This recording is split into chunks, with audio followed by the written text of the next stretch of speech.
of this video, where you can find also links to download Python source files. We assume that you have installed Python on your computer. For example, an Anaconda distribution, and using an IDE such as PyCharm, Spider, VS Code. String variables. Every variable holds a value, which is the information assigned and associated with that variable. You can change the value of a variable in your program at any time. So strings. A string is simply a series of characters. Anything inside quotes is considered a string in Python, and you can use single or double quotes around your strings like this. So this is a string inside double quotes, and this is also a string inside single quotes, but there are also double quotes inside the single quotes. So this is a string message, and we can print this string. Hello Python world, and this is also a string. We can also print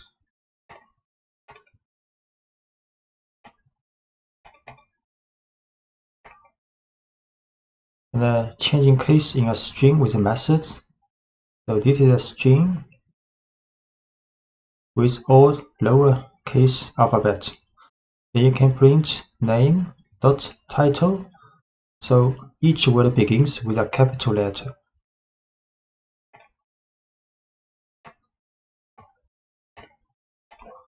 Name is a string.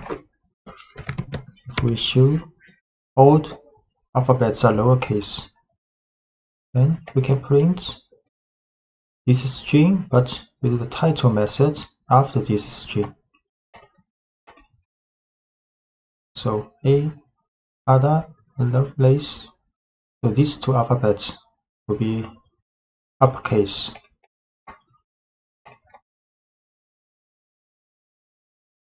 Can also print a name dot up. So all alphabets will be uppercase. Or name dot lower, then all alphabets will be lowercase. So we create string name again. We show name as title case. So we can print with uppercase. All alphabets are uppercase now. And now all alphabets are lowercase.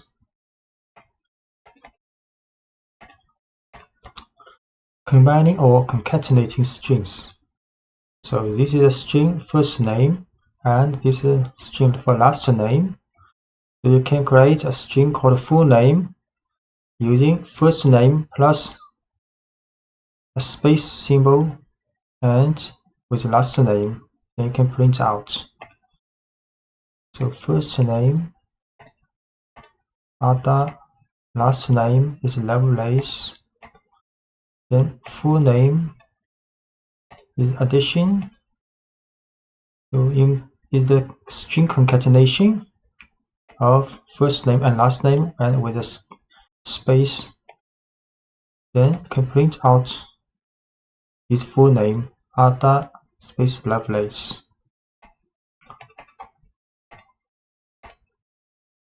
Adding white space to strings with tabs or new lines. So space tabs and end of line symbols are called white spaces. So you can print \t means tab, add a tab space before text.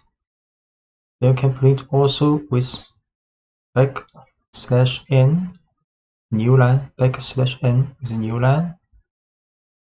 And you can combine \n and \t. So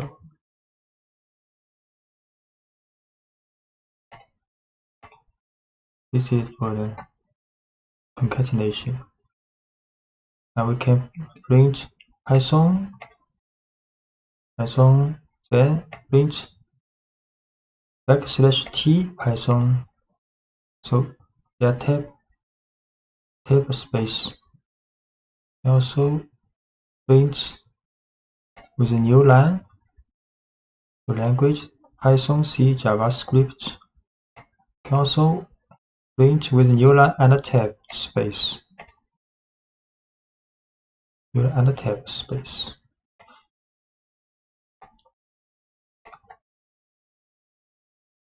Stripping white spaces. So favorite language is Python with a space. Then favorite language R strip will right side white space removed temporarily. And favorite language L strip will remove white space at the left side. Favorite language dot strip will remove white space at both sides. So favorite language Python the space and can print out. You see a space here. And if we use R strip, then no space here now. But fifth language has not been changed, so R strip is temporarily remove this space.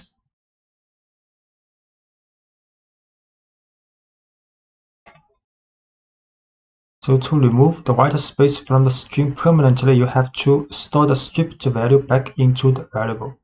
So this is favorite language with a string after this, with a space after this string.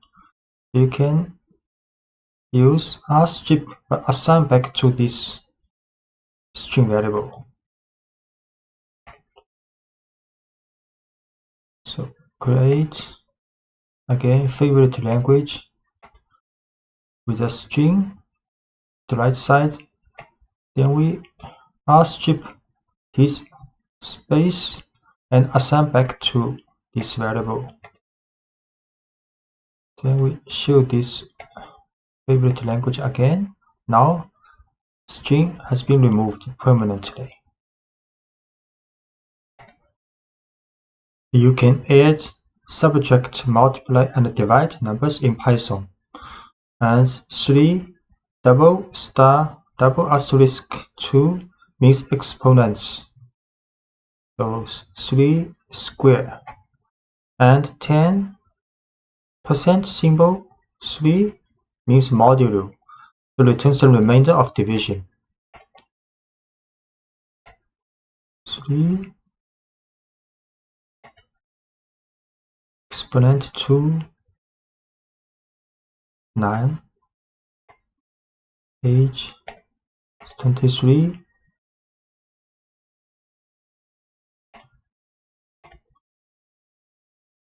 and avoiding type errors with the str function. So age is 23.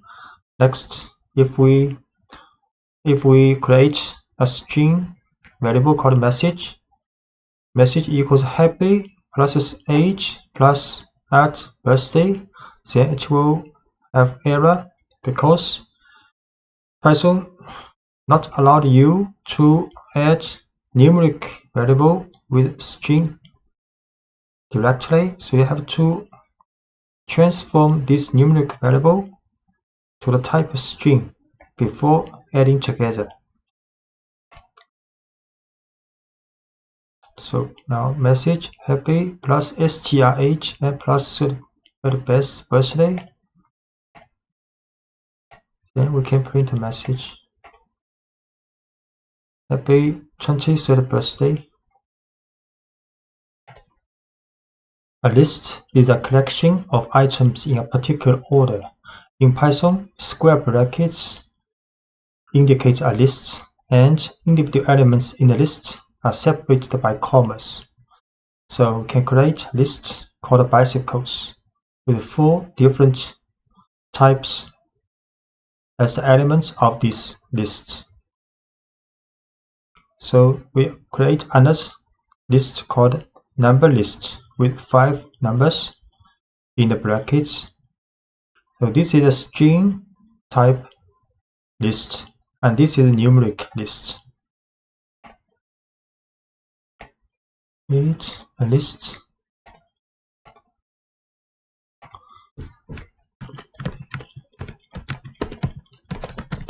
If we issue this list and create a bicycle list,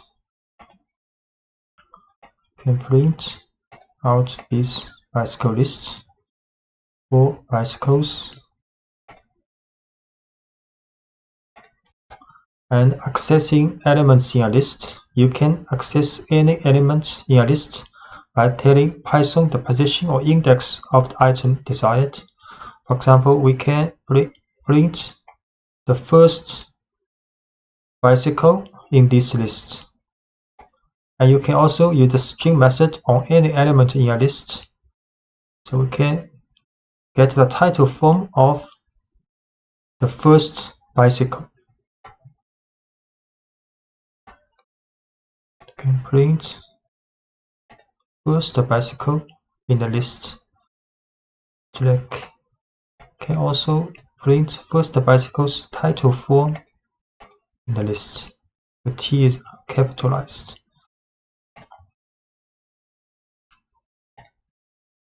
And note that index in the list starts at 0, not 1. And Python considers the first item in a list to be at a position 0, not position 1. The second item in a list has an index of 1. So if we print bicycle bracket 1, then the second item will be pulled out. And if we write print bicycles 3 in the bracket, then the fourth item will be get out. So we can print the second bicycle and print the fourth bicycle. And we can also access items from the end side. So -1 means the last item in a list. -2, the second item from the end of the list, and so on. So we can print the last bicycle. We also print the second item from the end of the list.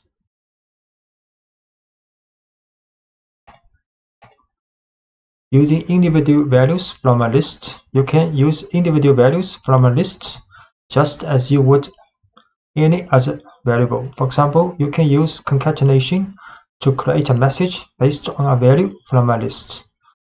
So for example, we can get out the first bicycle and using its title form, then this item concatenated with this string and this string. We create a message with concatenation of string and the bicycle's first element with the title form and plus symbol.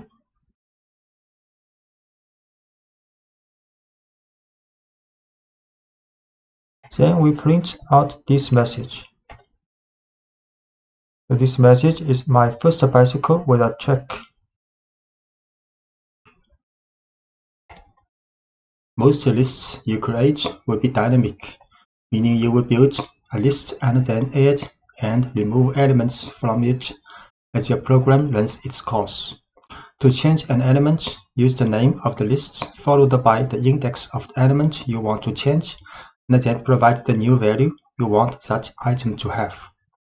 For example, this is original list with 4 car brands, and we can change the first element of this list to another value.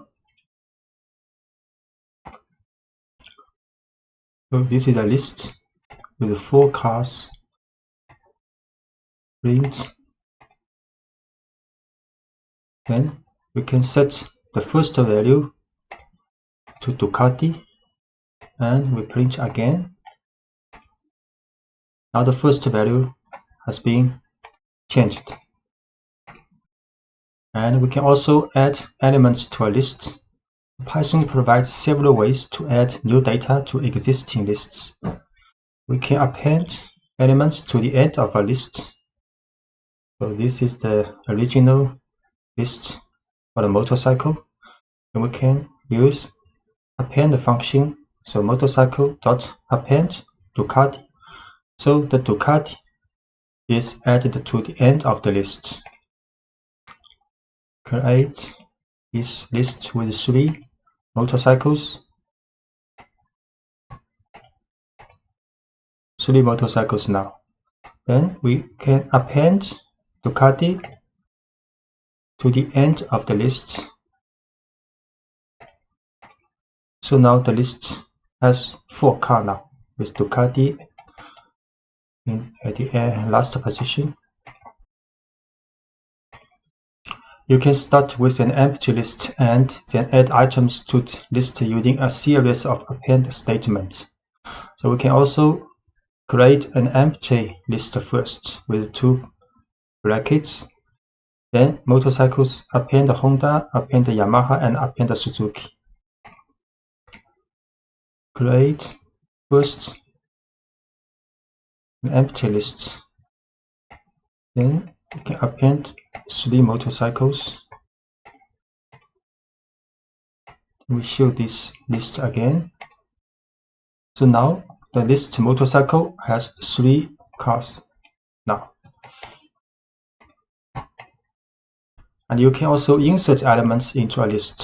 So you can add a new element at any position in a list by using the insert method. You do this by specifying the index of the new element and the value of the new item. So this is a list, and we can insert the first position, a new motorcycle here.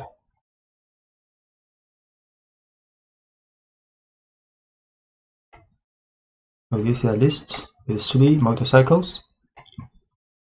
Can insert Ducati to the position 0, first position, and we show this motorcycle. Now Ducati is the first motorcycle and the other 3 motorcycles from the original list.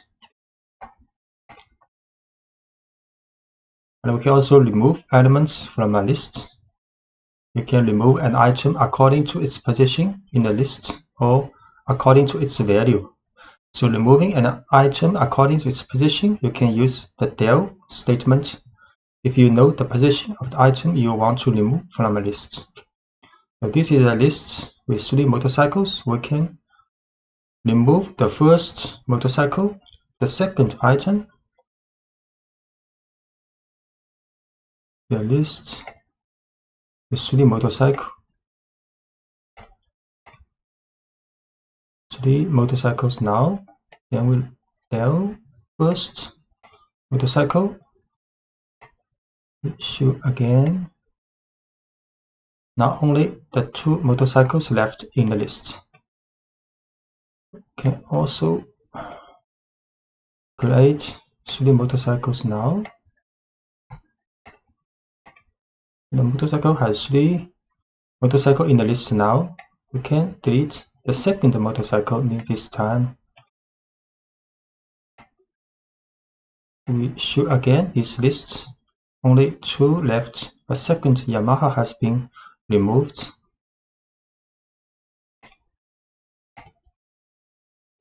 You can use pop method to remove an item. Sometimes you will want to use the value of an item after you have removed it from a list. So the pop method removes the last item in a list, but it lets you work with that item after removing it. So this is a list with 3 motorcycles. So we can use pop method to remove the last one of this list. Then put this removed item in this object. So we can print this object later. So this is a list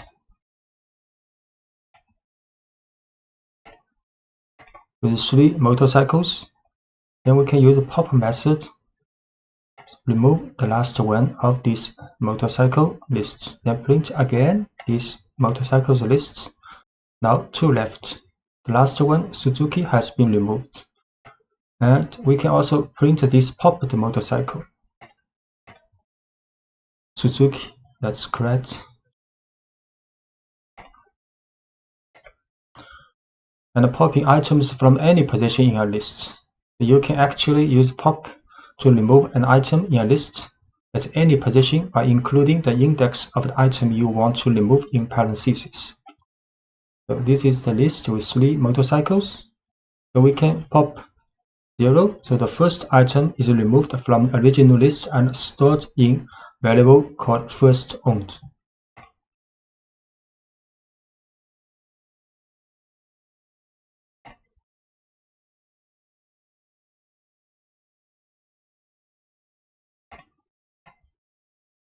Create this motorcycle list again. So we pop the first one. Then we can print the first motorcycle I owned was is the title. This message is the string concatenated with this popped value with a title form.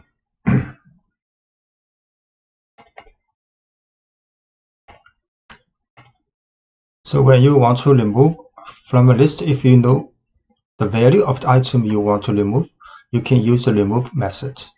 So this is a list with 4 motorcycles. So if we want to remove the item with this value, so we can use motorcycle.remove Ducati. So Ducati is removed. But note the remove method deletes only the first occurrence of the value you specify. So if there is a possibility the value appears more than once in the list, you will need to use a loop to determine if all occurrences of the value have been removed. So this is a motorcycle list with 4 motorcycles. Then we can remove Ducati using remove function. And print again. Now Ducati has been removed. Sometimes you will want to preserve the original order of your list, and other times you will want to change the order. Python provides a number of different ways to organize your lists depending on the situation. Sorting a list permanently with the sort method.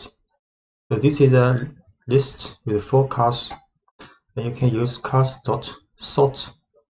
Then the order of the elements are sorted in the list. So we create a list.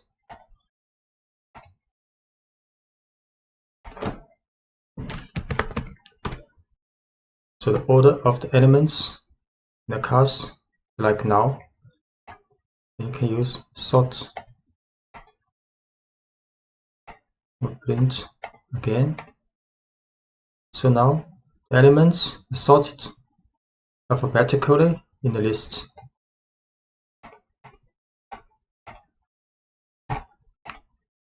And you can also sort this list in reverse alphabetical order by passing the argument reverse equals true to the sort method.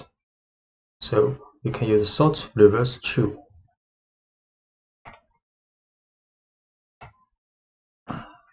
This is a car list with 4 motorcycles. You can sort reverse true. Then print again. So now the elements in the list has been sorted alphabetically with a reverse order. So sorting a list temporarily with the sorted function. The sorted function lets you display your list in a particular order but doesn't affect the actual order of the list. So this is a list of 4 motorcycles. You can use sorted cars. So it will show the list in a sorted order. But if you print this car again, the order has not been sorted. It has the original order. We'll create again this list for the motorcycle. So this is the original order. Okay, again. So here is the original list. Print with the sorted function. This is the sorted list alphabetically. Okay, again, print. Here is the original list again. We'll choose. So the original order in the list has not been changed. We can also print the sorted cars in the reverse order. So this is the reverse alphabetical list if we use sorted.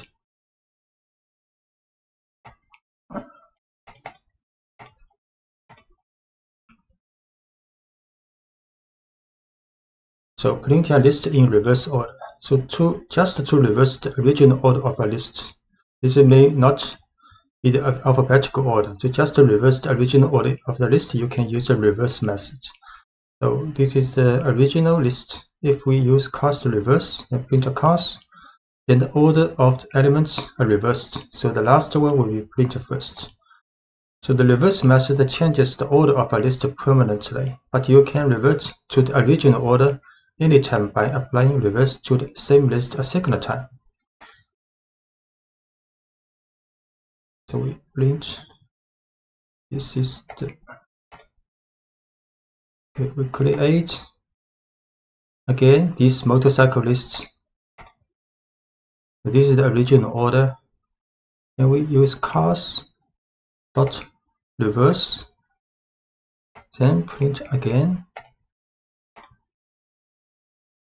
Then order of elements are reversed in the list. Okay, finding the length of a list. You can quickly find the length of a list by using the len function. So we can use len cars and it will return the number 4. So note that Python counts the items in a list starting with 1, not from 0. So this is the list for cars with 4 elements. We use len cars. It will be 4.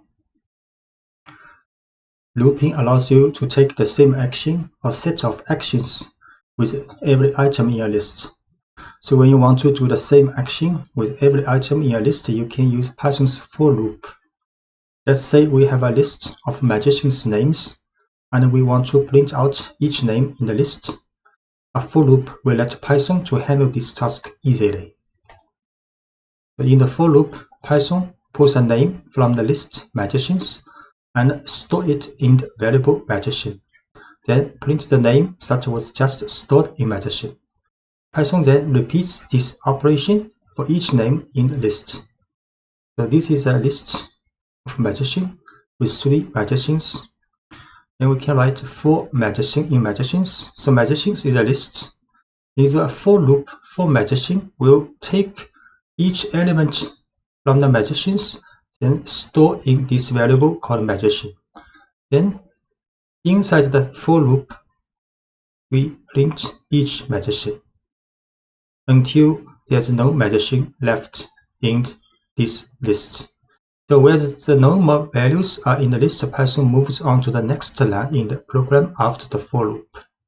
So this is the for loop. We create a list called magicians with 3 magicians. Then we can write 4 magician, print magician. So each magician has been printed out. It is helpful to choose a meaningful name that represents a single item from the list. For example, here's a good way to start a for loop for a list of cats, a list of dogs, and a general list of items. We can write, for example, for cat in cats, for dog in dogs, or for item in list of items. And using singular and plural names can help you identify whether a section of code is working with a single element from the list or entire lists. Doing more work within a for loop. So every indented line following the line for magician in magicians is considered inside the loop, and each indented line is executed once for every value in the list. So for example, this is a magazine list. We can write for loop from the for magazine in magazines. Then these two lines indented considered inside the for loop. So we can write print magazines title form. That was a great trick. And print I can't wait to see your next trick. Then magazine's title name. Then a new line. Then after this for loop finished, then we can print a single message. But this statement not considered inside the loop. So any lines of code after the loop that are not indented are executed for once without repetition. We create a magazines list again. Then a for loop with two print lines included in the for loop. Run this. So for each element, each magazine in list, we share two messages. So Alice, that was a great trick. I can't wait to see your next trick, Alice. And David, that was a great trick. I can't wait to see your next trick, David, and so on. Then after the for loop has been finished to run, then we can print one message. So this message, this print statement is not considered in the for loop. So print only once. Lists are ideal for storing sets of numbers, and Python provides a number of tools to help you work efficiently with lists of numbers. So we can use the range function. Python's range function makes it easy to generate a series of numbers. For example, you can use the range function to print a series of numbers like this. You can write a for loop, the for value in range 1 to 5. Can print a value. The result will print 1, 2, 3, 4.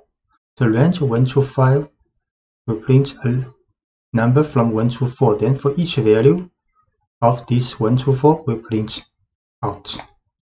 So although this code looks like it should print the numbers from 1 to 5, it doesn't print the number 5.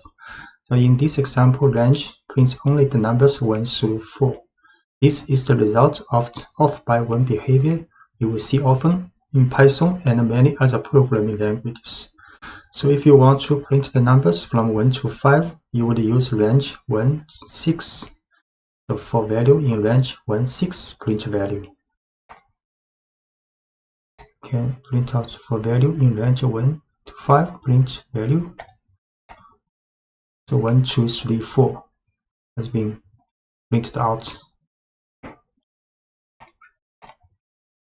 Use a range to make a list of numbers.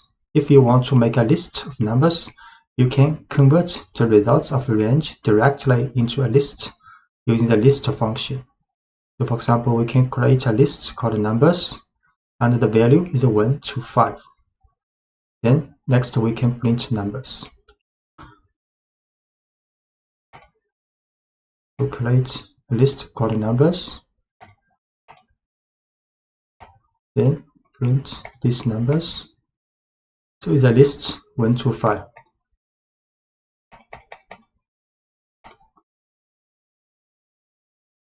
And we can also use the range function to tell Python to skip numbers in a given range. For example, here is how we would list the even numbers between 1 and 10.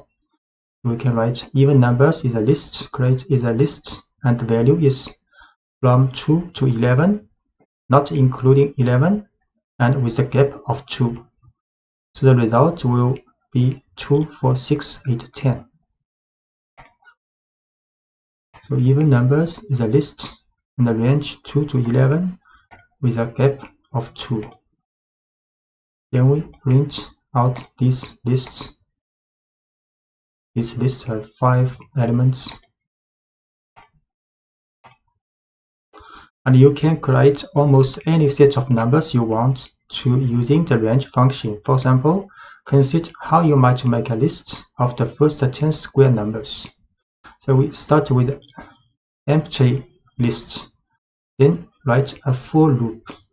So for each value in the range 1 to 11, not including 11, then we write calculate the square of this value, then assign to square variable. Then in the list of squares, we append this square, and so on. Then when the for loop is finished, we print out this squares list. So we start with an empty list called squares, then we tell Python to loop through each value from 1 to 10 using the range function. And inside the loop, the current value is raised to the second power and stored in the variable square. Then each new value of square is appended to the list squares. So start with the empty list called squares. The for loop for each value in the range 1 to 11, calculate the square of this value and append to the squares list. Then the loop finished, we can print out this list. So the value is 10 numbers, and each value is the square of the value in the range 1 to 11. And to write this code more concisely, you can omit the temporary variable square and append each new variable value directly to the list. So we can also start with a squares list, empty list, then write a for loop with only one statement. So for value in range 1 to 11, we can calculate this square of this value, then directly append to this squares list. Then the for loop finished, then print out this squares list. Start with empty list squares, then for loop for each value in the range 1 to 11, calculate the square of this value, then append to the squares list. Then print out this list. The result is the same with 10 numbers, and each of numbers is the square of each value in range 1 to 11. A list comprehension allows you to generate this same list in just one line of code. A list comprehension combines the for loop and the creation of new elements into one line, and automatically appends each new element. The following example builds the same list of square numbers you saw in previous lectures, but uses a list comprehension. So we can write squares is list, and inside the bracket we write value asterisk 2, then space, then it's like a for loop for value in range 1 to 11. Then we can print out this squares list. The list comprehension begins with a bracket and the descriptor name for the list, such as squares. Next, open a set of square brackets and define the expression for the values you want to store in the new list. In this example, the expression is value square of this value, which raises the value to the second power. Then write a for loop to generate the numbers you want to feed into the expression and close the square brackets. Notice that no colon is used at the end of the for statement in list comprehension. So we can create this list use list comprehension. Then print out this list. Okay, so 10 numbers, and each number is squares of each number in the range of 1 to 11.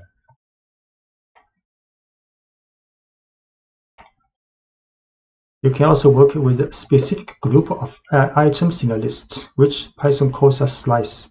To make a slice, you specify the index of the first and the last elements you want to work with. As with the range function, Python stops one item before the second index you specify. So the following example involves a list of players on a team. So this is a list with 5 players, and we can print players bracket 0 to 3, then it will return the first 3 elements. So the code prints a slice of this list, which includes just the first 3 players. So players is a list with 5 players, then can print the first 3 players. And you can generate any subset of a list. For example, if you want the second, third, and fourth items in a list, you would start the slice at index 1 and end at index 4. So 4 not included. Then it will return the second, third, and fourth element. So from the index from 1 to 3. So the second, third, and fourth elements will be returned. So we print the second, third, and fourth elements. And if you omit the first index in a slice, Python automatically starts your slice at the beginning of this list. So if you just write column 4, then it will return the first 4 elements. So we return the first 4 elements with column 4.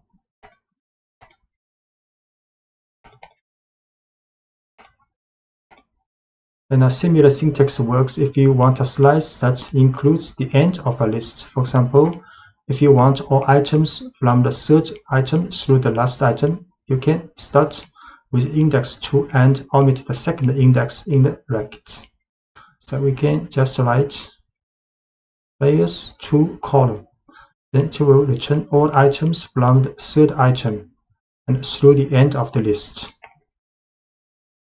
We print players 2 column, return from the second to the last items in the list.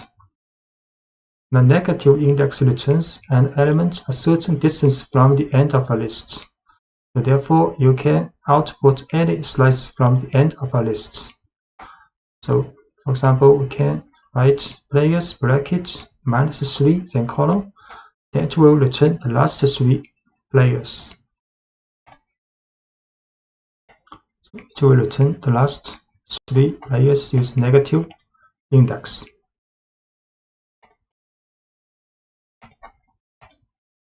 And the looping through a slice.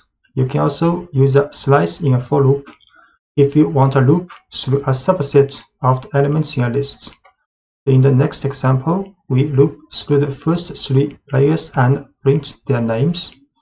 For example, you can write for player in players, the slice with column to 3, then from the first to the third element of this list. Then for each element of these 3 elements, we can print each element's title for. So players 5 elements, print. So here are the first 3 players on my team. Then we can use a for loop for the slice of a list. So the first 3 elements played. And copy a list. To copy a list, you can make a slice that includes the entire original list by omitting the first index and the second index. So we just use a bracket and a column inside the bracket to copy all the elements of the list. Now this tells Python to make a slice that starts at the first item and ends with the last item, and producing a copy of the entire list. For example, imagine we have a list of our favorite foods and want to make a separate list of foods that a friend likes. This friend likes everything in our list so far, so we can create the list by copying ours. So this is my foods list. And we can also create a friend's foods list with using the bracket or column. So the list of my friend's foods have the same items of my foods list. So my foods list, pizza, farro, carrot cake. Then we can create my friends foods list. Then we print out. So my favorite foods are this one, these three. Then my friends favorite food lists. Also these three items lists.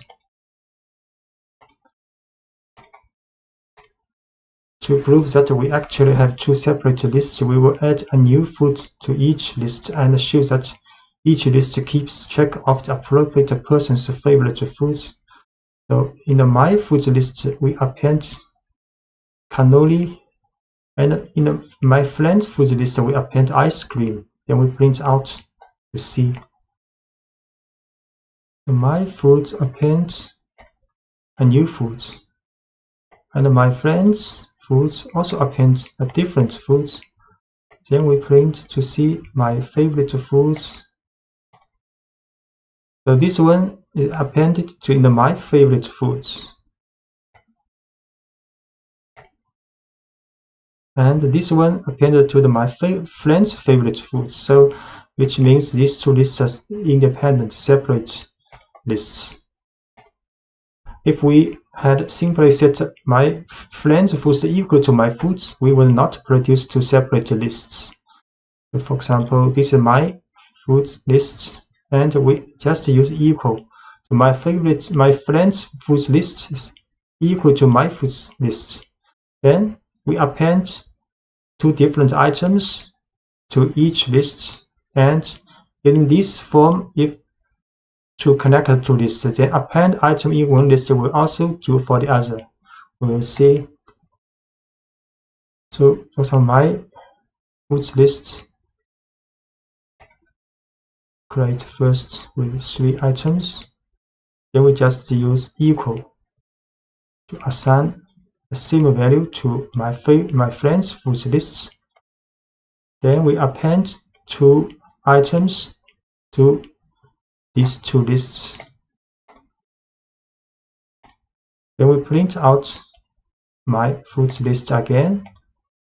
Now you can see these two items have been appended in my foods list. We also print my friend's foods.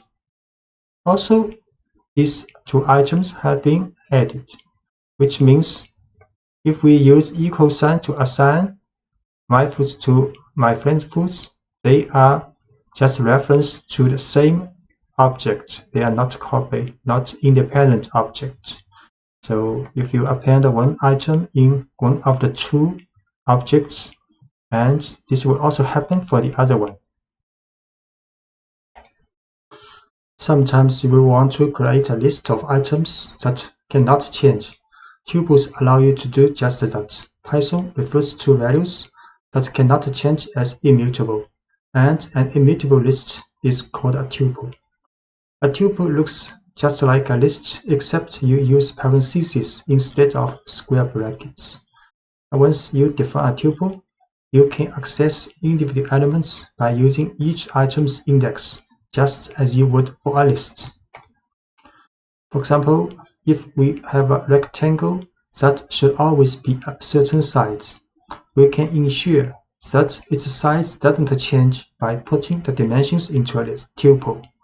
So we define the tuple dimensions using parentheses instead of square brackets.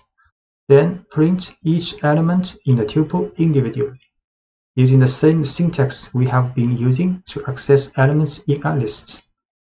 So this is a tuple with two elements. We use parentheses to create a tuple. Then if we want to get the elements, first elements, we just can use this tuple with a bracket 0. This form is same as the list, and this can get the second elements of this tuple. We create a tuple. Then we print out the first element and print out the second element of this tuple. And let's see what happens if you try to change one of the items in the tuple.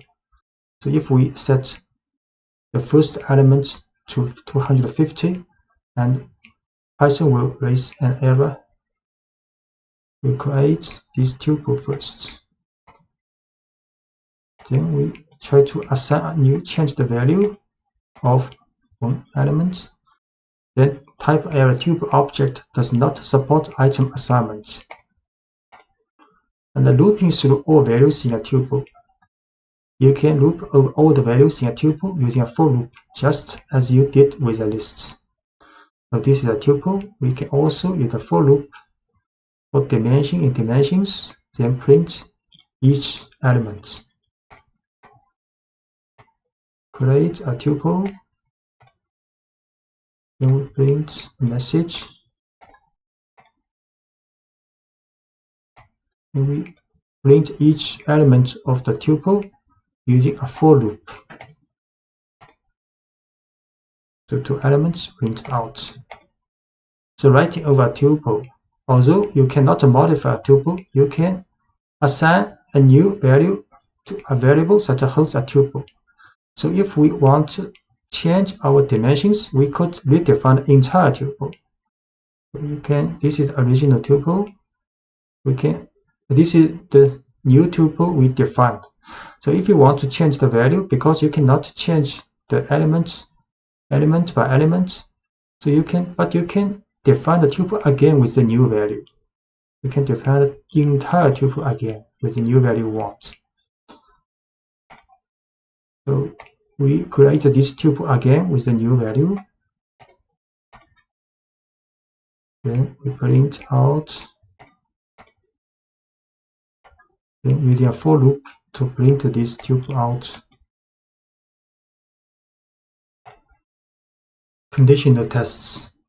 At the heart of every if statement is an expression that can be evaluated as true or false, and is called a conditional test. Python uses the values true and false to decide whether the code in an if statement should be executed. So if a conditional test evaluates to true, Python executes the code following the if statement. If the test evaluates to false, Python ignores the code following the if statement. A simple example of conditional tests. The following example shows how if tests let you respond to special situations correctly. Imagine you have a list of cars and you want to print out the name of each car. Car names are proper names, so the names of most cars should be printed in title case. However, the value BMW should be printed in all uppercase. Following code loops through a list of car names and looks for the value BMW. Whenever the value is BMW, it is printed in uppercase instead of title case. So this is a car list with 4 cars inside, and we write a for loop. So for car in cars, if this car equals BMW, then we print out this car's uppercase. Else, so if the car is not BMW, we run statement inside the else, then print this car with title for. So we create car list, then write a for loop to print each car's name either in title form or in uppercase. So if the car is BMW, then print out in uppercase. So you can see Audi, Subaru, Toyota all in title case, but BMW is in uppercase 4. So checking for equality. Most conditional tests compare the current value of a variable to a specific value of interest. The simplest conditional test checks whether the value of a variable is equal to the value of interest. So if the value is BMW, then we check car equals BMW, then get true. And if the value is Audi, if we check car if equals BMW, then we'll get false. we assign the value BMW to car. Then we use double equal to check if its value is BMW. We'll get the value result true.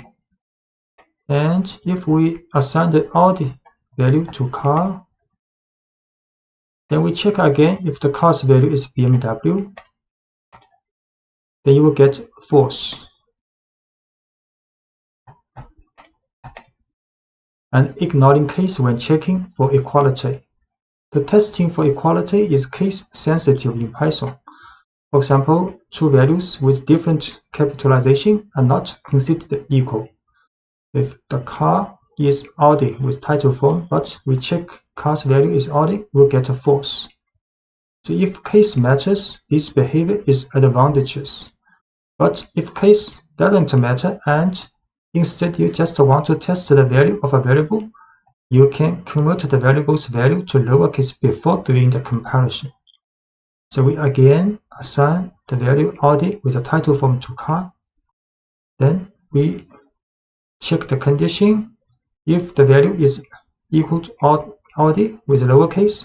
But before we run this equal sign, double equal, we add car.lower to transform the car's case to lower before we do the condition test. Notice that the lower function doesn't change the value that was originally stored in car. So the car's case is still Audi. And this lower is just a temporary transform this value to lowercase to do conditional tests. So we see car's value is Audi with title form. Then we check its value equals to lowercase Audi to get false. And we set again, for example, car's value is Audi, but we use lower function before doing the conditional test to get true now.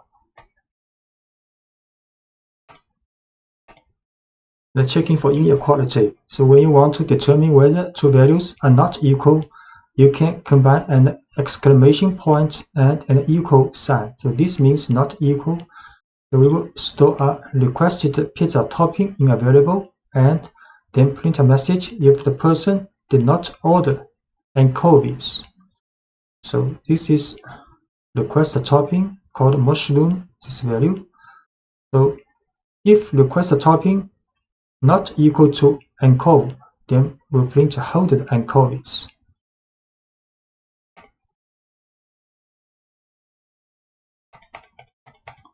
So request topping is mushroom.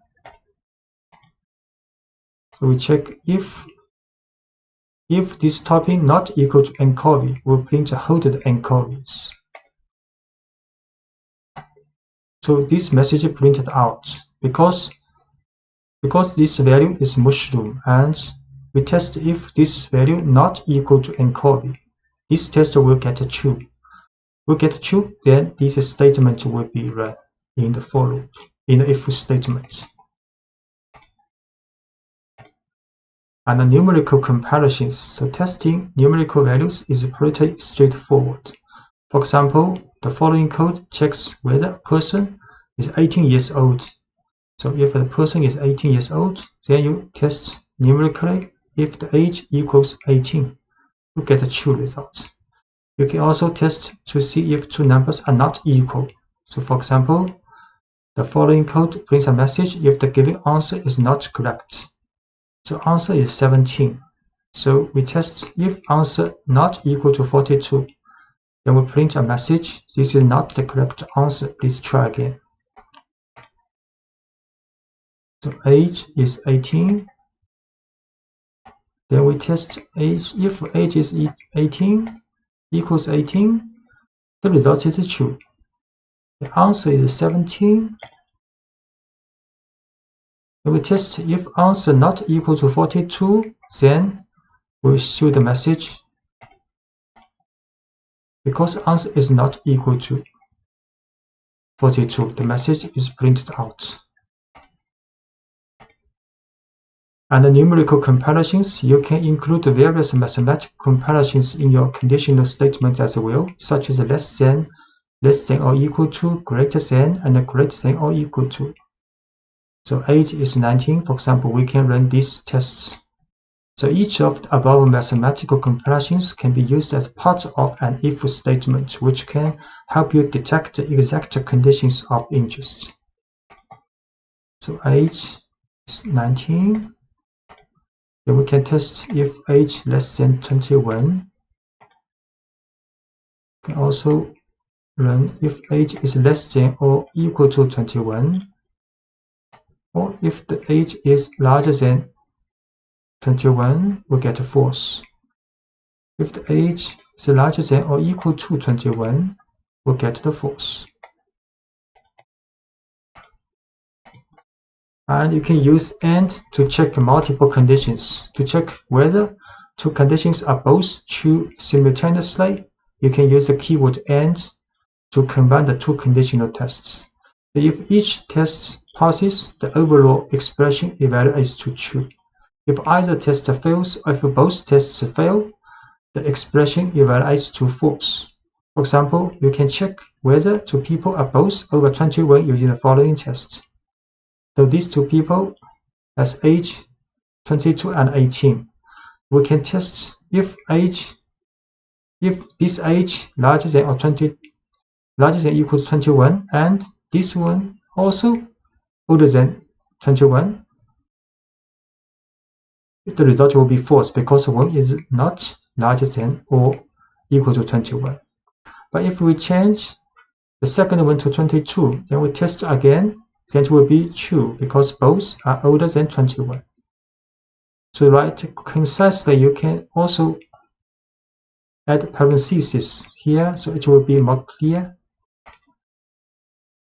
So we assign to age to person, then test if both are older than 21, then it will be false. And we assign new value to 22 for the second person.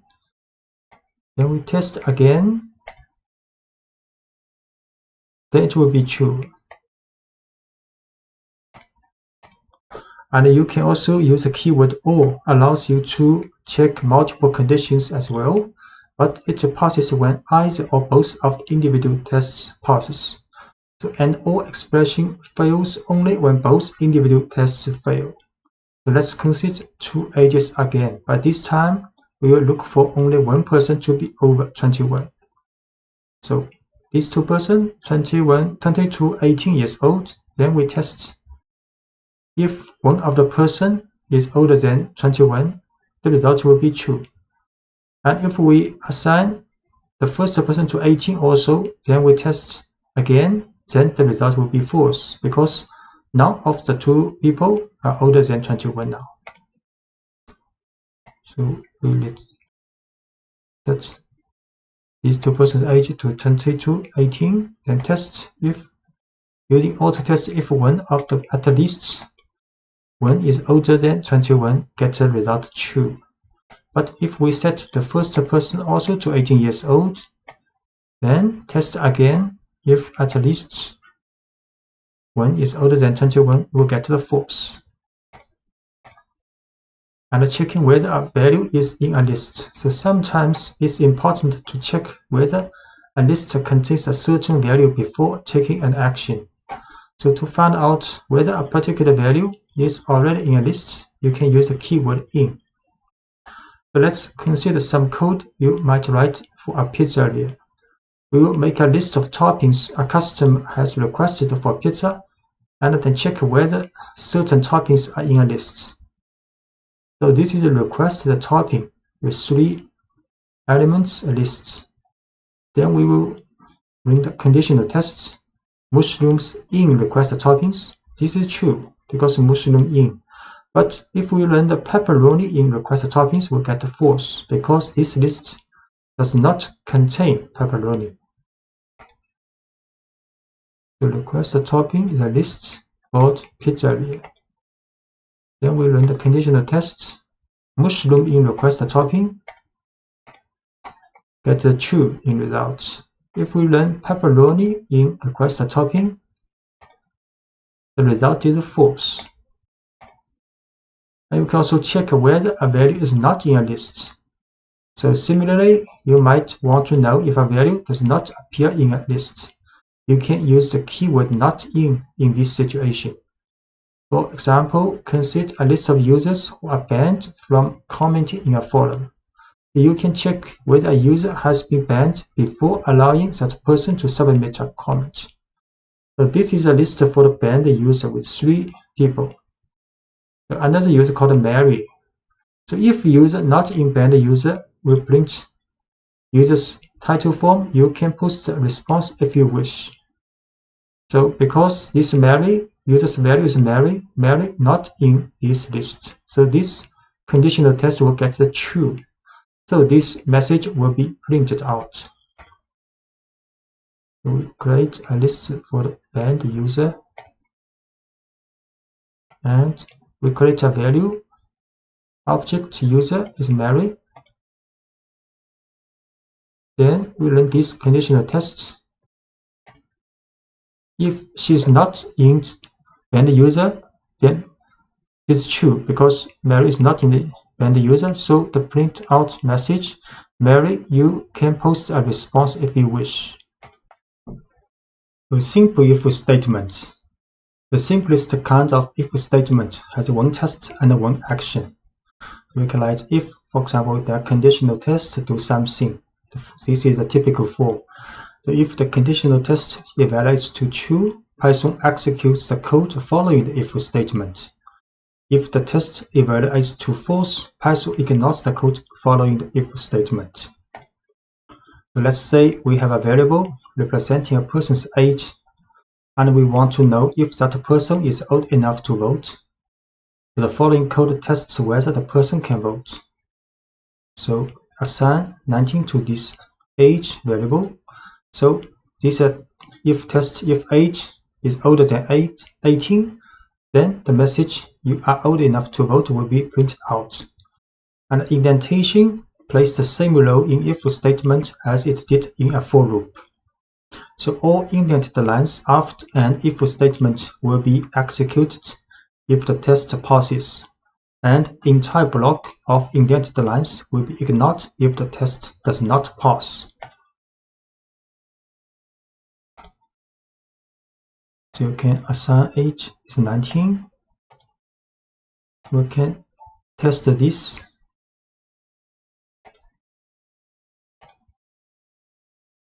Because it's older than 18, so these two statements are run.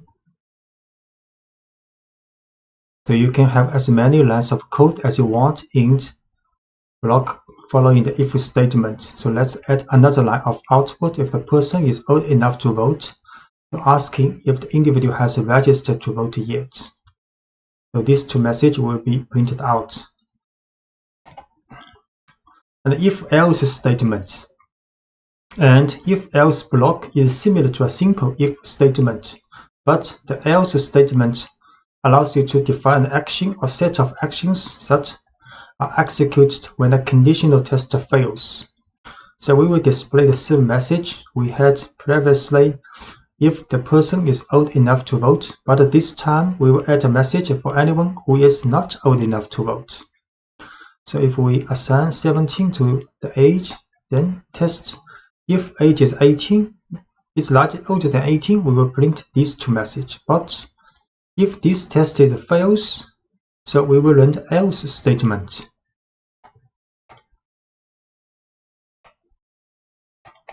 So age is 17. Then we test if age is older than 18, then print this message.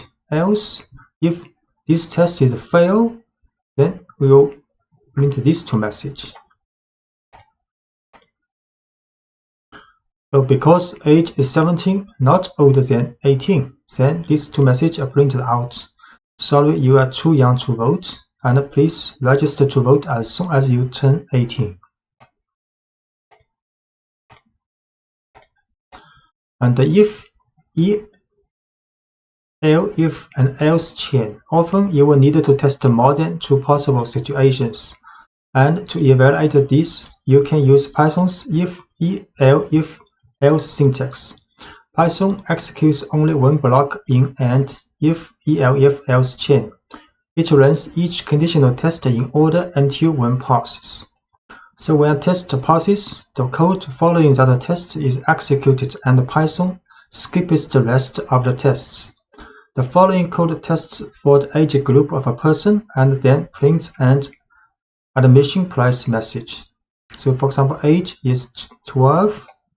Then we run if age is younger than 4, then print this message. But this message, if this is fail, then Python will test this conditional test. If it is younger than 18 but older than 4. If this passes, gets a true result, then this message will be run. Then the if test, then the statement after the if test will be run. So if both of these conditional tests fails, then Python will run this message. We see age is 12. We'll test using if, elif, and else. The admission is 5 now because 12 is not younger than 4. Then this gets false. Then Python will test the next. Next will be true because younger than 18. So the statement inside the elif will be run.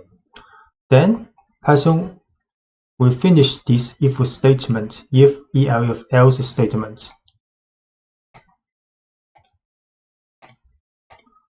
And you can omitting the else block. Python does not require an else block at the end of an if, elif chain.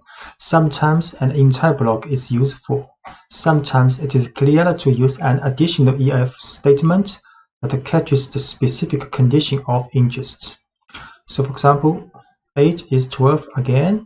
Then we can run if conditional tests. Then elif another one. Then elif another one. Then elif another one.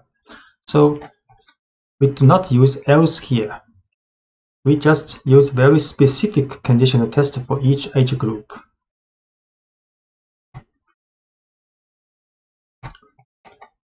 So we see age is 12. Then we use a multiple if, elif tests.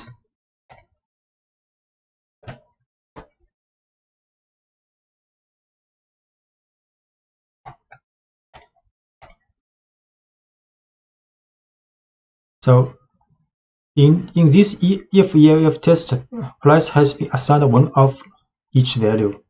Then next we print out this value. We see your admission cost is 5. So age 12 for this group, price 5, because not younger than 4 but younger than 18. And the else block is a catch-all statement. It matches any condition that wasn't matched by a specific if or elif test. And that can sometimes include invalid or even malicious data. So if you have a specific final condition you are testing for, consider using a final elif block and omit the else block. This is what we have seen in this code. You can do some interesting work when you combine lists and if statements. You can watch for special values that need to be treated differently than other values in the list. You can manage change conditions efficiently, such as the availability of certain items in a restaurant throughout a shift. You can also begin to prove that your code works as you expect it to in all possible situations. So checking for special items. So let's continue with the pizzeria example. The pizzeria displays a message whenever a topping is added to your pizza, as it is being made. The code for this action can be written very efficiently by making a list of toppings the customer has requested. and using a loop to announce each topping as it is added to the pizza. So this is a request a topping list with 3 items. Then we can write a for loop for request a topping in request a toppings for each element of this list. Then we print adding this request a topping. So you can create a list called request a toppings. Then you can write for loop for each request a topping in request a toppings, print add this request a topping. So it's very clear: add mushroom, add green peppers, add extra cheese. Then last one, outside of for loop will print a final message. The job finished. But what if the pizzeria runs out of green peppers, and if statement inside the for loop can handle this situation properly?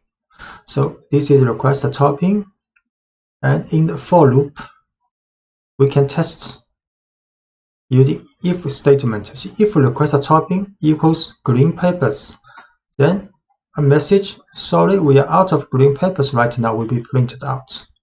Otherwise, if this test is a fail, which means if the request topping is not equal to green peppers, then the message adding this request topping will be printed out. So create a request topping again. Then this for loop. In the for loop, we use an if statement to test if it is a green pepper. So the message is like this. So adding mushroom, and for the green peppers, the message will be like, sorry, we are out of green peppers right now. And for the extra cheese will be printed like adding extra cheese. So this is the last message of the for loop.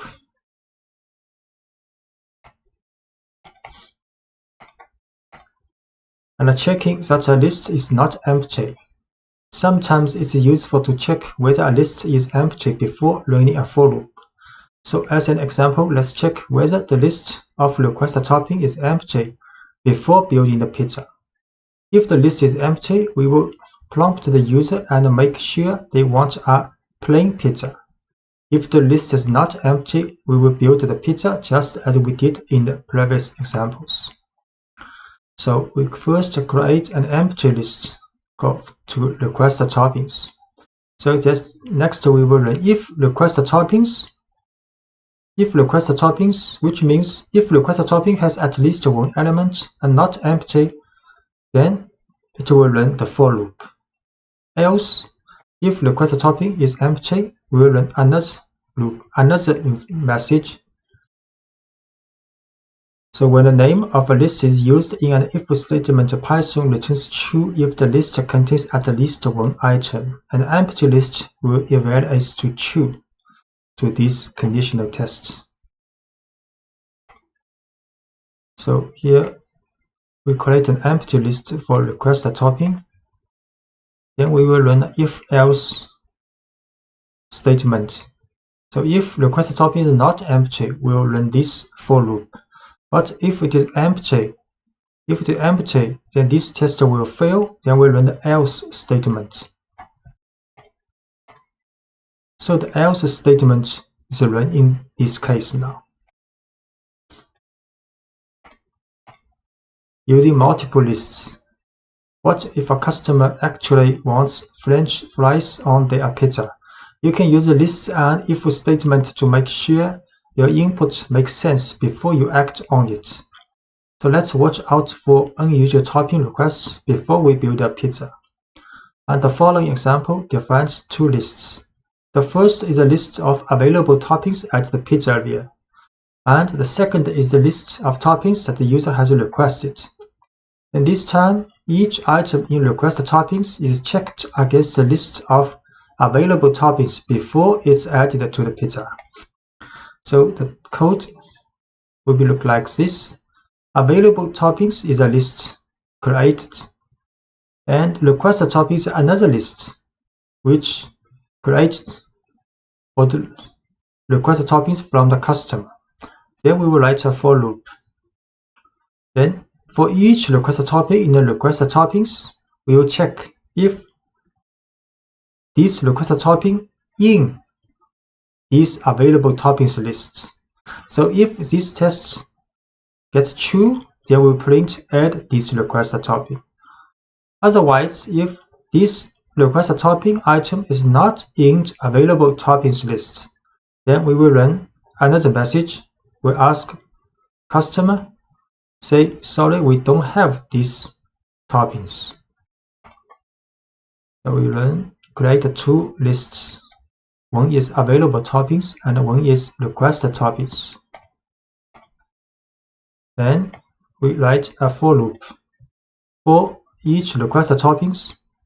Then test if this one is in available toppings. If it is true, then we print this message. If it is not true, then we run the else statement. So you can see the mushroom is in available topping list. So we're adding mushrooms. The same for the extra cheese, but for the French fries in the requested topping, the message, sorry, we don't have French fries, will be run out. A dictionary in Python is a collection of key-value pairs, so each key is connected to a value, and you can use a key to access the value associated with that key. A key's value can be a number, a string, a list, or even another dictionary. In fact, you can use any object that you can create in Python as a value in a dictionary. In Python, a dictionary is wrapped in braces, with a series of key-value pairs inside the braces. So this is a dictionary with two key-value pairs, and the key is color and points, and the value is green and 5. Accessing values in a dictionary. To get the value associated with a key, give the name of the dictionary and then place the key inside a set of square brackets as shown here. So we can access the value of key color. So this will print out the value of color. And similarly, this will print out the value of points in this dictionary.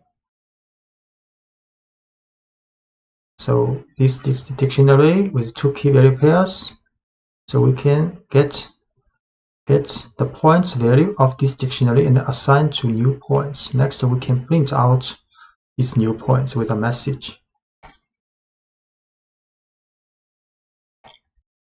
So alien 0 is a dictionary with two key-value pairs, and we can print out the value of this dictionary's color. Its color is green. And we can print out the value of points. Points is 5. We can create this dictionary again. And we can get out the value of points and assign to this variable called new points. Then we can print out a message using these new points. So you just earned 5 points. So you can add new key-value pairs to a dictionary. To add a new key-value pairs, you would give the name of the dictionary followed by the new key in square brackets along with the new value. So let's add 2 new pieces of information to the alien 0 dictionary. The alien's x and y coordinates. So this is original dictionary has 2 key-value pairs. Then we can add a new key-value pair called x position equals 0 and y position equals 25. So this is the dictionary with 2 key-value pairs. And print out this dictionary, 2 key-value pairs. Then we add another 2 key-value pairs. We print out again. Now the dictionary has 4 key-value pairs color points X position and Y position and their values. Notice that the order of the key value pairs does not match the order in which we added them.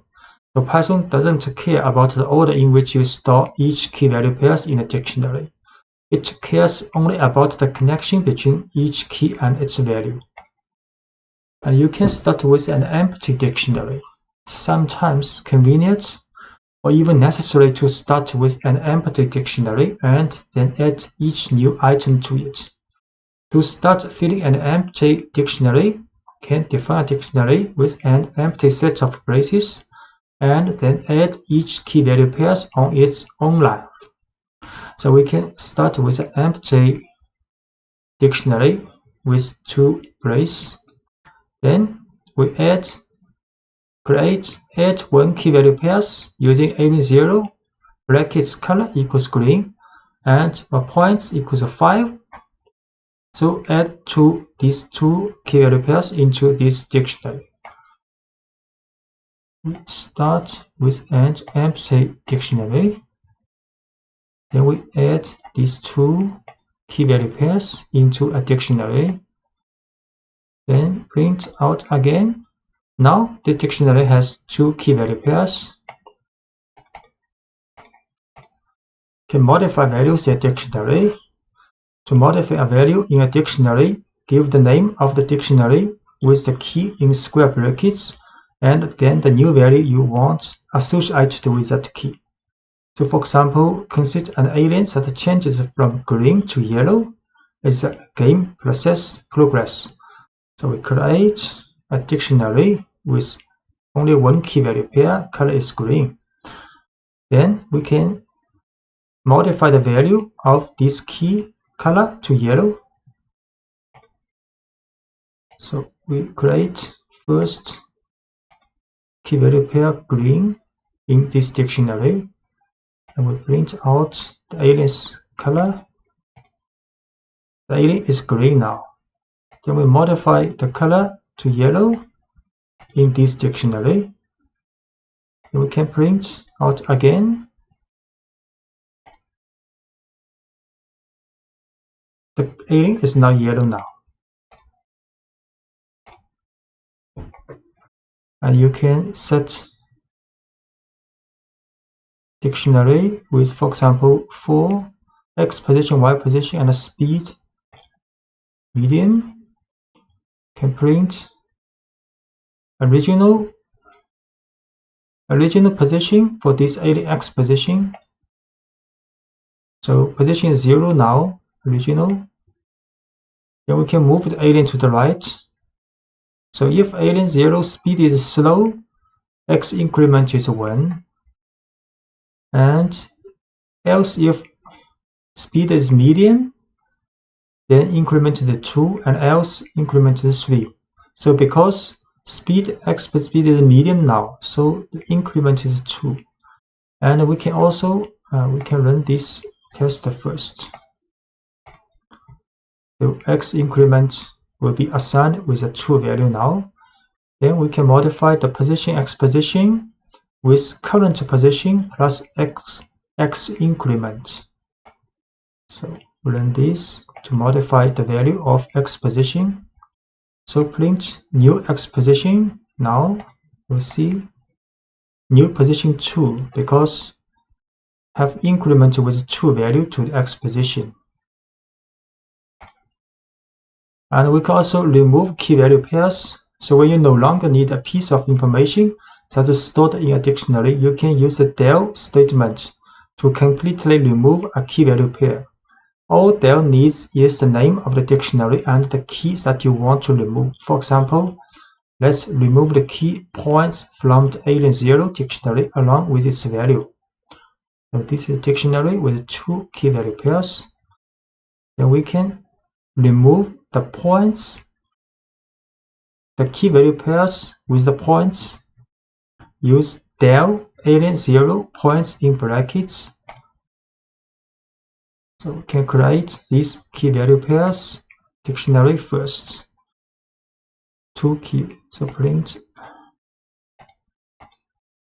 So there are two key value pairs in this dictionary. Then we remove one key value pairs. Points has been removed. We show again this dictionary now has only color key value pair. Because a dictionary can contain large amounts of data, Python lets you loop through a dictionary. You can loop through all of a dictionary's key value pairs, through its keys, or through its values. So looping through all key value pairs, to do so, you could loop through the dictionary using a for loop to write a for loop for a dictionary. So let's consider a new dictionary designed to store information about a user on a website. The following dictionary will store one person's username, first name, and last name. So this is a dictionary called user, and will store username Fermi, first name Enrico, and the last name Fermi. Then we can write a for loop for key value in user this dictionary's items attribute. So this username items attribute will return the key value pairs. Then for each key value pair, we will print key its value and value its value. So you create names for the two variables that will hold the key and the value in each key value pair. You can choose any names you want for these two variables. So you can choose any name for these two variables. The second half of the for statement includes the name of the dictionary followed by the method items, which returns a list of key value pairs. The for loop then stores each of these pairs in the two variables provided.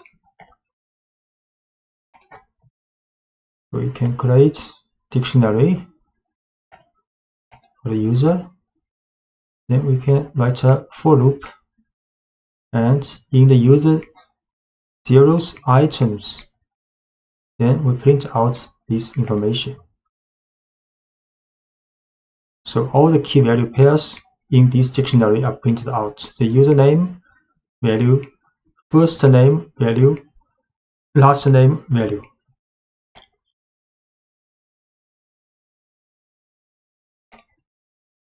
Another example of looping through all key value pairs. So we look at a dictionary of a favorite programming language of a number of people. So favorite language is a dictionary. Then the key is people's name, and the value are favorite languages of those people. Then we can write for loop. We'll create two variables called name language for name language in these dictionaries items. You can print names, title form, concatenate with a message, and then concatenate with languages, title form. So favorite language is a dictionary. Then a for loop will print out information for each person's favorite language. So Yan's favorite language is Python, Sarah's favorite language is C, and so on. So looping through all the keys in a dictionary. You can use the keys method. It's useful when you don't need to work with all of the values in a dictionary. So let's loop through the favorite language dictionary and print the names of everyone who took the poll. So this is the same dictionary as before. Then we can write also for name, create one variable called name in this dictionary's keys attribute. So then can print out each name's title form. So this is a dictionary. Then a for loop in dictionary's keys attribute. Then only the keys and the people's name are printed out.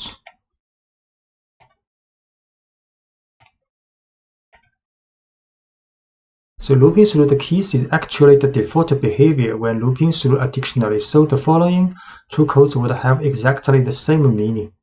We can write for name in favorite languages.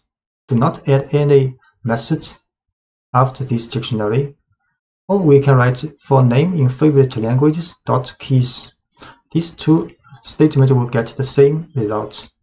You can choose to use the keys method explicitly if it makes your code easier to read, or you can omit it if you wish.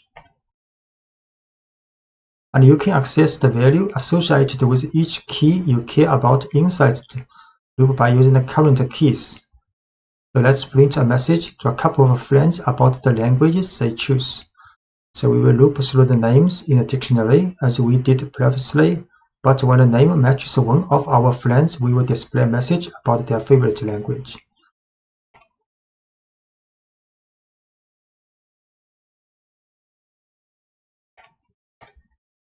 So this is the code. So we create same dictionary as before. Then we have friends, a list, 2 people of our friends. Then write a large for loop for name in favorite language to keys. So this name represents each name in this dictionary. Then print this name's title form first. Next, we write an if conditional test. So if this name in friends is this list. So if one of these keys is in this list, then we will print another message, hi, the name is title form, and a message, I see your favorite language is your favorite language's value, which language is title form. So we show this. Create this dictionary first. Then we create another list called friends with 2 items. Next, write a for loop to print out each people in the favorite languages list first. Then, if this person matches in this list, then we'll print another message for this friend. So first, Yang print out, then Sarah print out. Because Sarah is in the friend list, then Sarah will have another message printed out. Then Edward print out.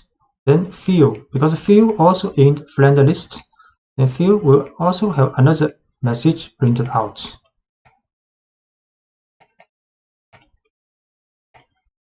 And you can also use the keys method to find out if a particular person was pulled. So this time, let's find out if Erin took the pull.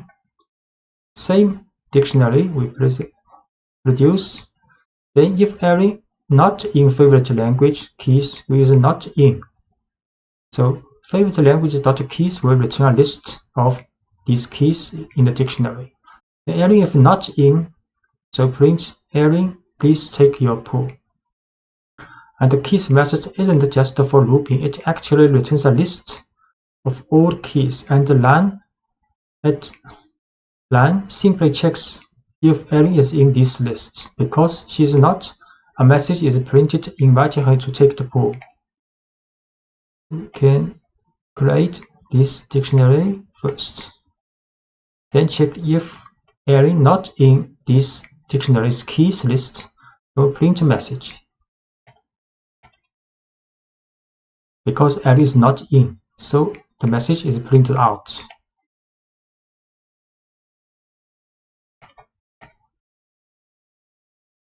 You can also loop through a dictionary's keys in order. So one way to return items in a certain order is to sort the keys as they are returned in the for loop.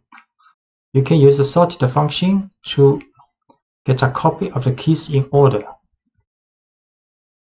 So create this list. Then we use naming sorted favorite languages keys and print out.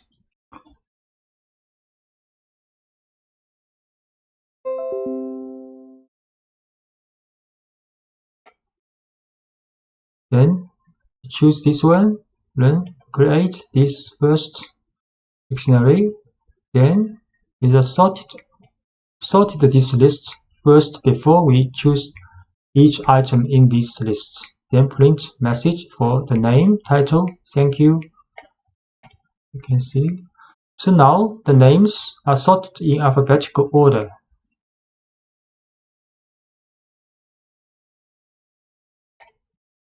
And looping through all values in dictionary. If you are primarily interested in the values that the dictionary contains, you can use values method to return a list of values without any keys. For example, say we can loop and print out a programming language pool without the name of the person who chose each language.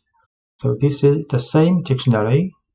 Then we can print a message following language has been mentioned. Then write a for loop.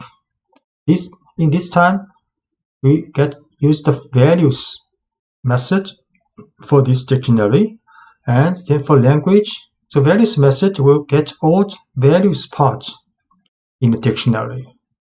Then we print out these old languages title for. So create this list, the dictionary first, then print a message. Then we use a for loop to print out all languages in this list. Sometimes you want to store a set of dictionaries in a list, or a list of items as a value in a dictionary. This is called nesting. You can nest a set of dictionaries inside a list of items inside a dictionary, or even a dictionary inside another dictionary. So first, look at a list of dictionaries. In the last lecture, the Alien Zero dictionary contains a variety of information about one alien, but it has no room to store information about a second alien, so much less a screen full of aliens. How can you manage a fleet of aliens? One way is to make a list of aliens in which each alien is a dictionary of information about that alien. For example, the following code builds a list of 3 aliens. So we create 3 aliens with different information, for example, different colors. Then we can store these 3 aliens in a list called aliens. Then next, we can write a for loop for alien in aliens, print out each alien. Actually, each alien is a dictionary's information with key value pairs. A more realistic example will involve more than 3 aliens with code that automatically generates each alien. So in the following example, we also can use range to create a fleet of 30 aliens. So we can start with an empty list. Then next, use a for loop. For loop in the range from 0 to 30. For each alien number, we create each alien, new alien. Then append this new alien in the aliens list. Actually, each alien's information is the same. So next, we can show the first 5 aliens in this alien list. Print out. We should create 3 aliens first. Each one a dictionary. Then we can put these 3 aliens in a list. Then next, using a for loop for alien in aliens, print out each alien. So each alien is a list printed out. The next, we make an empty list first. Then we create 30 aliens and put them in this list. Then we can print out the first 5 aliens in this aliens list. Actually have the same values, key value pairs for these 5. And we can also print the length of aliens, how many aliens in this list. So the total number of aliens is 30. So these aliens all have the same characteristics, but Python considers each one a separate object, which allows us to modify each alien individually. So imagine that one aspect of a game has some aliens changing color and moving faster as the game progresses. For example, to change the first 3 aliens to yellow, medium speed aliens worth 10 points each. We can do this. We write a for loop for the first 3 alien in this list. Then the if test, if alien's color is green, then we change it to yellow and change the speed to medium and change the alien's point to 10. So we can set alien's color speed points to this value if alien's color is green in the first 3 aliens.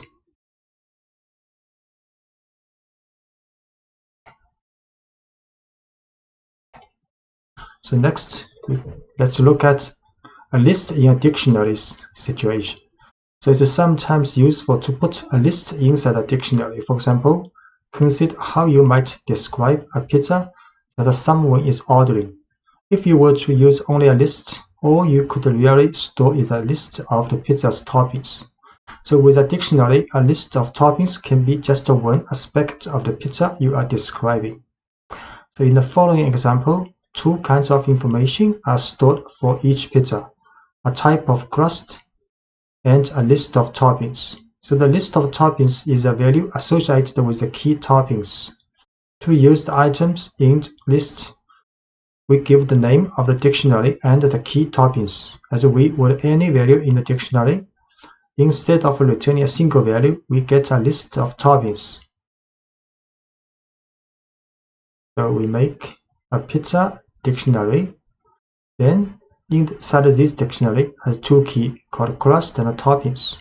So for the crust, there only one value is 6, but for the toppings is a list of values. Next, we can print out information. You order the pizza's crust. You put this type of pizza with the following toppings. Then inside the toppings, print each topping. So we create a dictionary, pizza, and with 2 keys, especially for the toppings, the keys is a list.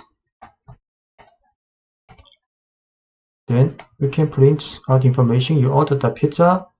Which kind of pizza? The crust, thick pizza. You order the thick crust pizza with the following toppings. Then a loop for topping in pizza toppings. So pizza toppings will get this list because this list is the value of the key toppings. Then this is a list of with 2 elements. Then a for loop for topping in this list can print out each topping. So each topping are printed out.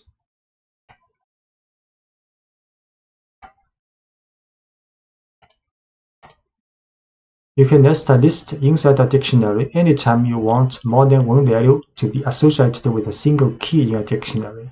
So in the earlier example of favorite programming languages, if we were to store each person's response in a list, people could choose more than one favorite language. So when we loop through the dictionary, the value associated with each person would be a list of languages rather than a single language. So for the programming languages dictionary, in this time we use list to store the value for the languages each person like. For example, Phil, there are 2 programming languages, and Jan also 2 programming languages, but for Sarah only 1 programming language. Next, we can write a for loop for name language in favorite languages item. The item method will get a key value pairs. So key is the name, language is the value of this person. Then we can print name the titles forms favorite languages are. Next, inside the for loop, we'll write another for loop. Because this is a list, so we can write a for loop for language in languages. So languages is a list here. Key value pairs, the value for this key, for example, is a list. Next, we can write a for loop for the value for each item in this list, then print out each language. We create favorite languages dictionary with value as list. Then for each people, we will print out his favorite languages. So this is the result. Jan's favorite languages are Python, Ruby. Sarah's favorite languages are C, so on. And the last case is dictionary in a dictionary. So you can nest a dictionary inside another dictionary, but your code can get very complicated quickly when you do this. For example, if you have several users for a website, each with a unique username, you can use the usernames as the keys in a dictionary. You can then store information about each user by using a dictionary as the value associated with their username. So in the following listing, we store 3 pieces of information about each user: their first name, last name, and the location. We will access this information by looping through the usernames and the dictionary of information associated with each username. We create a dictionary. So inside this dictionary, for the key Einstein is a person, then we store another dictionary as the value of Einstein, this key. And for Marie Curie, we store another dictionary as the value of this person. Next, inside, and for each dictionary of the value, there's 3 information for the first name, last name, and the location for this person. Next, we can write a for loop. For loop, first use the items method for the users. User is a dictionary, main dictionary. Then items will get the list of username and the user info pair. Then print a message.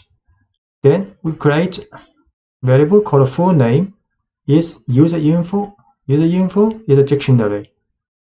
User info's first name plus username info's last name concatenated with a space. Then location is user info's location's value. Next, we can print message with full name and location, title form. So create a dictionary with 2 scientists as the key and dictionary including first name, last name, and location as this person's value. Next, run a for loop which extracts the information of the key is the username and the user info is the dictionary from user's items method. Then print out information of username, then create a full name with the concatenation of the user info's first name and the last name, as well as the location information, then print out. So the result is username Einstein, then full name Albert Einstein, location Princeton, and similarly for username Marie Curie. In this lecture, you will learn how to accept the user input in Python, so your program can then work with it. When your program needs a name, you will be able to prompt the user for a name. When your program needs a list of names, you will be able to prompt the user for a series of names. To do this, you will use the input function. How the input function works? The input function pauses your program and waits for the user to enter some text. Once Python receives the user's input, it will store it in a variable to make it convenient for you to work with. For example, we can use import function, and this is a prompt to the user. User will see this prompt. So tell me something and I will repeat it back to you. Then after user has input the text of something, then this will stored in the message variable. Next, we can print out this message. For example, we can try this. The user will see this, tell me something, and I will repeat it back to you. I try, for example, hello everyone. Then this information has been stored in the message. Next, we can print out this message. Hello everyone. So the input function takes one argument, the prompt or instructions that we want to display to the user so they know what to do. In this example, when Python runs the first line, the user sees the prompt, tell me something, and I will repeat it back to you. The program waits while the user enters their response and continues after the user presses enter. And the response is stored in the variable message. Then print message displays the input back to the user. And when you run input in Spider, sometimes may comes with internal problem with this function. One way to solve this problem is to upgrade the Spider to version 5.3.0 using command and Anaconda prompt. So you can start Anaconda prompt in Windows Start menu, activate your environment. You have create an environment called NumPy, for example. Then you activate this NumPy environment, use conda activate NumPy. Then you can install Spider with the version 5.3.0 using this command pip install spider equals 0 double equal. After it is successfully finished, then check if the version of Spider is 5.3.0. You can use conda list Spider will show this information. Then you start Spider from Windows. You start menu Anaconda. So writing clear prompts. Each time you use the input information, you should include a clear, easy-to-follow prompt that tells the user exactly what kind of information you are looking for. Any statement that tells the user where to end should work. For example, add a space at the end of your prompt after the colon in the preceding example to separate the prompt from the user's response and to make it clear to your user where to end their text. So for example, you can set the prompt to input as please enter your name, here with a space.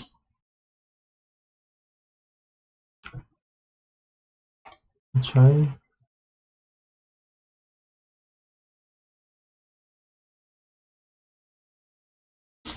And build a multi-line string for the prompt. Sometimes you will want to write a prompt that's longer than one line. For example, you can store your prompt in a variable and pass that variable to the input function.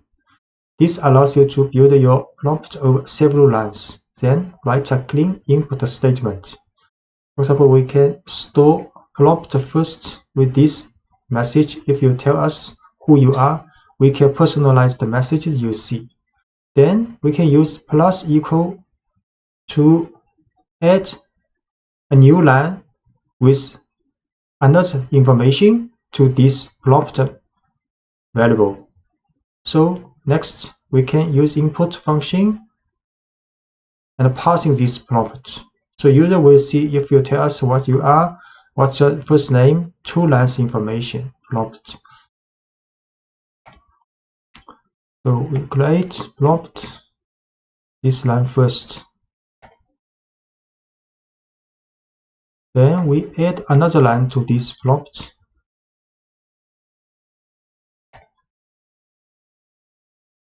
Then we use input and with this prompt to the user. So user will see 2 lines for the prompt. Try a name, Wilson. Then next we can print out this name. Hello, Wilson.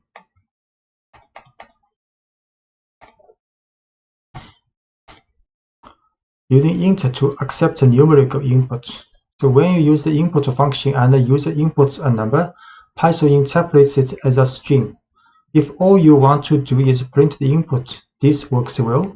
But if you try to use input as a number, you have to use the int function, which tells Python to treat the input as a numerical value. The int function converts a string representation of a number to a numerical representation, as shown here. So user will see this prompt, how old are you? So if, for example, if E inputs 21, then the age will store this 21, but this value is a string. So next, you can use int function to change this string value to a numerical variable. Then we can use some numerical comparison. For example, if his age is older than 18. We tried, how old are you in inches?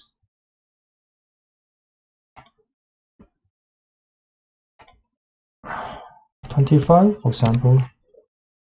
Then we store this height variable and change to int form. Use int function. So now height can be used to do some numerical comparison. For example, if height is larger than 36, print this message. If not, then print else message. So you will be able to write when you are a little older.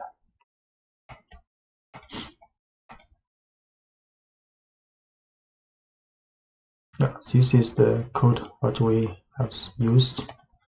The modulo operate. A useful tool for working with numerical information is the modulo operate, which divides one number by another number and then returns the remainder. So we use the percent symbol for the modulo operation. For example, 4 modulo 3 will get 1, and 5 modulo 3 will get 2 here. Get 2 here. The following program will tell the input value is even or odd using modulo operation. So user will input something according to this prompt, enter number, and I will tell you if it's even or odd. Then use int function to change this number as a numerical variable. Then we can use an if statement test to test if the number is modulo 2 will be 0. If modulo 2 0, then this number is an even number. Will print is even information. If not, then this number is odd number. So first we'll accept a user input. For example, input 19. Then use int function to set number as numerical value. Then we can run this if-else statement. So the number 19 is odd.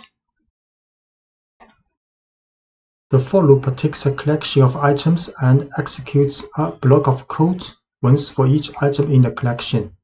In contrast, the while loop runs as long as or while a certain condition is true. You can use a while loop to count up through a series of numbers. For example, the following while loop counts from 1 to 5.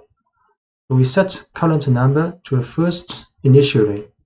Then we do a while loop, check if current number less than or equal to 5, then print this current number.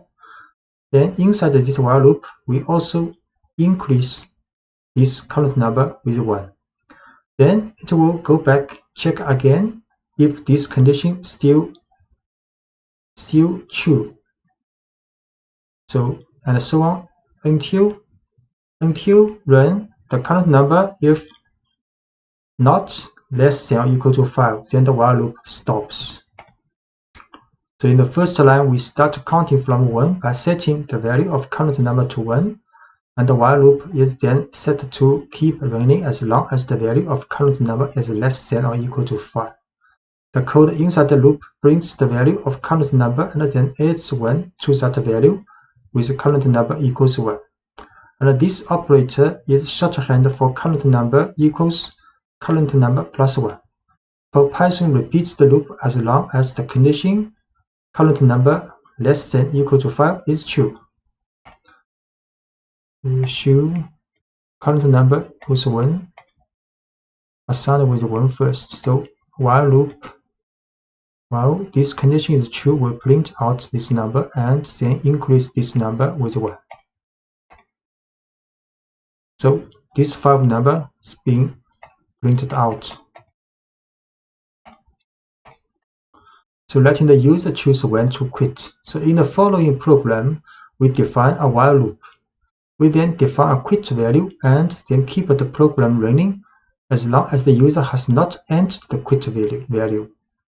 So prompt, we create prompt value message, the 2-line, tell me something and I will repeat it back to you. And enter quit to end the program. So we start with an empty string called message. Then our message is not quit, is not equal to quit. If this is true, then we will let user to input some message with this prompt. Next, then print message. So this while loop will run until user input quit. So if user do not input quit, this while loop will always run forever to end to print the message you have input. But if you input quit, then while loop will stop immediately.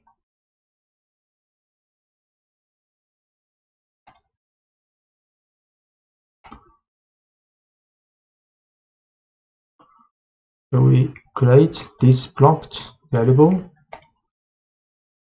then create empty message, then run this while loop and let the user to input this message and print out this message.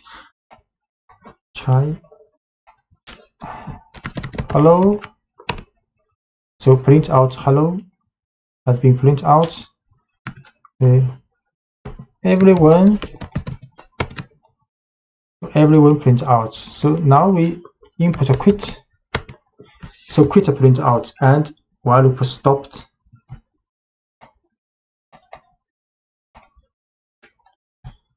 This program works well, except that it prints the word quit as if it were an actual message. So actually quit is not the message wanted to be printed out. The simple if test fixes this. This is same 2-line prompt and same for start with an empty message. Then inside the while loop, we can get the input from the user. Then we will test if this message not equal to quit, then we can print this message. So if this message is quit, we will not print out this message.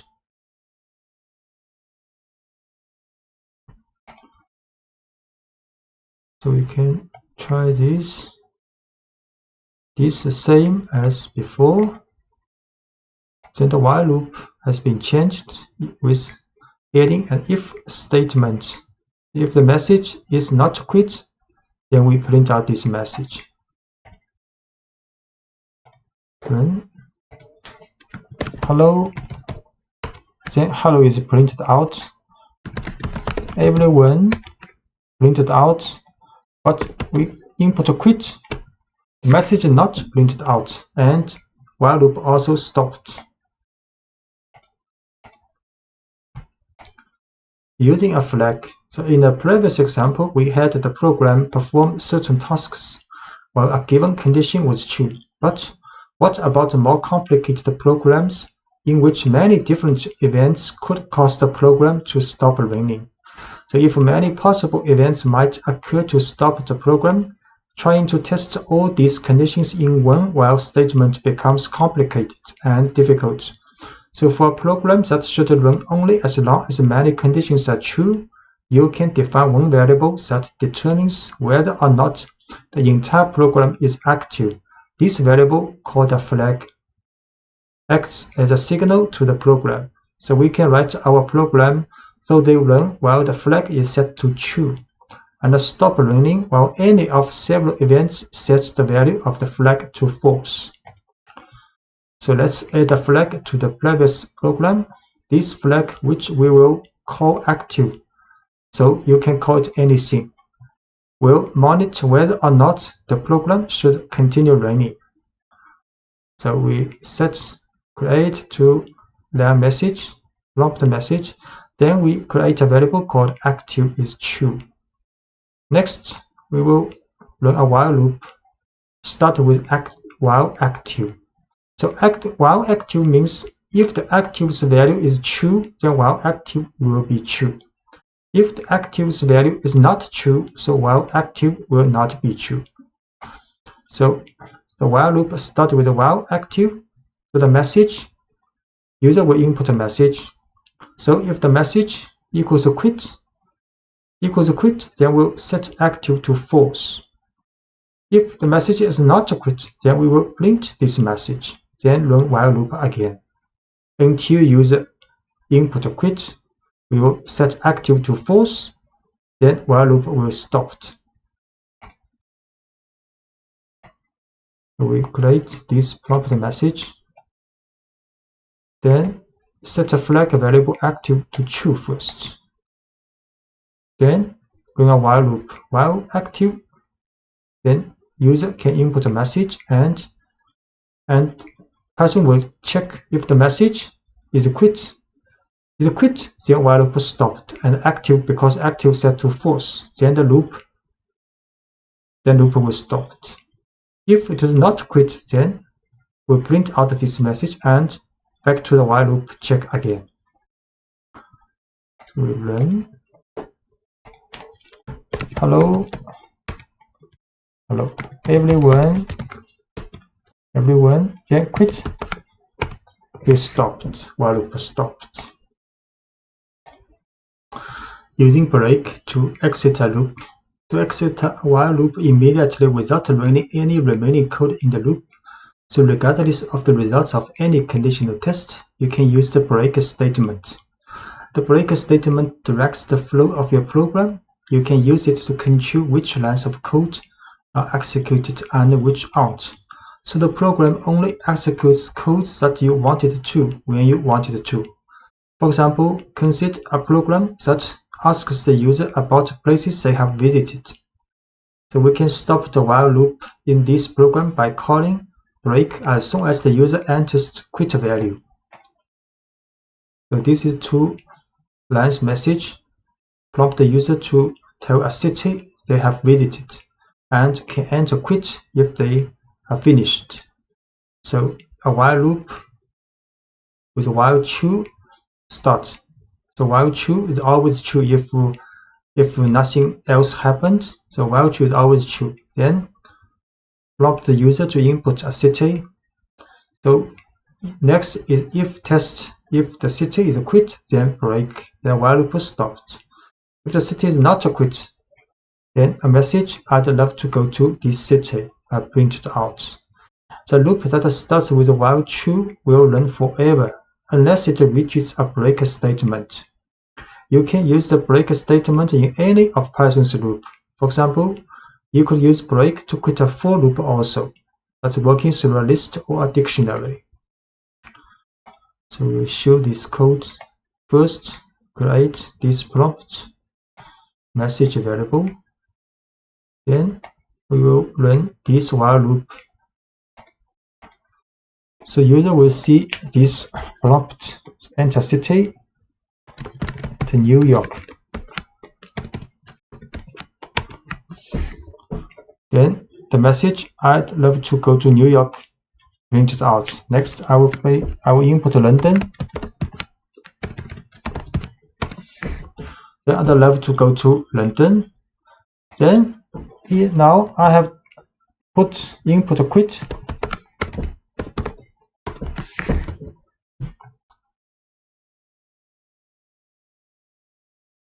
So the while loop stopped. And you can also use continue in a loop. So rather than breaking out of a loop entirely without executing the rest of its code, you can use a continue statement to return to the beginning of the loop based on the result of our conditional tests. So for example, consider a loop that counts from 1 to 10 but prints only the odd numbers in that range. So we create the first value of current number is 0. Then we run a while loop for the test if current number is less than 10. So at the beginning it is true because 0 less than 10. So run the while loop inside the loop. First we add 1 to this number. Then we if test if this number modulo 2 equals 0, which means it is an even number, then it will continue. So continue will go back to the while loop and without running the rest of code in the while loop, but not stop this while loop. Just skip the rest of the code and back to the while loop. So if it is an even number, we do nothing, just back to the while loop. But if it is not even number, it's an odd number, then we print this number and back to the while loop also. So first we set the current number to 0 because it's less than 10. Python enters the while loop. So once inside the loop, we increment the count by 1. So current number is 1. And the if statement then checks the modulo of current number and 2. If the modulo is 0, which means current number is divided by 2, the continue statement tells Python to ignore the rest of the loop and return to the beginning. So if the current number is not divisible by 2, the rest of the loop is executed and Python prints the current number and back to the while loop again. So we will show current number is 0. Then a while loop will print out only odd number.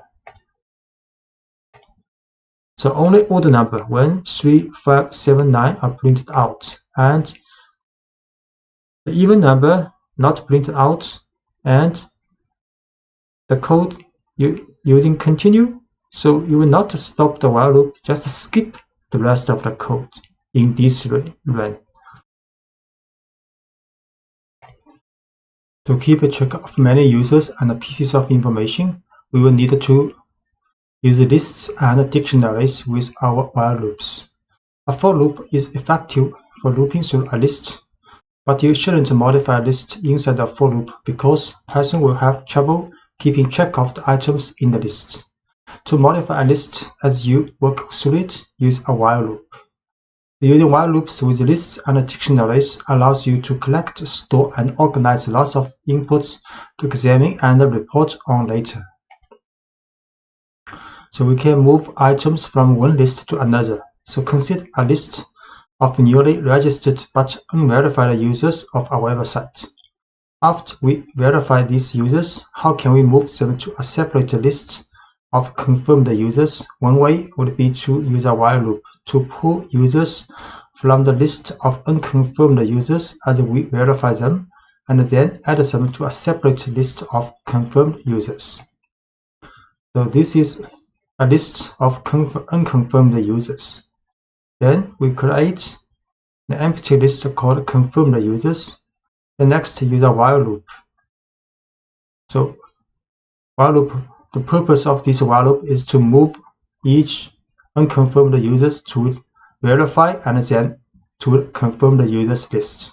So while unconfirmed users means if unconfirmed users list is not empty, there are users in this list, then we will run the while loop. So we use a pop function to take the last one of this list, last item of this list out, then store in a current user. Then we print a verifying message. Then in confirmed users list, we append this current user.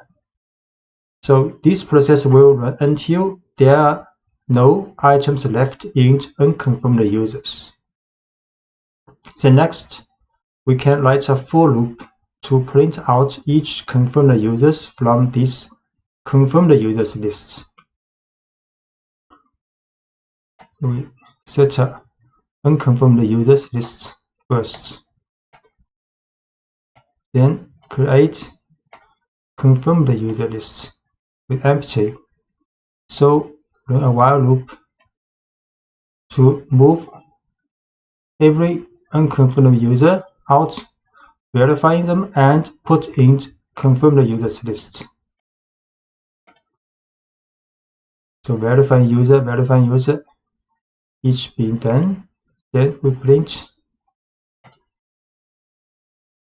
following users have been confirmed. Then for loop for the confirmed users list, each item will be printed out.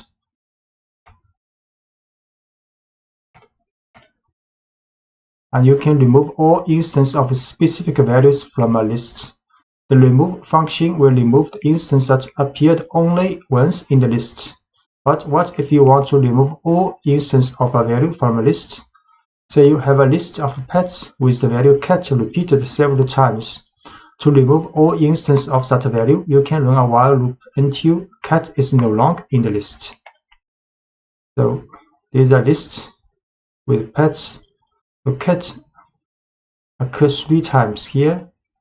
Then we can write a while loop. So while cat in pets, then we will remove cat.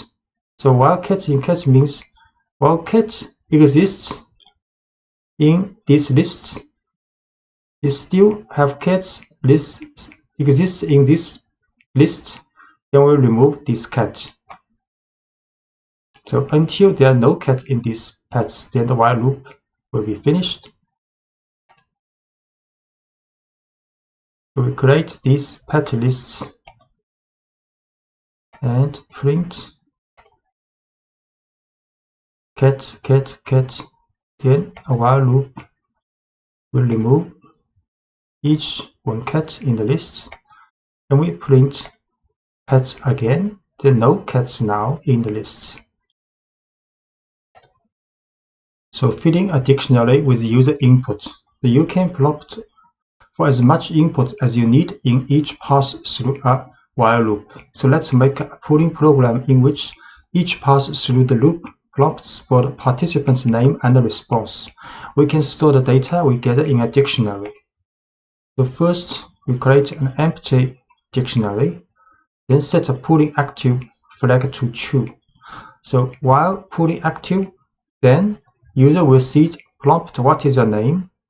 Then the response is input and user input name to name variable. Similarly, user will input the mountains information for the response variable. Then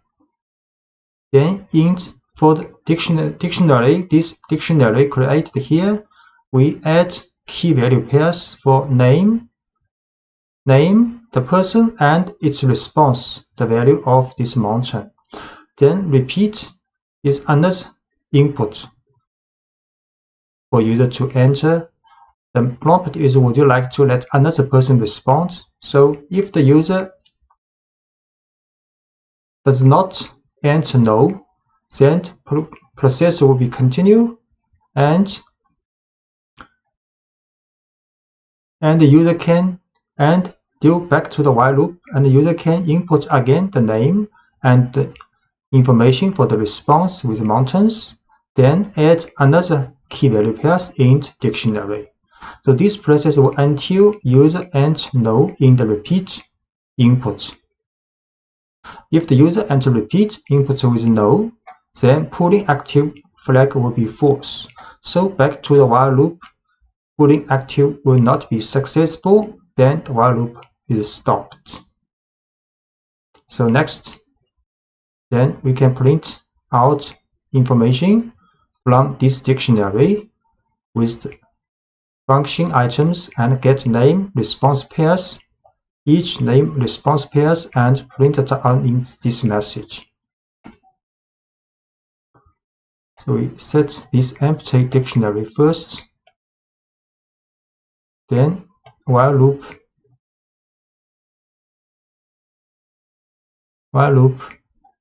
In the while loop, user will enter name and response of the mountain, and while loop will set key value pairs in this dictionary. Then user will see another prompt. Would you like to let another person respond?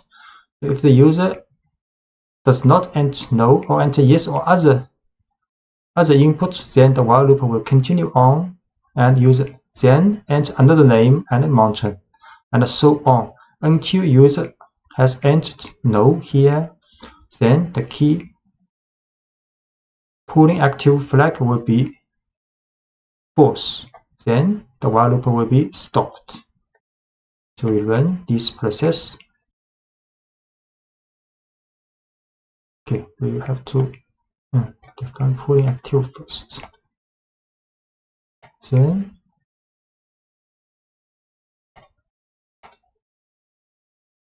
what's your name? Wilson. Himalaya is mountain. Would you like to let another person respond? Yes. What's your name? Shirley. What the mountain would you like to climb someday? Kilimanjaro.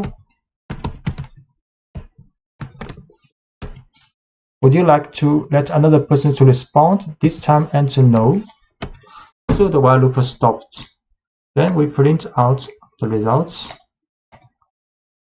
Pulling results, and for name items, a for loop to get out all the key value pairs in this dictionary, and print out all information. Wilson would like to climb Himalaya, and Shirley would like to climb Kilimanjaro.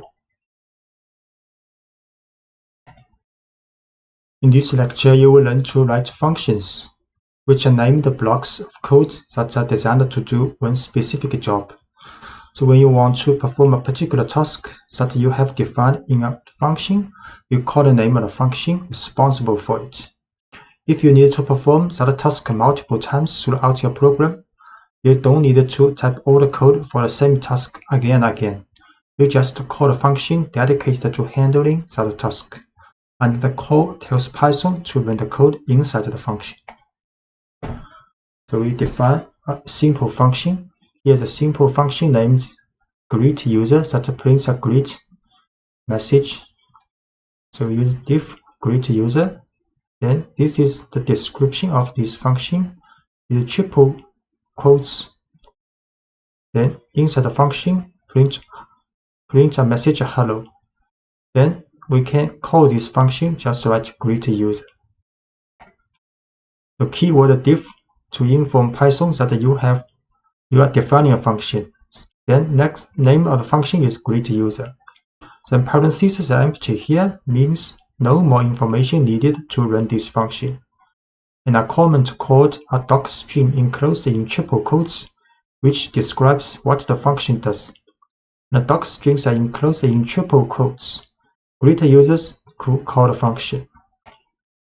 So we define a function called greet user, and inside the function print hello message. Then we call this function just print greet user and parentheses. The function greet user can not only tell the user hello, but also greet them by name. So for the function to do this, you enter username in the parentheses of the function's definition at the diff greet user. So by adding username here, you allow the function to accept any value of username you specify. So if we want to print message with different username, so we can put a parameter here in the definition of function in the parentheses.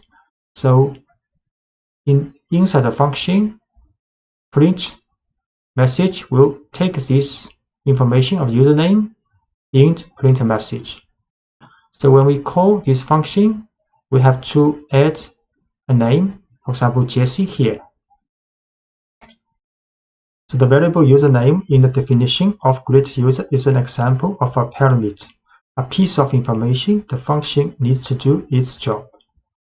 And the value Jesse in greet user Jesse is an example of an argument. An argument is a piece of information that is passed from a function call to a function. So when we call a function, we place the value we want the function to work with in parentheses. In this case, the argument Jesse was passed to the function greet user, and the value was stored in a parameter username. Note that people sometimes speak of arguments and parameters interchangeably. So we create again this function greet user with the username as a parameter. Then we can print out a message using this username. So function defined. Then we call this function and adding a Jesse here in the parentheses. So the message hello Jesse is printed out. Because a function definition can have multiple parameters, a function call may need multiple arguments. You can pass arguments to your functions in a number of ways. You can use positional arguments, which need to be in the same order the parameters were written. Keyword arguments, where each argument consists of a variable name and a value, and the lists and dictionaries of values. So positional arguments. When you call a function, Python must match each argument in the function call with a parameter in the function definition. The simplest way to do this is based on the order of the arguments provided. So values matched up this way are called positional arguments. To see how this works, consider a function that displays information about pets. The function tells us what kind of animal each pet is and the pet's name. We define a function called describePet with two parameters needed to run this function. First is animal type, second is pet name.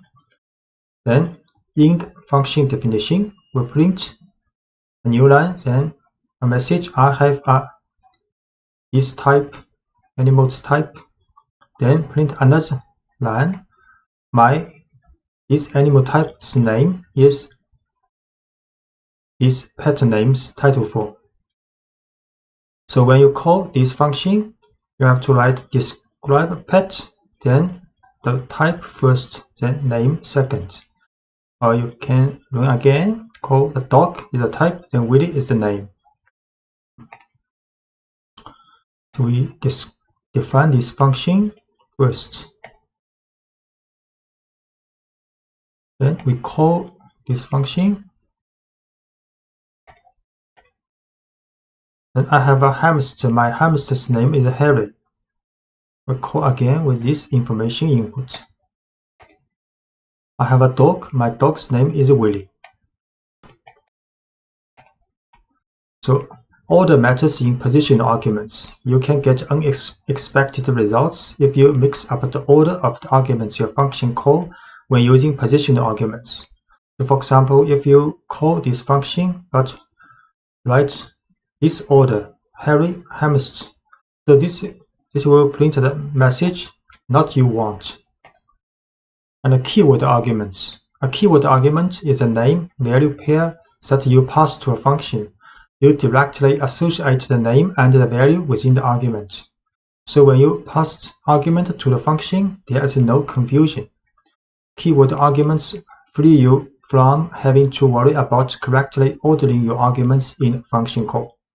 So let's rewrite the pets examples using keyword arguments to call describePets. So we can also call this function. Then in the parentheses we write key value. So you can write any order if you input the key value pairs. And we can also call a pet name right first, Harry, and animal type second. It's correct. So the order of keyword arguments doesn't matter because we explicitly tell Python which parameter each argument should be matched with. So we call using keyword arguments. So I have a hamster, my hamster's name is Harry. Then call again with this keyword order. So I have a hamster, my hamster's name is Harry. The return result is the same. And default values. So when writing a function, you can define a default value for each parameter. If an argument for a parameter is provided in a function call, Python uses the argument value. If not, it uses the parameter's default value. For example, if you notice that most of the calls to describe a pet are being used to describe dogs, so you can set the default value of animal type to dog. Now anyone calling describe pet for a dog can omit that information. We can define this function with pet name, but animal type we set a default value as dog.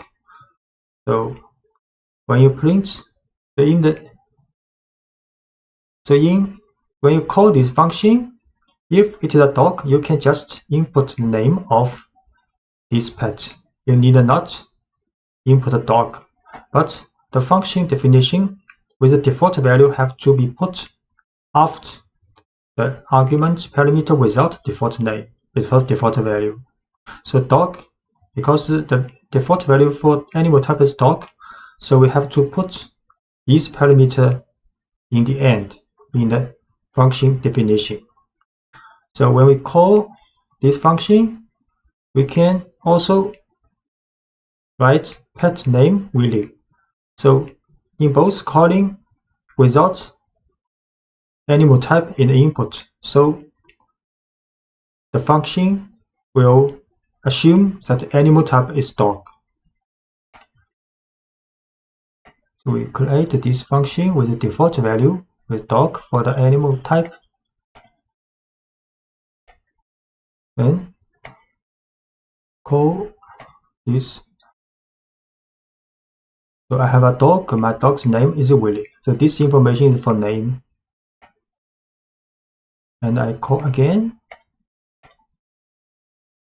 I have a dog, my dog's name is Willie. To get the same result. Note that the order of the parameters in the function definition had to be changed because the default value makes it unnecessary to specify a type of animal as an argument. So the only argument left in the function call is the pet's name. So Python still interprets this as a positional argument. So if the function is called with just a pet's name, that argument will match up with the first parameter listed in the function's definition.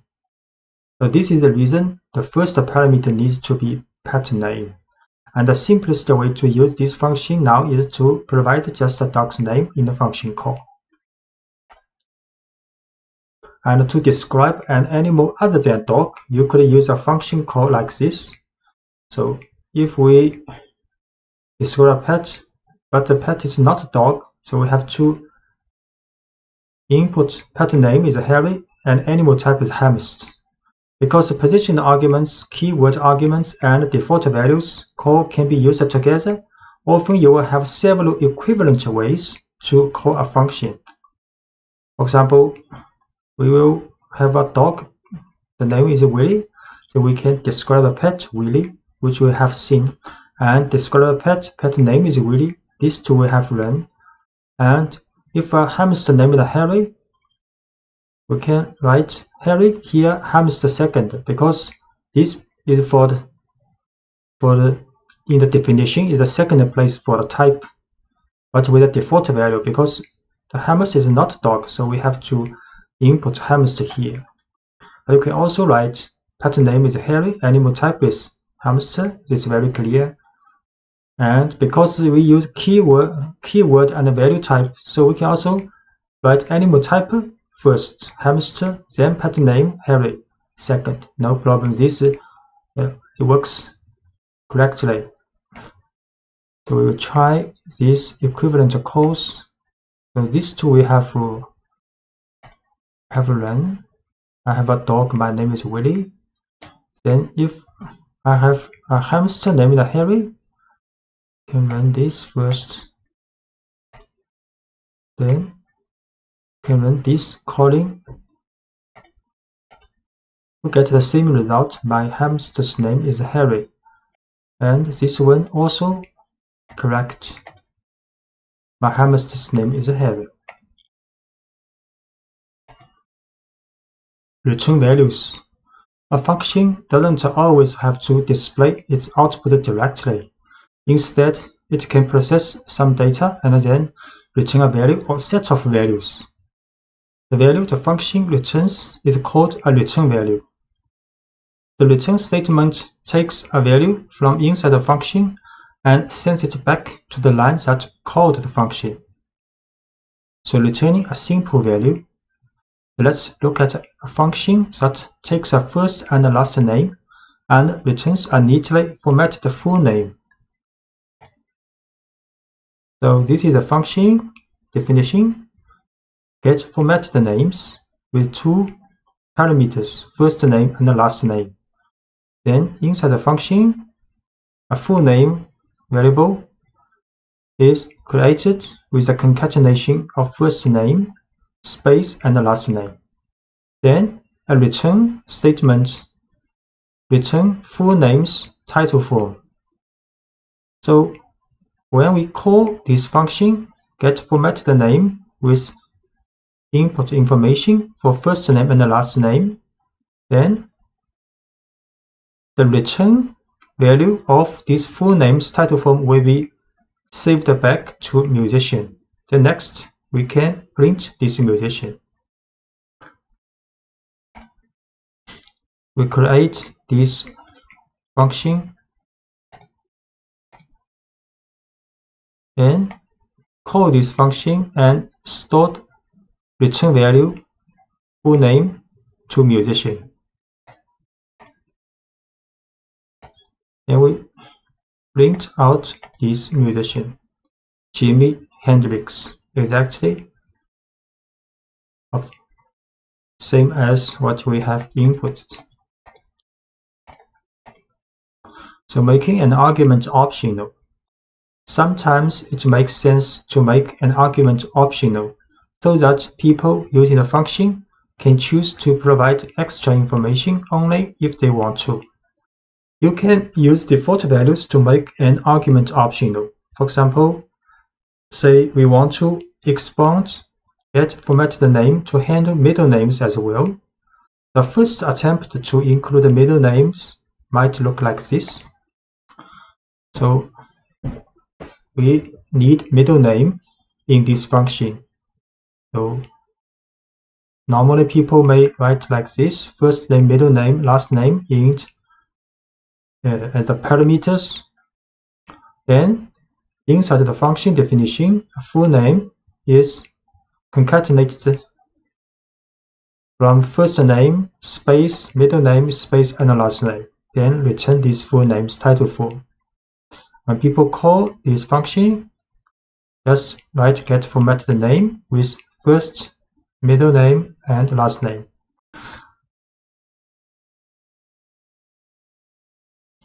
So we try this function definition and call this function with first name, middle name, and the last name. Is a positional argument. Passing position argument. So then after calling this function, the musician will get the value of this returned value full name. Then we print this musician. So first name John Hooker Lee printed out.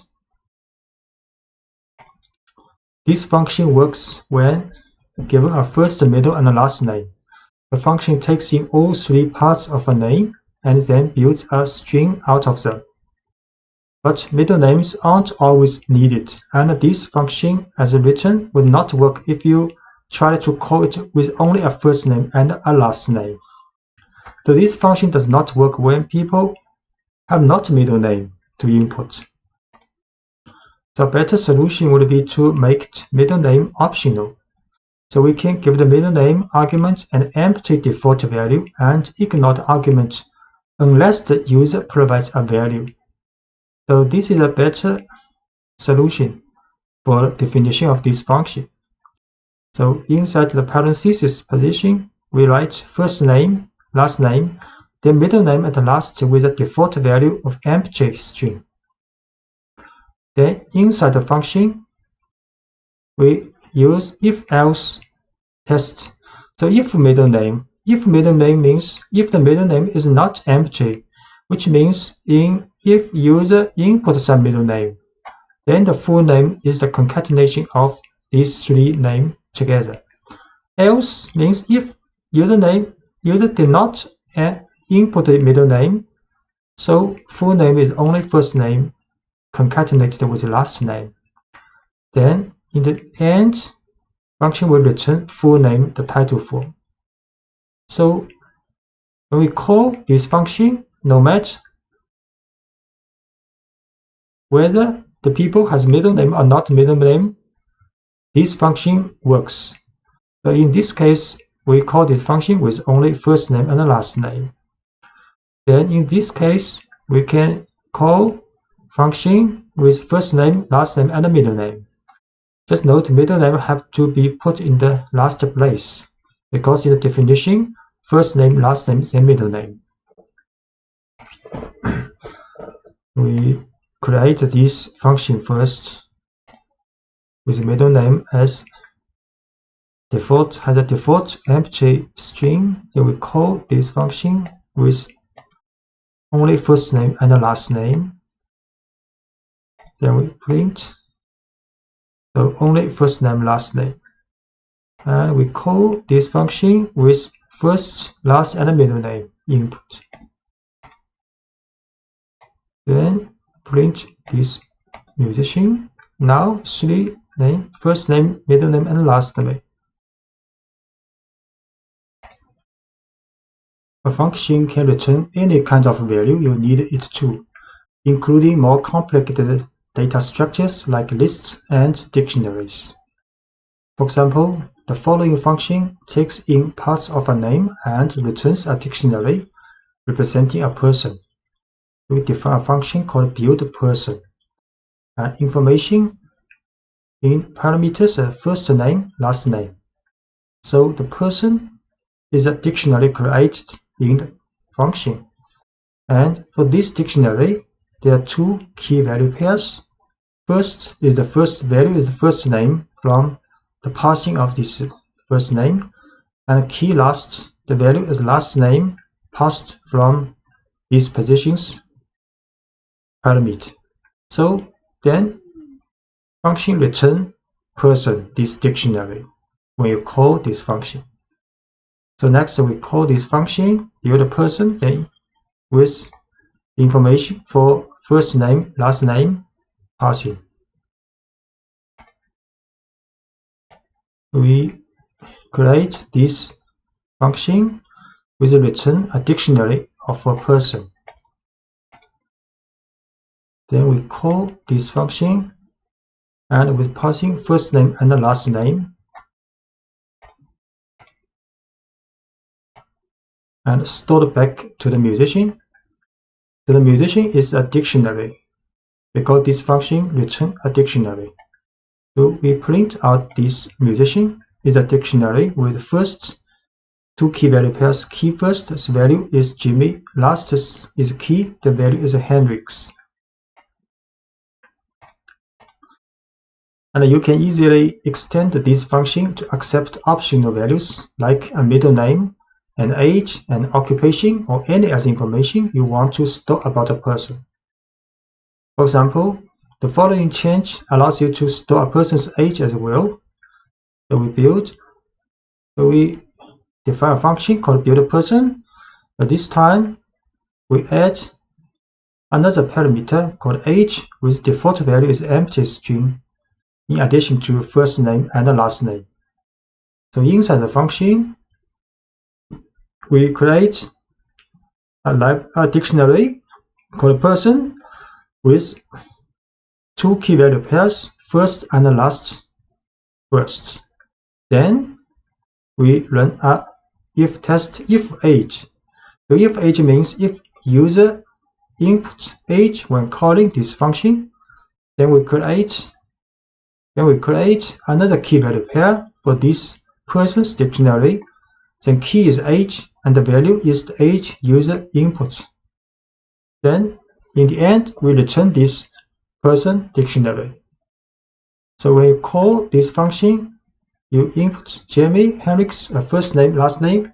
Then you add a key value pair like age equals 27.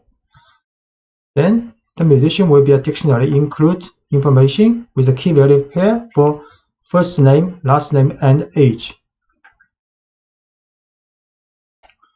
We define this function with age as a default empty string value in addition to first name and the last name, and return this person if age is input with a value, then the person has key value pair for age also.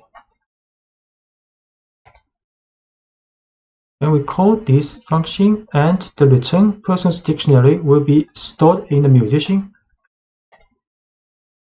with input Jamie, Hendrix, and age 27. Then we print out this musician. So now musician is a dictionary with 3 key value pairs: first name, last name, and age. Using a function with a while loop, you can use functions with all the Python structures you have learned about so far. For example, let's use the getFormatTheName function with a while loop to greet users more formally. It is the first attempt at greeting people using their first and last names. So you can define a function with 2 parameters, first name, last name. Then inside the function, create variable called full name with the concatenation of first name, space, and the last name. Then return these full names title form. Then we write a while loop. So while true, it will be always true if nothing happens. So in the while loop, print message for the user to input a name, and if user input a Q, then it will be quit. Then the while loop will stop. Then next, create 2 variable called fName, get the information of the first name, the lName get information of last name user input. Then format the name, calling this getFormatTheName function, and store the return value of full name to format the name. Then print message including this formatted name. In the previous example, we use a simple version of getFormatTheName that doesn't involve middle name. And the while loop asks the user to enter their name, and we prompt for their first and last name separately. But there is one problem with this while loop. We haven't defined a quit condition, and the while loop will be run infinitely. We want the user to be able to quit as easily as possible, so each prompt should offer a way to quit. The break statement offers a straightforward way to exit the loop at either prompt. In the following example, we add a message that informs the user how to quit, and then we break out of the loop if the user enters the quit value at either prompt. So the program will continue greeting people until someone enters Q for either name. So we change the while loop here. After user see the input for the first name, after user input, there will be a if conditional test. So if user inputs Q for the first name, then it will be break. Then the while loop will stop. Now if the next for L last name input from the user also will be a if test. If this time user input Q, then also will be break. We try to use this. Create this function first, then we run a while loop which include Q if user input. So first name Wilson, last name Shirley, then hello Wilson Shirley, then first name James, last name Wilson, then print it out. Then we input Q and the while loop stopped. Passing a list to a function. You will often find it useful to pass a list to a function, whether it is a list of names, numbers, or more complex objects, such as dictionaries. When you pass a list to a function, the function gets direct access to the contents of the list. Say we have a list of users and want to print a greeting to each. The following example sends a list of names to a function called greetUsers, which greets each person in the list individually. So we define a function called greetUser with parameter called names, and the names is a list. So inside the function, there's a for loop for name in names. So get each element of this names list, then set it to variable name. Next, we create a message with the concatenation of hello and the names title for, then print this message. So when we call this function, we create a user names with 3 names in this list, then call this function greetUsers with passing this usernames list. We define this function first, then create a list called usernames, and call this function with passing this list. Then greeting message for each person in the list has been printed out. Hello Hannah, hello Chai, hello Margot. Modifying a list in a function.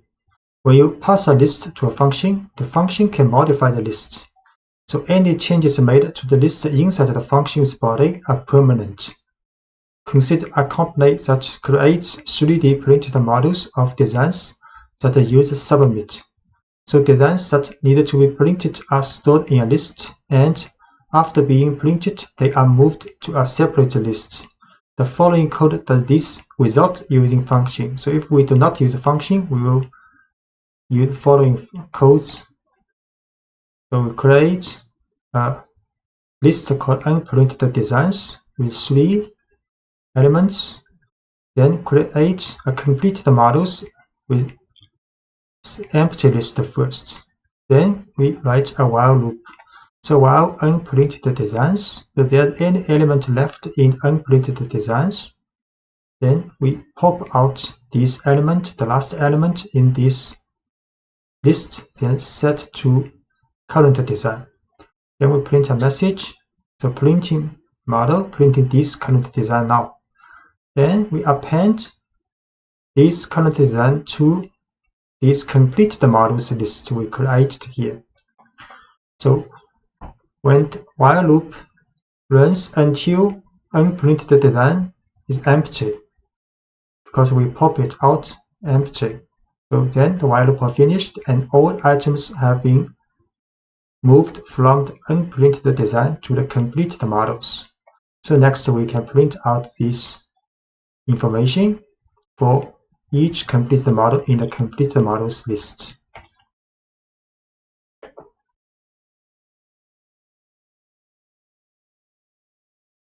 So we create these 2 lists, then use a while loop to move all items from unprinted design to completed models.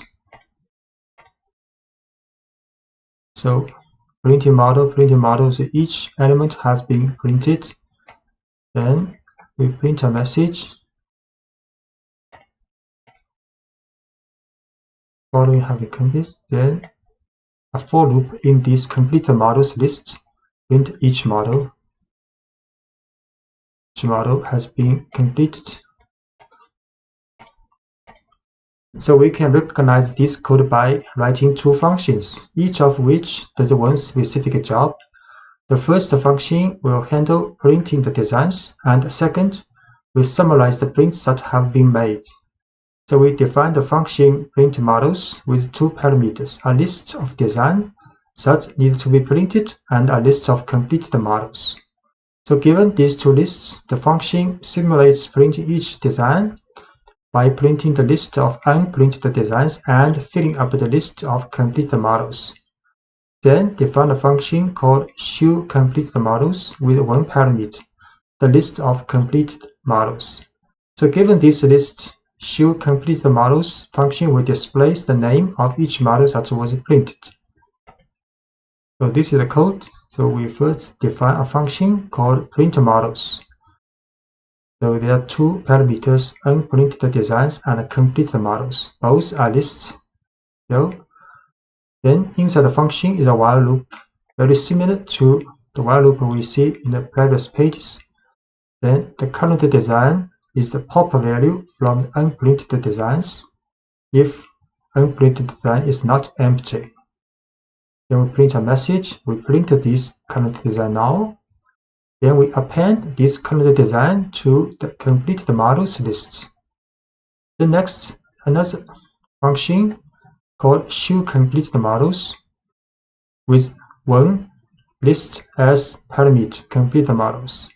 So we print a message, then for completed models, each completed model in completed models list will print this model. So we call this function, we first define two lists. One is unprinted designs with 3 elements. One is completed models with empty value, initial empty value. Then we call printModels function with unprinted design and completed models as input to the parameter. Then we call showCompleteModels with completed models as input. So we run first, define these two functions called printModels and showCompleteModels.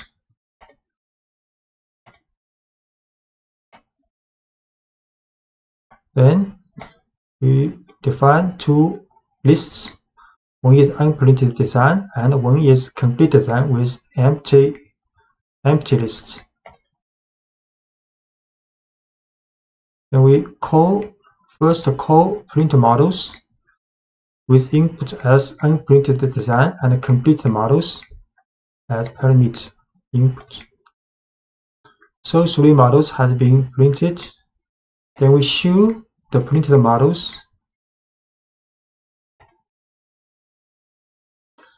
So the completed models now has 3 elements, and if we run show the unprinted design again, it is empty now. So which means for the calling this function, printModel calling this line, we input two lists, and both have been changed. So for the unprinted designs, it's empty now, and for the completed models, it's now full of 3 completed models. So passing lists to the function will be changed.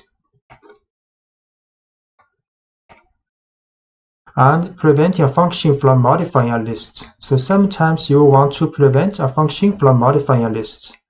For example, say that you start with a list of unprinted design and write. In this case, you can address this issue by passing the function a copy of the list, not the original. So any changes the function makes to the list will affect only the copy, leaving the original list intact. So you can send a copy of a list to a function like this. So if we call this function again, we can use the bracket colon. This is a copy of this list. So this list will not be changed after running the function. The slash notation makes a copy of the list to send to the function. If we did not want to empty the list of unprinted designs in previous example, we could call print models like this. So print model, unprinted design with a column. So this list will not be empty after we have called model. We try this. So these two lines are the same as before. We create two lists. One is unprinted design and one is empty design. Empty for the complete models at first. Then we call this function called print model with unprinted designs, but we use a column here. So unprinted designs, this list, original list will not be affected. But completed models, this list will be affected, will be filled with each element from unprinted designs. So we call, then we call again for show completed models. So the complete models has 3 elements now, and we run unprinted design, still has 3 elements.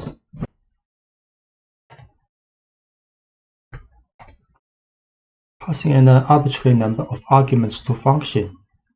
Sometimes you want to know ahead of time how many arguments a function needs to accept. Fortunately, Python allows a function to collect an arbitrary number of arguments from the calling statement. For example, consider a function that builds a pizza. It needs to accept a number of toppings, but you can't know ahead of time how many toppings a person will want. The function in the following example has one parameter, asterisk toppings, but this parameter collects as many arguments as the calling line provides. So we define a function called makePizza with the parameter asterisk toppings. Then we print these toppings. And when we call this function makePizza, we can input one argument pepperoni, or we can input with 3 or many more arguments when we calling this function. So the asterisk in the parameter name toppings tells Python to make an empty tuple called toppings and pack whatever values it receives into this tuple. So in these 2 cases, pepperoni or mushrooms, green peppers, extra cheese will be stored in these star toppings, and this asterisk toppings will be a tuple, will be used in the function.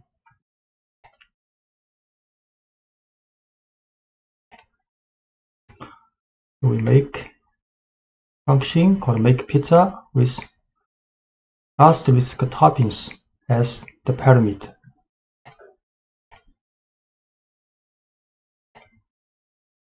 Then we call this function, this time with only one item, pepperoni, as the argument for this parameter. Then it will in output print this one with tuple with only one element. Then this time call this function but with 3 toppings as arguments input. Then Python will output print out a tuple with 3 elements.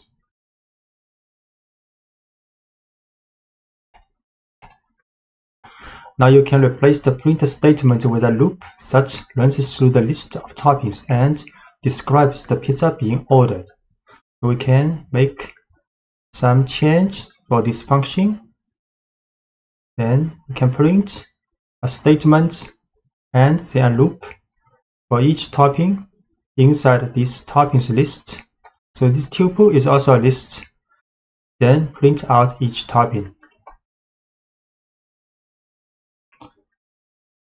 We create this function again. Then we call with the same argument as before. Now the message, make a pizza with the following toppings, pepperoni. and call this function with 3 arguments passing. Then make a pizza with the following toppings with these 3 toppings. And mixing positional and arbitrary arguments. If you want a function to accept several different kinds of arguments, the parameter that accepts an arbitrary number of arguments must be placed last in the function definition. Python matches positional and keyword arguments first and then collects any remaining arguments in the final parameter. So for example, if the function needs to take in a size for the pizza, such parameter must come before the parameter asterisk toppings. So in the function definition, Python stores the first value it receives in the parameter size. All other values that come after are stored in the tuple toppings. So the function calls include an argument for the size first, and followed by as many toppings as needed. So we make modification for this function definition. Then this time there are 2 parameters. The first is the size for the pizza. The next is an arbitrary number of arguments will be stored in this toppings tuple because there are asterisk here.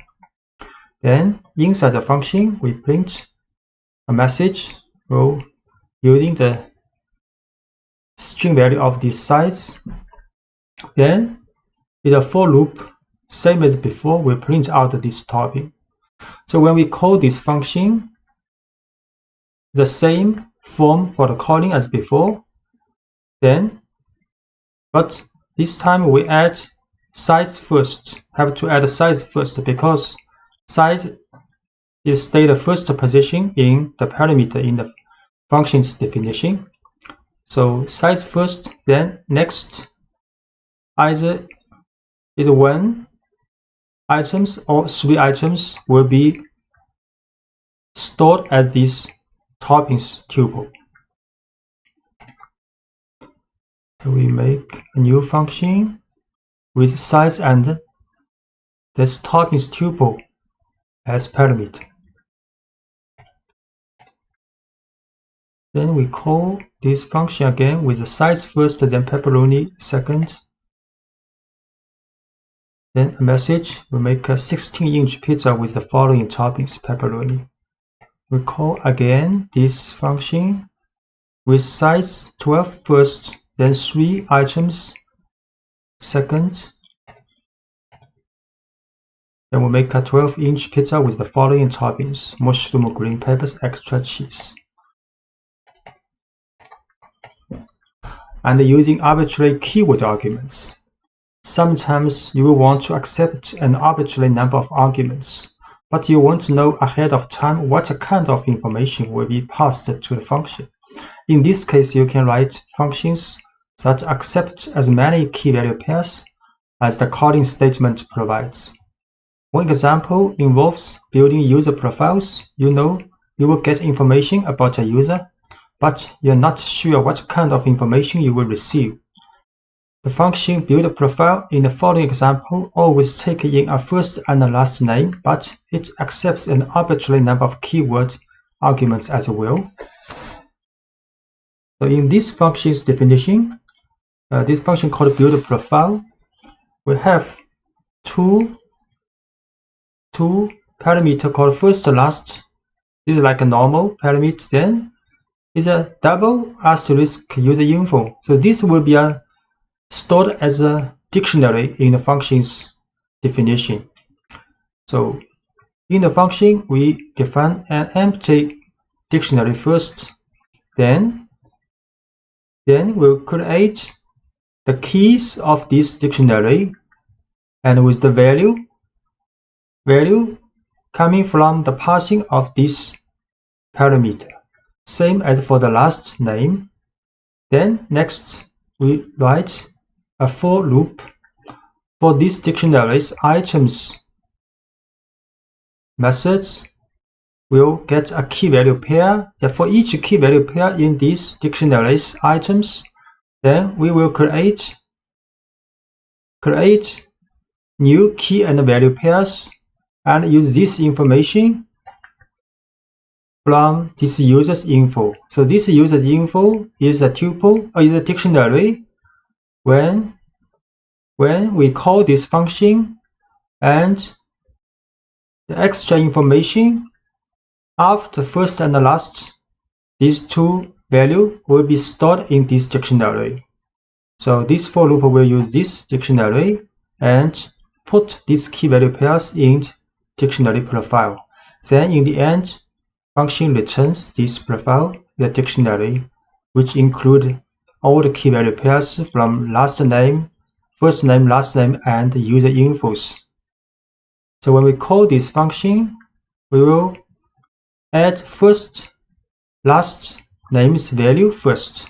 Then we will add several key value pairs as we want.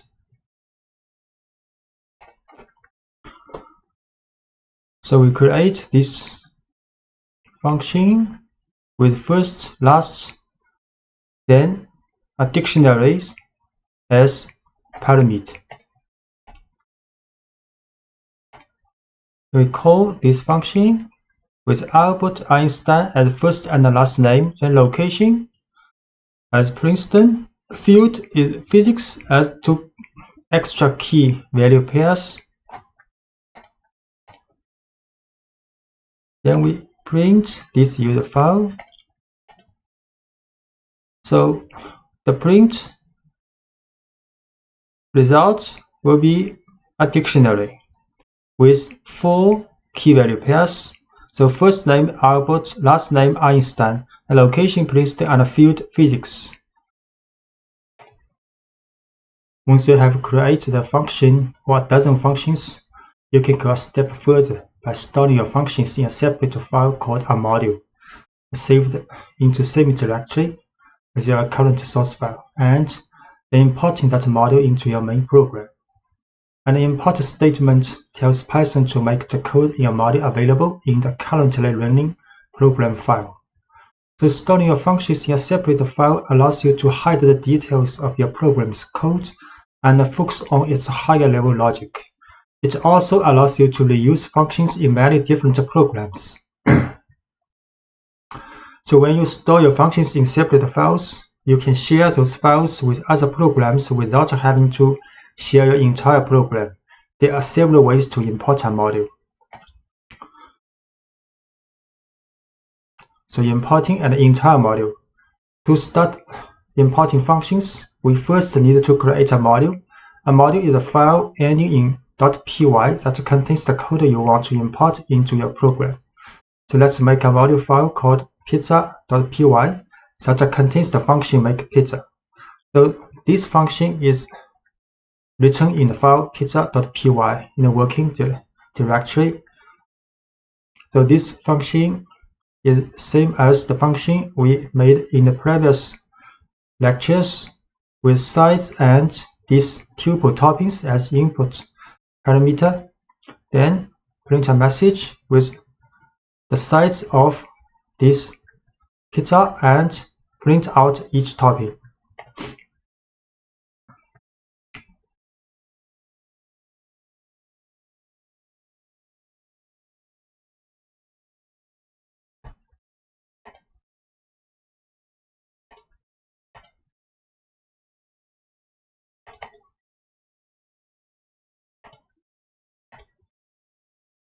So this file called pizza.py is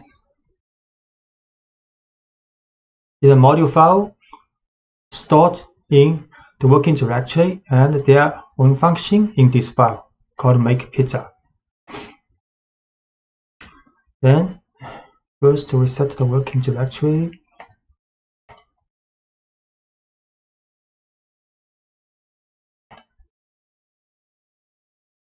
Then we can import the module pizza. We just create it and then make 2 calls to make pizza using the form.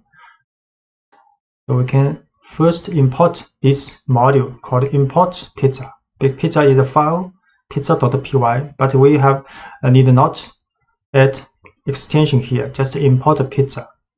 Then we can call this function makePizza using pizza.makePizza. Then is the argument for the input. Similarly, we can use pizza.makePizza and input with size, then more than 1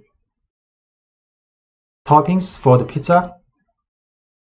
So when Python reads this file, the line import pizza tells Python to open the file pizza.py and copy all the functions from it into this program. To call a function from an imported module, enter the name of the module you imported, pizza, followed by the name of the function makePizza, and separated by a dot. This code produces the same output as in the previous lecture, that without storing function into a module. So we import pizza first. Then we can use makePizza.pizza with argument parsing. So output making a 16-inch pizza with the following toppings: pepperoni. Similarly, we can call this pizza with 3 toppings and 1 size. So that's correct.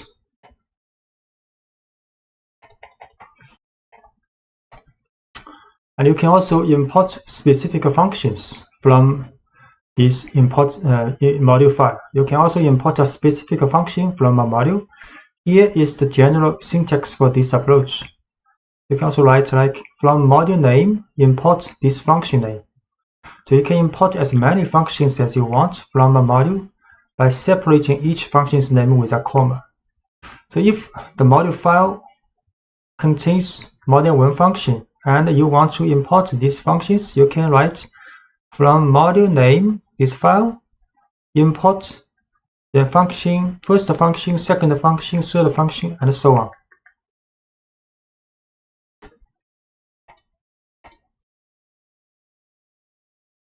So the makePizza example would look like this if we want to import just the function we are going to use. So we can write from pizza import makePizza. Then when we call this function, we just use makePizza with the argument makePizza with this argument. So with this syntax, we don't need to use the dot notation when you call a function, because we have explicitly imported the function makePizza in the import statement. So we can call it by name when we use the function. So this time we just import this makePizza function from this file. Then we can call this function, just use makePizza. Call this function with 3 toppings.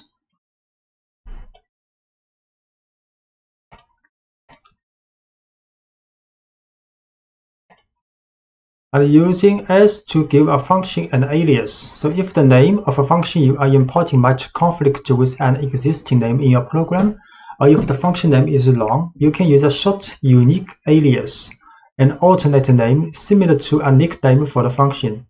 You will give the function this special nickname when you import the function. The general syntax for providing an alias is like, so from module name, import function name is an alias. So here we give the function makePizza an alias mp. So by importing makePizza as mp, so the s keyword renames a function using the alias you provide. So you can write from pizza import makePizza as mp. Then we can call this function using mp now with the parameter parsing. mp now with the parameter parsing. We can from pizza import makePizza as mp. Then we can use mp16 pepperoni to call this function. You can make a call with mp12 mushroom, green peppers, extra cheese. So the output of this calling is the same.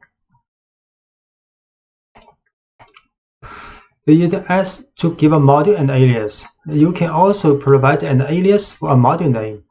The general syntax for this approach is import module name as an alias. So giving a module a short alias, like P for pizza, allows you to call the module's functions more quickly. So calling p.makePizza is more concise than calling pizza.makePizza. So we can import pizza as P. So we can call module with p.makePizza. p.makePizza. So we can import the module as P. Then call module with p.makePizza 16 pepperoni. P.makePizza 12 and with 3 topping. So the result is the same in the printing. And you can also import all functions in a module. You can tell Python to import every function in a module by using the asterisk operator. So we can write from pizza import this asterisk, means all the function. Next, we can also use make pizza with the parsing. The asterisk in the import statement tells Python to copy every function from the module pizza into this program file. Because every function is imported, you can call each function by name without using the dot notation. However, it's best not to use this approach when you are working with large modules that you didn't write. If the module has a function name that matches an existing name in your project, you can get some unexpected results. Python may see several functions or variables with the same name, and instead of importing all the functions separately, it will overwrite the functions. So this is not a good approach. We write here just to let you know if in the later time you may see such approaches in other people's code. So we can try this, make from pizza import with the asterisk. Then we can call this function with just to make pizza. The result is the same. So the best approach is to import the function or functions you want, or import the entire module and use the dot notation. Class object-oriented programming is one of the most effective approaches to writing software. In object-oriented programming, you write classes that represent real-world things and situations, and you create objects based on these classes. When you write classes, you define the general behavior that a whole category of objects can have. And when you create individual objects from the class, each object is automatically equipped with the general behavior. You can then give each object whatever unique traits you desire. Making an object from a class is called instantiation, and you work with instances of a class. You can also specify the kind of information that can be stored in instances. So creating a dog class. So let's start by writing a simple class, dog, that represents a dog, not one dog in particular, but any dog. So they have all a name and age. We also know that most dogs sit and roll over. These two pieces of information, name and age, and those two behavior, sit and roll over, will go in our dog class because they are common to most dogs. After our class is written, we will use to make individual instances, each of which represents one specific dog. So this is a dog class. So class dog. Then this is a description of this class. Then we define df initial method. So every class has an initial method with the parameter self and a name age. Then inside this method function, then we define self.name is a name, because we need a name when we create this class for instantiation, and self-age is the age, these two information. Then we define two functions or called methods of this class. So sit, inside the sit parentheses, we pass self. So this means all the dog will have this sit method, same as rollover. Then inside this toFunction method, then we print the name of this dog and is not setting message. And similarly for rollover, we print this dog is rollover. So by convention, capitalize the name referred to classes in Python. The parentheses in the class definition are empty because we are creating this class from scratch. So the initial method, a function that's part of a class is a method, and everything you learned about the functions applies to methods as well. The initial method is a special method. The Python runs automatically whenever we create a new instance based on the dog class. Now, this method has 2 leading underscores and 2 trailing underscores. So there are 2 underscores here and 2 underscores. We define the initial method to have 3 parameters: self, name, and age. The self parameter is required in the method definition, and it must come first before the other parameters. And it must be included in the definition because when Python calls the initial method later to create an instance of dog, the method call will automatically pass the self argument.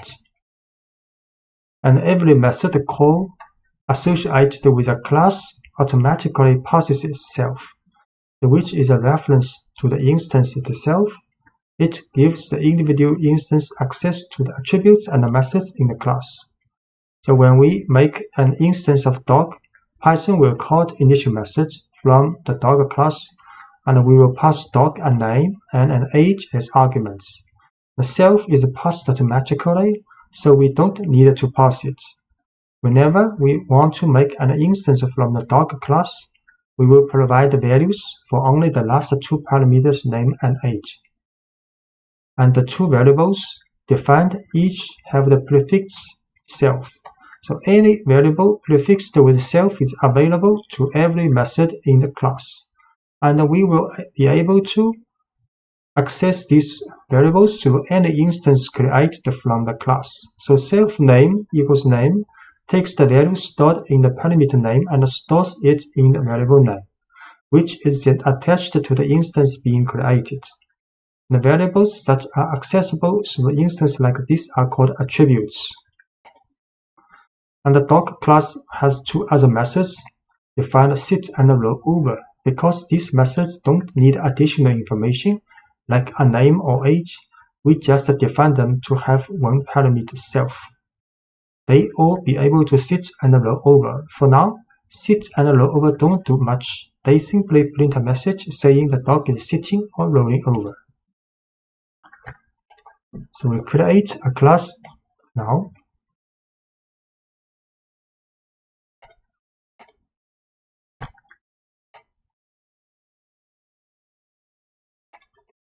Then make an instance from class. The class dog is a set of instructions that tells Python how to make individual instances representing specific dogs. So let's make an instance representing a specific dog. So we can create a specific dog, use dog equals, then this dog is the class name, and inside parentheses is the name and age, 2 parameters needed when we define initial function in the class definition. So we tell Python to create a dog whose name is Willy and whose age is 6. When Python reads this line, it calls the initial method in dog with the arguments Willy and 6. The initial method creates an instance representing this particular dog and sets the name and age attributes with the values we provided. The instance is stored in variable myDog. We create an instance myDog with Willy and 6 age old. And we can create another dog called your dog, named Lucy and 3 years old. Then can access attributes. To access the attributes of an instance, you use dot notation. So we can get the name and age of my dog using my dog.name and myDog.age. For example, we can print a message using myDogs.names title4 and print a message of myDogs.age years old. You can print a message. So my dog's name is Willie. Then print message using the attribute of age. My dog is 6 years old. And we can also print your dogs. Your dog's name is Lucy. And print using your dog's age attribute. Your dog is 3 years old.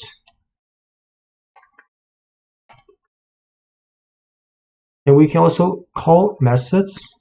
Methods actually is the function. So we can also use dot notation to call my methods defined in dog.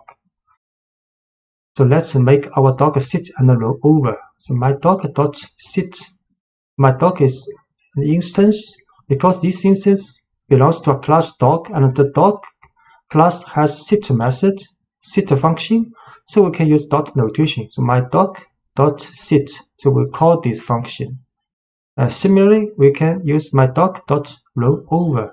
So rollover this function will be called. My dog sit. So Willie is now sitting. My dog.rollover. So Willie is now rolling over. And your dog can also sit. Lucy is now sitting. Of course, your dog can also roll over.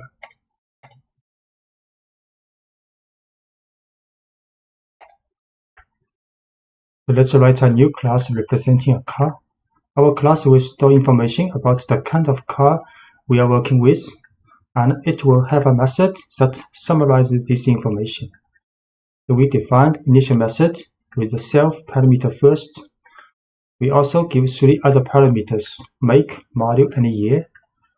A method called getDescriptiveName that puts a car's year, make, and model into one string neatly describing the car. Then we make an instance from the car class and store it in the variable myNewCar. Then we call getDescriptiveName to show what kind of car we have. So this is a class for car, capitalized class for car. Then inside the class definition is an initial method with self first, then 3 parameters: make, model, year. With the information, when we calling this, when we make an instance of this car, we will put and input this information. Then for this initial method, we'll pass these 3 information to the attribute of this car called make, model, and year. Then a method called getDescriptiveName with the parameter self will create a variable called longName, which concatenates the information of year, make, and model together. Then we'll return these names title4. So next we can make an instance of this car class called myNewCar with 3 information for make, model, and year. And we can also call this method getDescriptiveName for myNewCar. So we see create this class.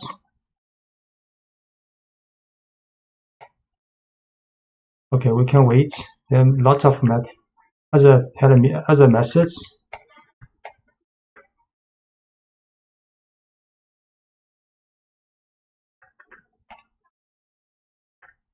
We can also set a default value for an attribute. So every attribute in a class needs an initial value, even if that value is 0 or an empty string.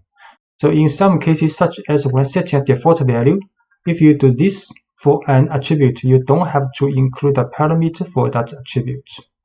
So let's add an attribute called odometer reading that always starts with a value of 0. So inside the initial method, we can create another attribute called odometer reading. Odometer reading, but with the initial value 0. So in this function, initial function, we do not need other information for this attribute, which means when we call this class to make an instance, we do not need to add odometer reading when we make an instance of this class. So you can see class definition, initial method with make module year coming from the instance information, but odometer reading was an initial value 0. Then this is the function for get descriptive name.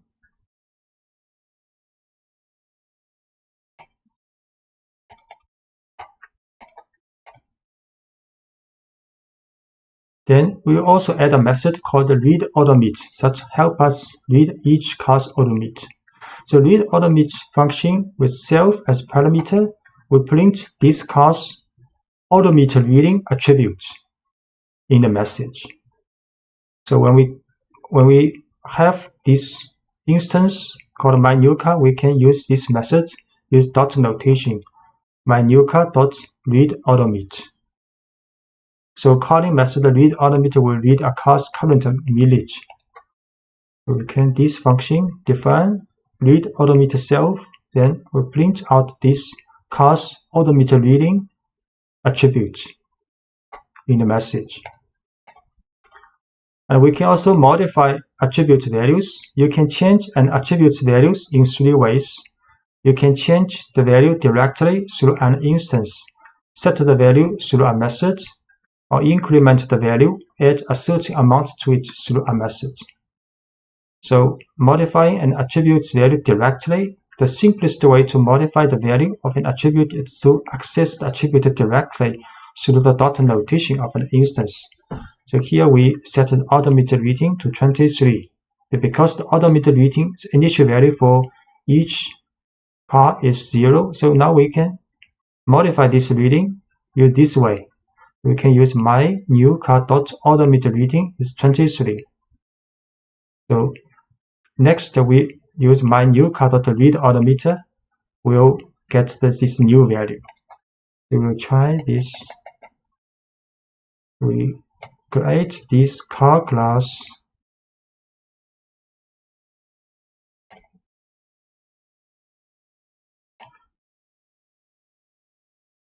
Then create an instance of this car with Audi A4 and 2016 year. Then we can print descriptive names information. This method is dot notation. The dot notation for this car's information. Then we can read odometer. So initial value is 0, so this car has 0 miles on it. And we can also make odometer reading, modify the odometer reading directly using dot notation. So we can read odometer reading again now. So this car has 23,500 miles now.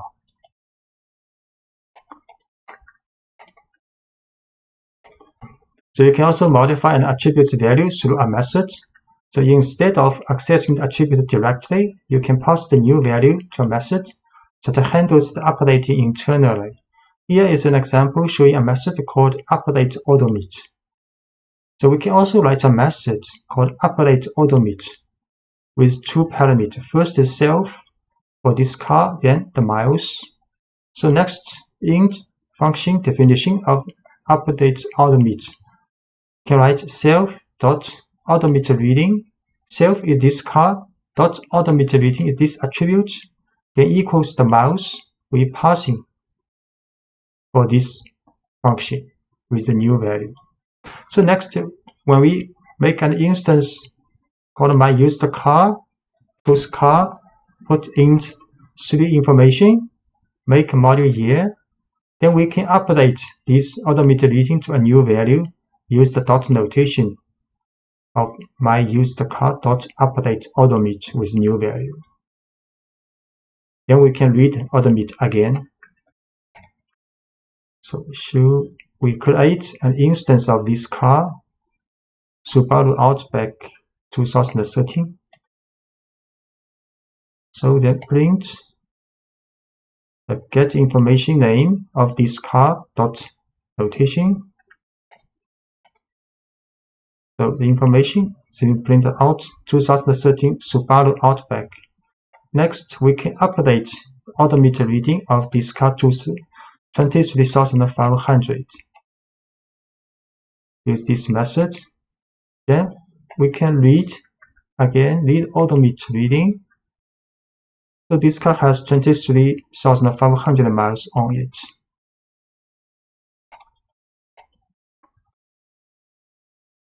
So we can extend the method update odometer to do additional work. Every time the odometer reading is modified, let's add a little logic to make sure no one tries to roll back the odometer reading.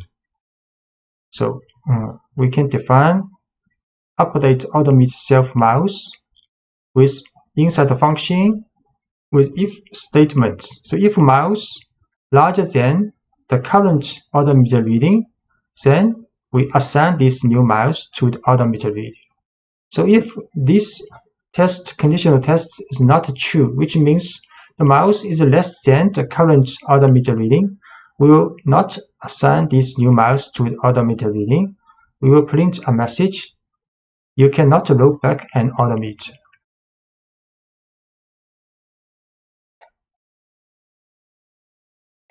So this is the function for update odometer reading in the class definition. So only the miles larger than the current odometer reading we can update with this value. So for example, when we try my used car dot update odometer with 20,000, you will get a message: you can't roll back in odometer because current value is 23,500. So 20,000 is less than this current value. So incrementing an attribute value through a method. So sometimes you will want to increment an attribute value by a certain amount rather than set an entirely new value. Say we buy a used car and put 100 miles on it between the time we buy it and the time we register it. Here is a method that allows us to pass this increment amount and add that value to the odometer reading. We can define a function called increment odometer, with self is the car and miles is increment the value with two parameters. So inside the function, we can write self means that this car dot odometer reading plus equal means odometer readings attribute of this car will be incremented with this value miles, which have been passed for the function. So when we create this instance called my used car of car class with the information Subaru Outback 2013, we can use a function, use dot notation with my used car dot increment odometer this function, and with input value was 100. So then the car's odometer reading will be incremented with 100 miles upon the current value. Then we can also read odometer reading. So we'll try create an instance first called my used car. Then we print out the information of this car. Then we read odometer of this car is 0 miles now. Then we can update this car's odometer reading. Then we read odometer reading again, 23,500 now. Then we increment odometer with 100. Then we read again this car. now has 23,600 miles on it. Inheritance of classes. The inheritance, you don't always have to start from scratch when writing a class. If the class you're writing is a specialized version of another class you wrote, you can use inheritance. So when one class inherits from another, it automatically takes on all the attributes and methods of the first class. The original class is called the parent class, and the new class is the child class. The child class inherits every attribute and method from its parent class, but is also free to define new attributes and methods of its own. So, the initial method for a child class. The first task Python has when creating an instance from a child class is to assign values to all attributes in the parent class. To do this, the initial method for a child class needs help from its parent class. So as an example, let's model an electric car. An electric car is just a special kind of car, so we can base our new electric car class on the car class we wrote earlier. Then we will only have to write code for attributes and behavior specific to electric cars. So let's start by making a simple version of the electric car class which does everything the car class does. So this is the car class. Part of the car class called is a parent class in this case. We have seen car class with 3 input information for make, model, year when you create an instance of this class, and inside the initial method we also define automated reading with beginning value 0, and there are several methods. We only show 2 methods here. For example, get descriptive name of this class information, and can read automate for this class automate information. So making a simple version of the electric car class which inherits from parent class car, then we can define an electric car class like this. So inside the electric car class, the parameter we have to write car class, which means electric car class inherits from car class. And in definition of initial function, we also write self, make, model, year, the same as the parent class. But the definition of this function, we have to write sup.initial. Sup means the parent class. So which means the definition of these variables, attributes for the electric car class is based on the definition of these attributes in car class.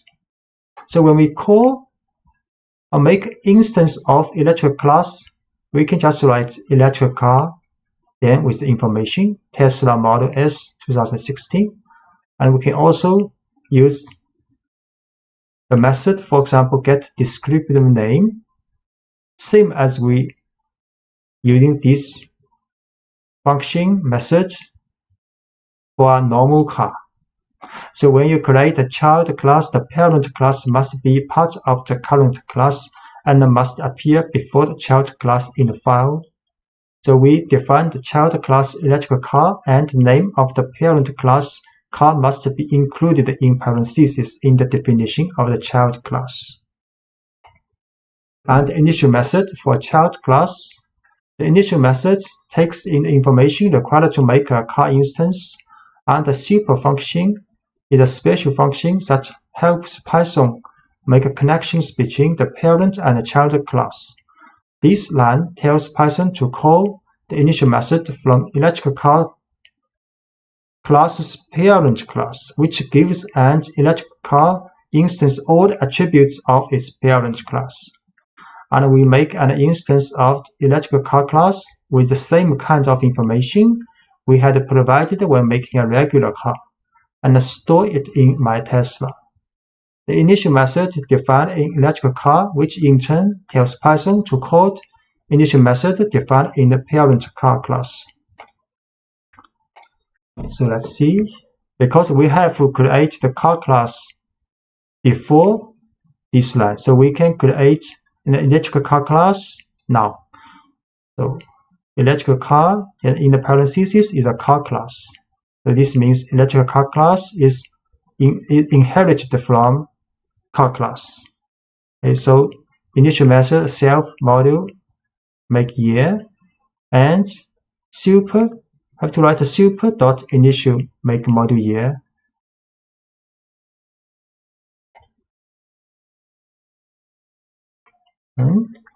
Then we can call and make an instance of electric car now with Tesla Model S 2016. Then we can use this method which defined in the parent class. So get descriptive name. Although we do not need to create this function in electric car class definition because we inherit from car class, and the car class has this method defined in car class definition. So we can use this. The information is 2016 Tesla Model S. Working with attributes and methods for the child class.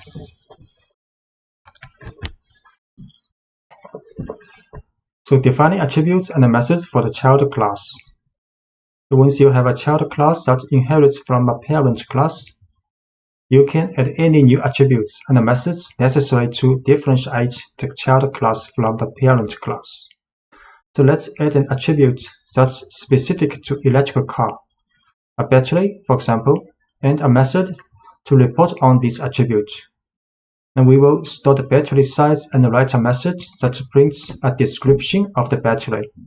This attribute will be associated with all instances created from the electrical car class, but won't be associated with any instance of car. We create the electrical car inherits from car class. Then inside its definition of initial function, in addition to make module year, which inherits from the soup of which means from a car class, then we define using self here the battery size attribute. So this attribute is only applied to electrical car class with a 70 initial value. Next, we define a function called describe battery with self, which means this function only applies to electrical car also. Then we print out this electrical car's batteries information in message. So next we can create an instance of electrical car with these three information. Then we can print, and to call this function get descriptive name. Then next we can call this method called describe battery, which can get the battery's information of this electric car. We create this first. Create this electric car class. Then make an instance now. Then can print out car's information. Then we can also call the describe battery function of this car. So this car has a 70 kWh battery.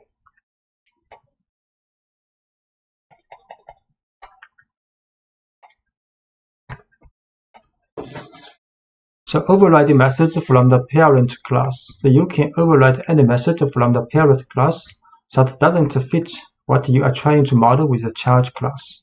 To do this, you can define a method in the child class with the same name as the method you want to override in the parent class. So Python will disregard the parent class method and only pay attention to the method you define in the child class. Say the class car, the parent class, the method called fuel gas tank. And this method is meaningless for an all-electric vehicle, so you might want to override this method. So here is one way to do that. you can define a function with the same name in class electric car here and print a message for this function's definition.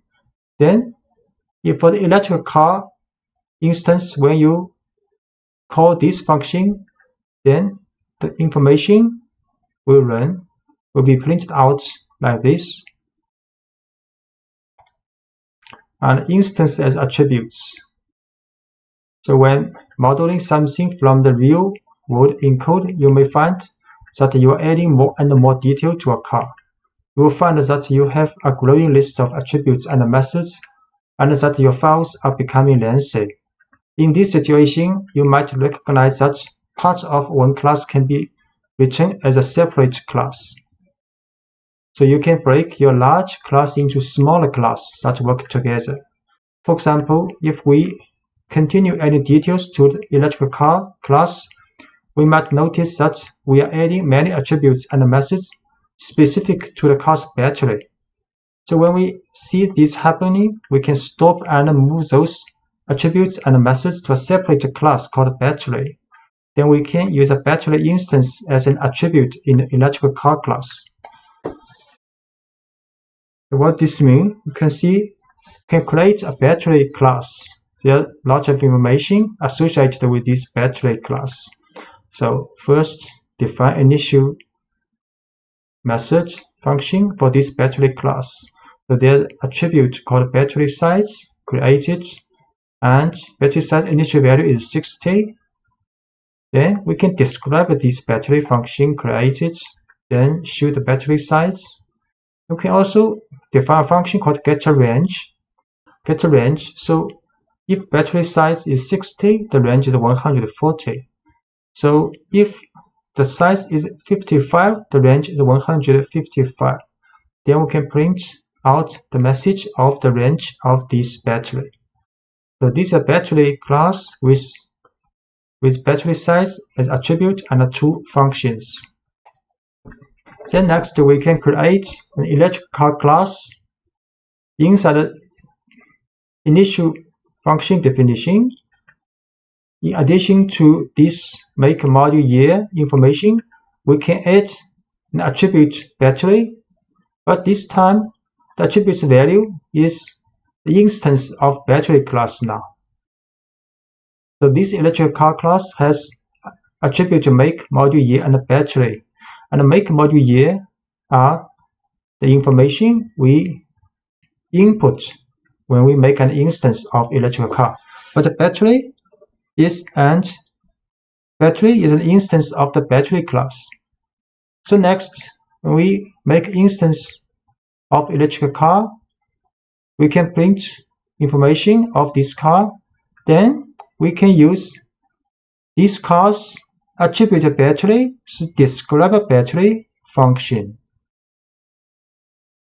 We can also call this car's battery's attributes getRange function. These two functions defined in class battery in the previous page. So in the electric car class, we now add an attribute called battery. This line tells Python to create a new instance of battery with a default size of 60, because we are not specifying a value, and store that instance in the attribute battery. This will happen every time the initial method is called, and the electric car instance will now have a battery instance created automatically. Then we create an electric car and store it in the variable myTesla. But when we want to describe the battery, we need to work with the car's battery attribute and methods. So these two lines use dot notation. MyTesla's battery dot describe battery is a function defined in class battery. Similarly, myTesla.battery dot getRange, this function defined in class battery. So we show this, create a class called battery.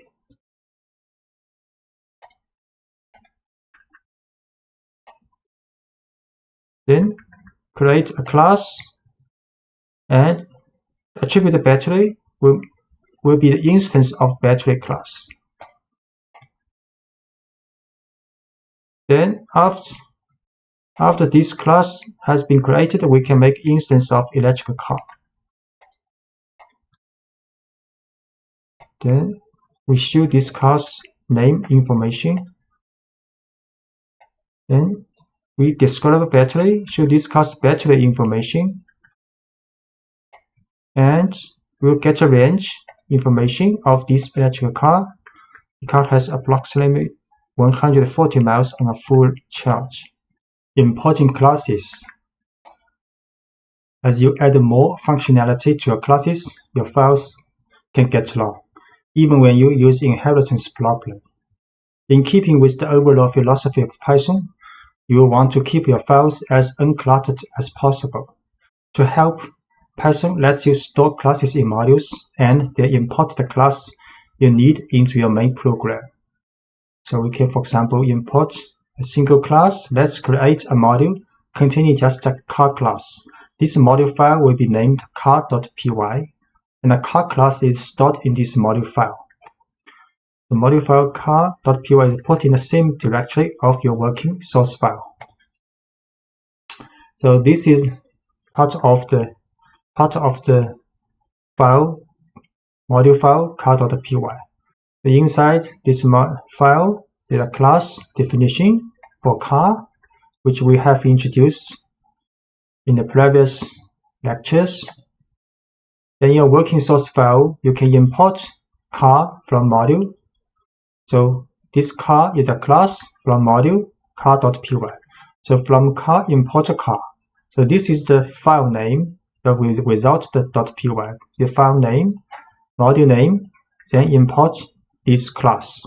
So next we can make an instance of this car, and we can also print out this instance descriptive information.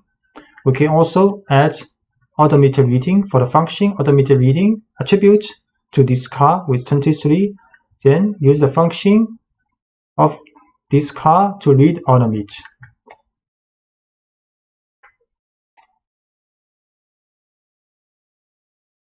So we first set a working directory because this file called car.py stored in this working directory. Next, we import from this car module, import this car class. Then can create an instance of the car class. We can print out descriptive information of this car. Then we can set automated reading attribute of this car to 23. Then we can call this function read automate of this car. So this car has 23 miles on it. We can also store multiple classes in a module, so you can store as many classes as you need in a single module file, although each class in a module should be related somehow. The class battery and electrical car both help represent cars, so let's add them to the module car.py. So in the file car.py, we add class battery also, which we have introduced in the previous lectures. And for the battery class, we also has getRange, for example, getRange function. And we also store electrical car class in this file, car.py. So when you import multiple classes from a module, you can use from car import car class, then comma electrical car class. So next, in our program, we can make instance from car, or we can make instance from electrical car. And we can also print out attributes or information of this car and attribution of this electrical car. So we see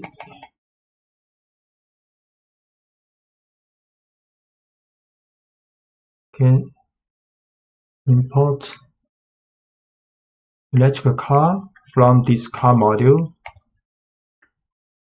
You can create an instance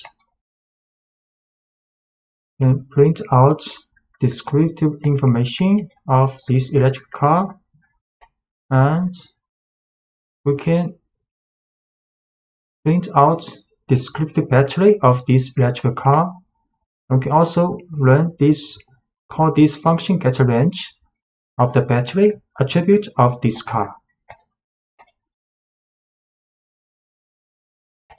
So import multiple class from this module. Then we can create a normal car with information Volkswagen Beetle 2016. Then print out descriptive information of this car. Then we can create an electric car instance called My Tesla. We can print out name information, model information of this car. So we can also import an entire module. So we can import a car. This is a car's file name, module name. So import a car. Next, when we create instance of car class, we have to write car dot this car class. So this is a module name. This dot notation dot class name with information. Similarly, we can create an electrical car. Use car is the module name dot electrical car is the class name, and we can also show the information. So we import. This time we import the whole entire module. Import car. Then we can create a normal car instance. Use the car dot car class, and we can print out the descriptive name information of this car.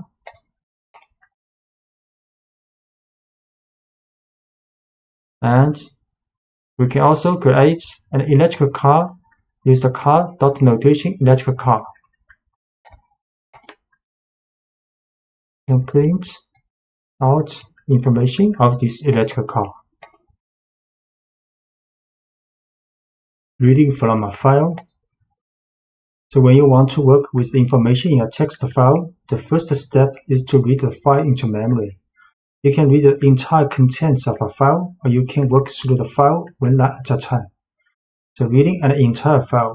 So let's start with a file saved in the same working directory, such as contains pi to 30 decimal places with 10 decimal places per line. So this file is the pi digits like this, stored in this txt file. And the following code opens this file, reads it, and brings the contents of the file to the screen. So start with a then with open this file as a file object. Then inside this block, with block, we write contents is this object dot read function. Then we can print contents, and the result will be like this. So we first set working directory.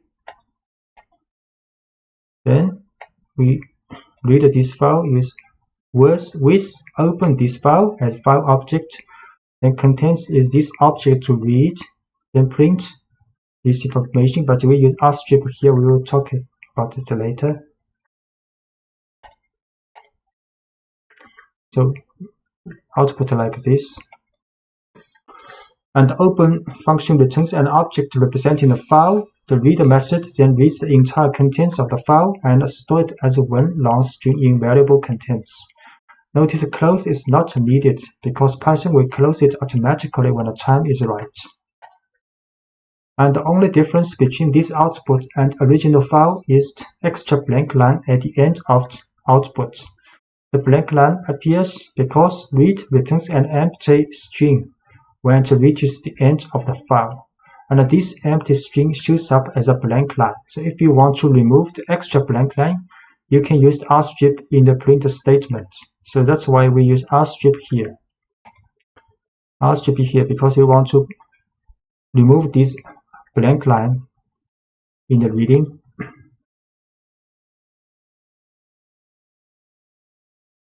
The file path. Sometimes, depending on how you organize your work, the file you want to work won't be in the same directory as your program file.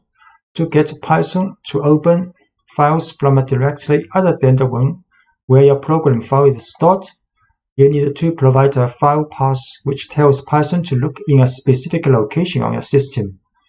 So we use a relative file path can tell Python to look for a given location relative to the directory where the currently running program file is stored. So on Linux and OS X system, you have to write, for example, with open test. Test is a directory relative to your current working file. Then the file stored in this directory as open as file object. On Windows system, you use a double backslash instead of a forward slash in the file path. You can use with open test to double backslash, then this file name as file object. So now the file is stored in the test location relative to this working file. So we can run this because we use a Windows system. So we open this file as file object and can then read this file and print out. It also works. And you can also use an absolute file path to tell Python exactly where the file is on your computer regardless of where the program that's being executed is stored. So on Linux and OS system, you can use like this for the absolute path. And on Windows, you can use, for example, the Python beginning course and a test with this file. So I try to use absolute path. So file path create first as absolute path a string. And we can open this file as file object, then read file and print. Also works. And read line by line. You can use a for loop on the file object to examine each line from a file one at a time. For example, this is file name. You can open this file, then inside the with block, write a for loop. For line in file object, then print this line. Read line by line. File path first. Then with open this file, then read line by line. For line in object, print this line. So every line is printed out. And these blank lines appear because an invisible new line character is at the end of each line in the text file. The print statement adds its own new line each time we call it, so we end up with two new line characters at the end of each line, one from the file and one from the print statement. So we can use rstrip on each line in the print statement to eliminate these extra blank lines. So we can use rstrip here also to remove the extra blank line. Rstrip here this time. So now it's much better.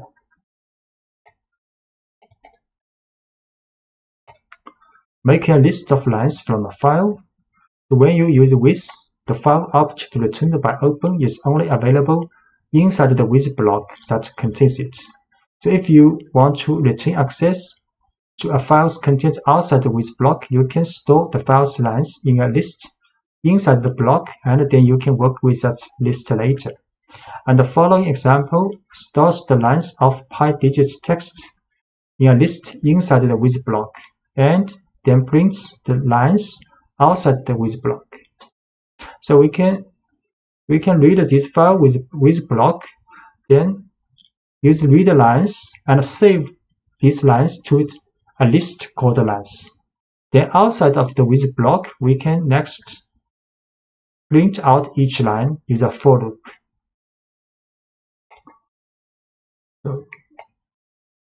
first, this is the file name. Then we use a with block to read the lines, then save to the lines. This lines is a list.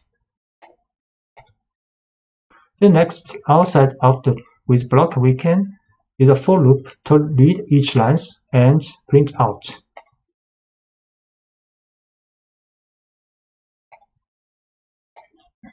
Working with the file's contents, after you have read the file into memory, you can do whatever you want with that data. So let's briefly explore the digits of pi. First, we will attempt to build a single string containing all the digits in the file with no white space in it. So file name, then we open this file, then read the lines and store back to the lines list. Next, we can create an empty string called pi string. Then for inlines this list, we will use concatenate with odd lines with this string. Then print out a long string. Next, we can print out the length of this string.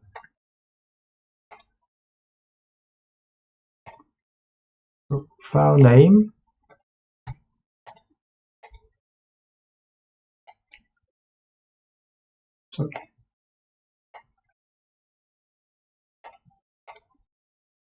Name, then read the lines and store to this list lines, each line. Next, pi string is not a space string. Then for each line we can take this lines string, then use rstrip, then concatenate the to pi string. Then we print out this long string. And we print out the length of this string. 36 elements.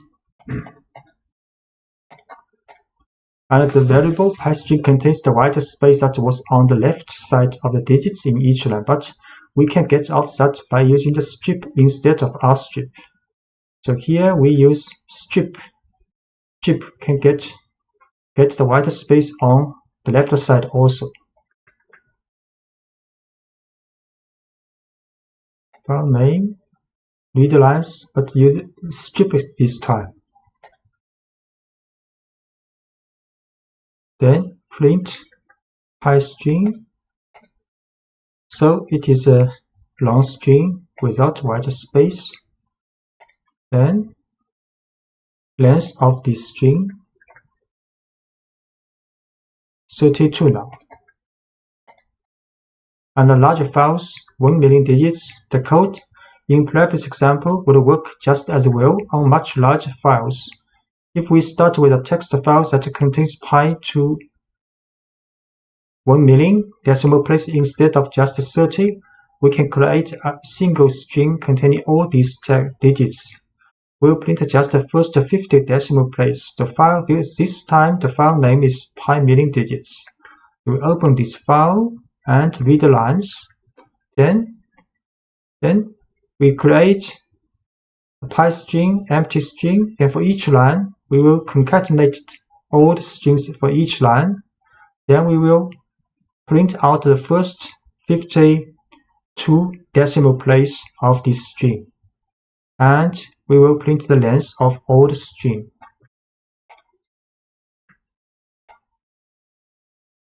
So this file name. Then with open, we read this file for each line to a list.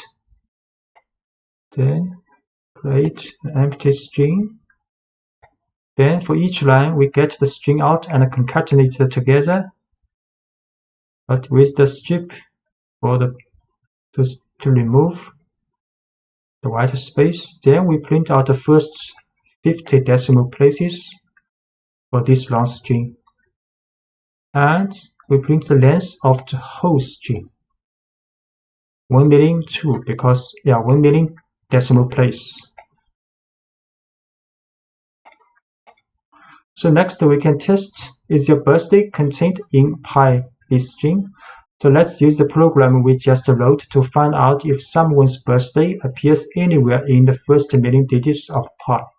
We can do this by expressing each birthday as a string of digits and seeing if that string appears anywhere in pi string. So we can use the input for user to input your birthday. Then we test if birthday in pi string will print out this message. If birthday not appear in the pi string, we'll print another message. So create and read is the same as before. Then next we can let the user to enter birthday. For example, okay, birthday. Then is your birthday in string, and if not in string, we'll get a message. Your birthday appears in the first million digits of pi. So this birthday appears in the first million digits of pi. Write into a file. To write a text to a file, you need to call open with a second argument, telling Python that you want to write to the file.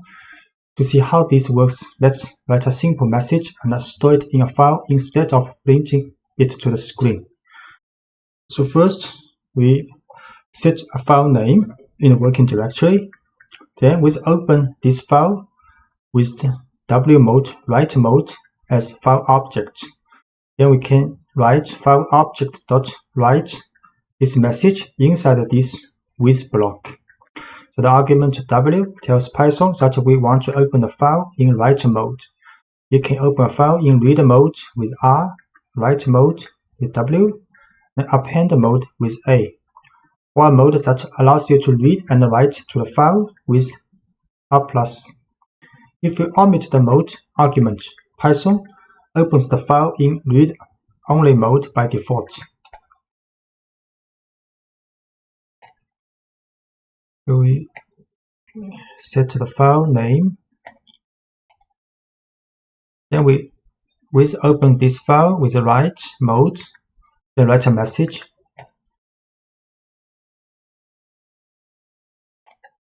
Then we open this file in the working directory, create it. Put the message in this file now. The open function automatically creates the file you are writing to if it doesn't already exist. However, be careful opening a file in write mode W, because if the file does exist, Python will erase the file before returning the file object. Python can only write strings to a text file. If you want to store numerical data in a text file, you will have to convert the data to string format first using the str function. So we can also write multiple lines. The write function doesn't add any new lines to the text you write.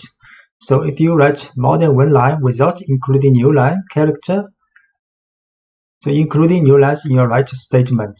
For example, we write this file again. We open this file with the write mode. Then first we write this message. Then we add a new line. Then we write next message, new line. We try this.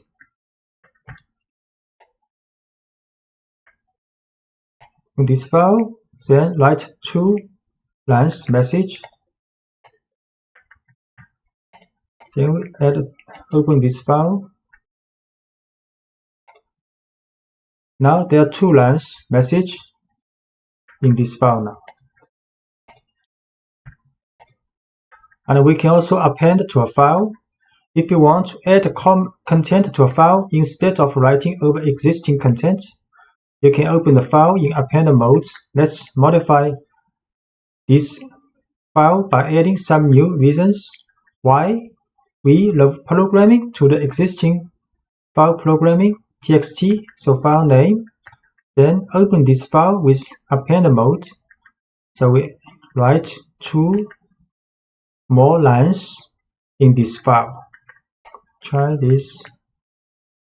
We open this file to the same file with append mode, then write 2 messages. And we see this file again. So now there are 4 lines in this file, so 2 lines appended to the first 2 lines. Introducing try except blocks exception. Try except blocks. Python uses special objects called exceptions to manage errors that arise during a program's execution. Whenever an error occurs that makes Python unsure what to do next, it creates an exception object. If you write code that handles the exception, the program will continue running. If you do not handle the exception, the program will halt and show a traceback, which includes a report of the exception that was raised. Exceptions are handled with try except blocks. A try except block tells Python what to do if an exception is raised. So when you use try except blocks, your programs will continue running even if things start to go wrong. Instead of traceback, which can be confusing for users to read, users will see friendly error messages that you write. So, for example, we're handling the 0 division error exception. So let's look at a simple error that caused Python to raise an exception. You probably know that it is impossible to divide a number by 0, but let's ask Python to try it first. So if we print 5 divided by 0, there will show an error. Print 5 divided by 0. So there will be an error called 0 division error. But the error reported in the traceback 0 division error is an exception object. Python creates this kind of object in response to a situation where it cannot do what we ask it to. So when this happens, Python stops the program and tells us the kind of exception that was raised. So we can use this information to modify our program. We will tell Python what to do when this kind of exception occurs. Here is what a try except block for handling the 0 division error exception looks like.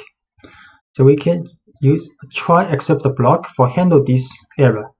First, we will try this statement.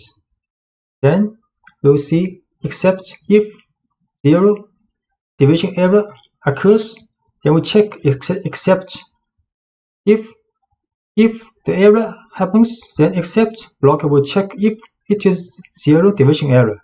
If this matches, then the statement inside except block will run.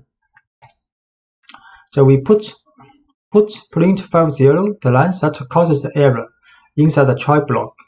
If the code in a try block works, Python skips over the except block. And if the code in the try block causes an error, Python will look for an except block whose error matches the one that was raised and runs the code in that block.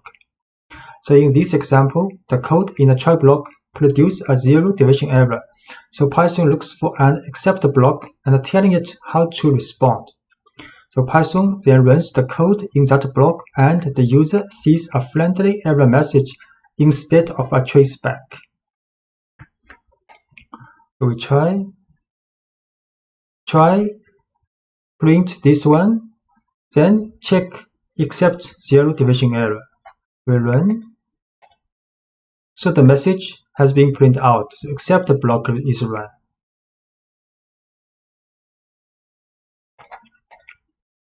We can use try except else to prevent crashes.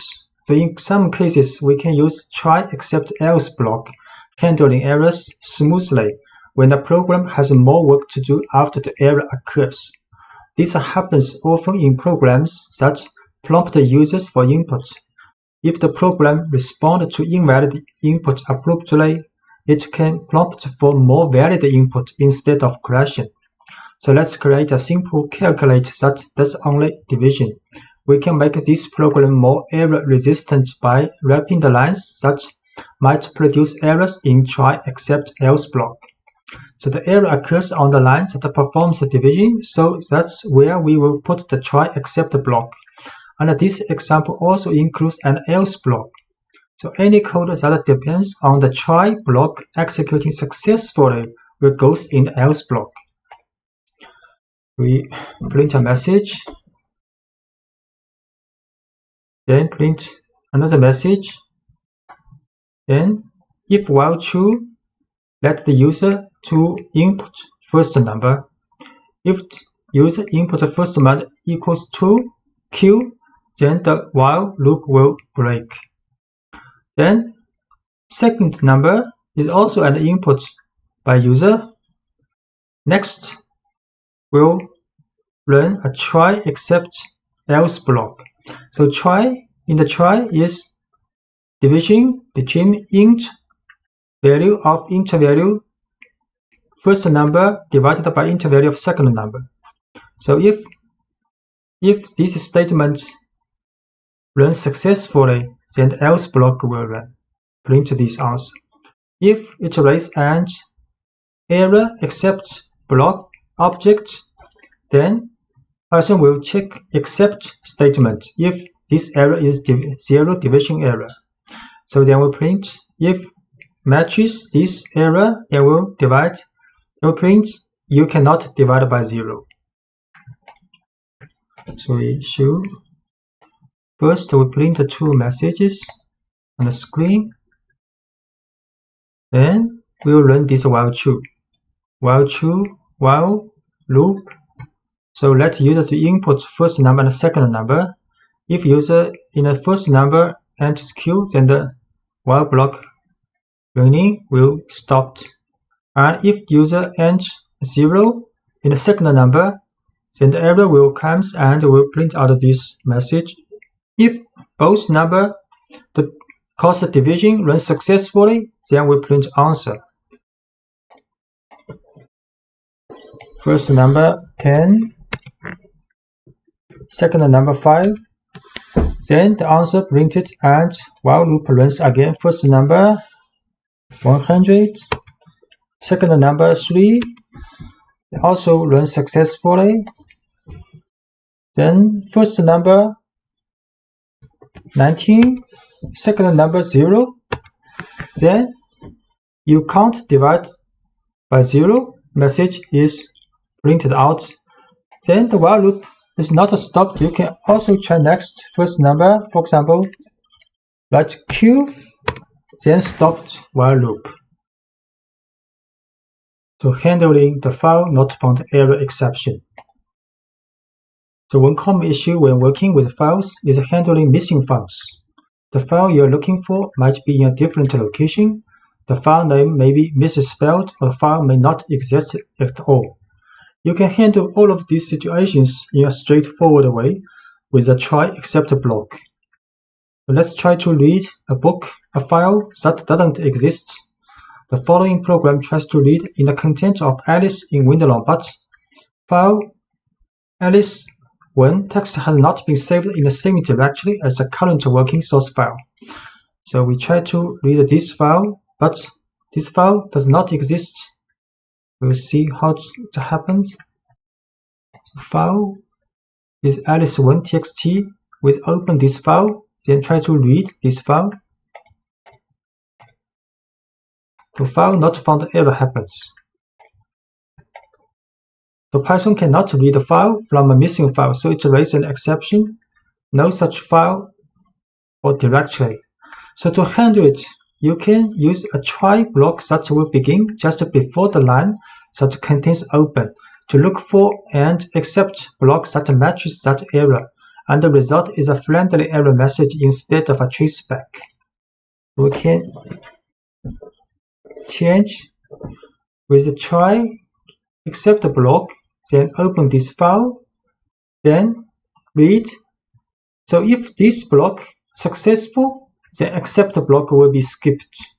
And if try block raise an exception object with error, so the accept block will be checked if the error matches file not found error.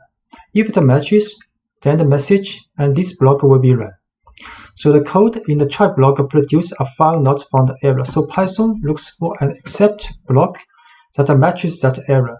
Python then runs the code in that block, and the result is a friendly error message instead of a traceback. So we try this file name. Then use try except block. So now the message is run. The file, this text does not exist. So we can also analyze text using try except else block. So for example, you can analyze text files containing entire books. The texts used in the following example come from Project Gutenberg, which maintains a collection of literary works that are available in the public domain. Now let's pull in the text of Alice in Wonderland and try to count the number of words in the text. We will use the string method split, which can build a list of words from a string, then count the items in the list to get a rough idea of the number of words in the text. So this is the file we want to work with, and we write try to read this file. If it's not successful, then except block will be implemented to check if the error is file not found error. And we'll run this message if it matches. If try block successful, then the else block will be run. We'll split the text first, then count the words, then print out the message how many words this book has. We try this. Alice, this book, then try except else block to read and count the words. So to run successfully, this text has about 29,000 words. And we can also create a function holding the whole try except else block. You can move the try except else block to a function called count words. So it will be easier to run the analysis for multiple books. And missing this file has no effect on the rest of the program execution.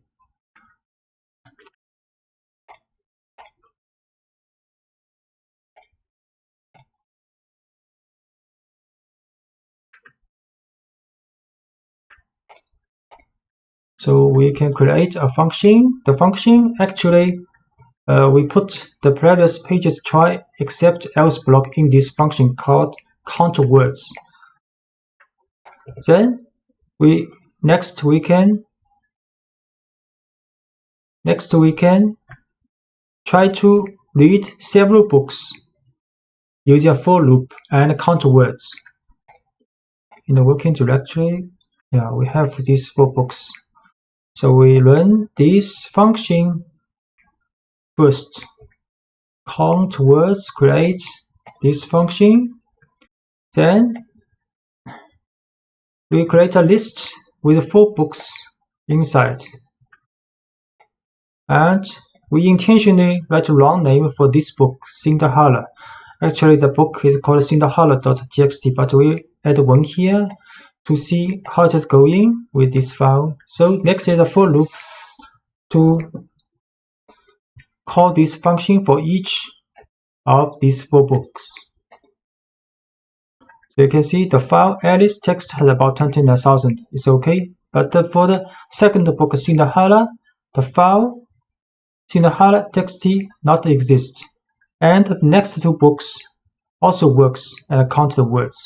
So there's quite a friendly message and smoothing working running for the program with try except else block. Using try except else pass and finally in Python. So let's first review how the try and except works. First, the try clause is executed. If there is no exception, then only try clause will run, except clause will not get executed. If any exception occurs, the try clause will be skipped and except clause will be checked. If any exception occurs and matches the except statement, the except block will run. If the exception does not match the except, then the execution stops. A try statement can have more than one except clause.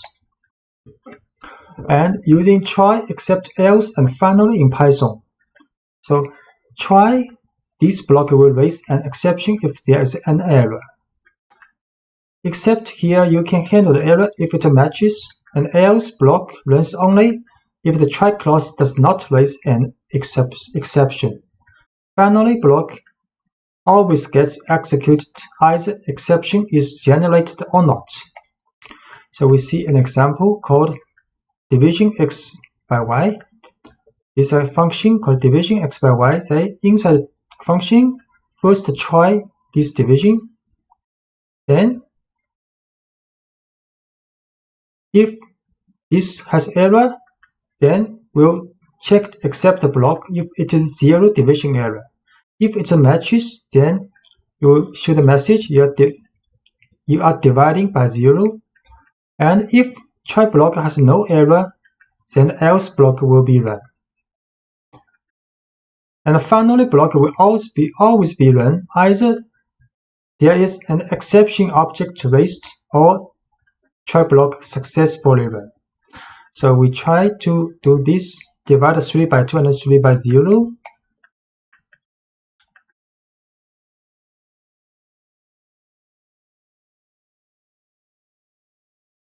This is called floor division. See, create this function, then try to run this. 3 by 2, the answer is 1, and this always executed. So finally block also run, and the answer is run. So answer is run, else block is run because there's no error in the try block. If we try to divide 3 by 0, the message is sorry, you are dividing by 0. So except the block is run, and this is always executed. So finally block is also run.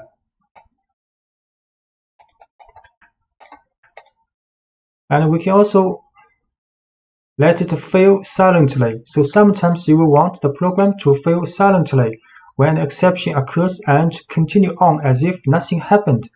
To make a program fail silently, you write a try block as usual, but you explicitly tell Python to do nothing in the except block using a pass statement. So else blocks runs only if the try clause does not raise an exception, and the finally block always gets executed either exception is generated or not. So this is a pass function. So we changed this function called count words in the previous lectures. Count the words of text. So inside this function, the try to read this book. Then int except block if the error is found not found error, then we pass here. Then in the else block, we count the words and print out the message. So we should first create this count words function. Then we create a list of 4 books, but with this name intentionally add 1 here. So this book does not exist in the working directory. Then in a for loop to read each book and count words.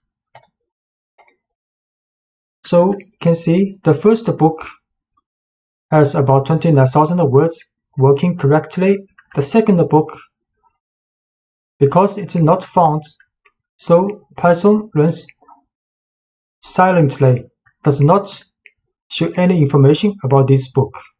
The next 2 books implementation work correctly.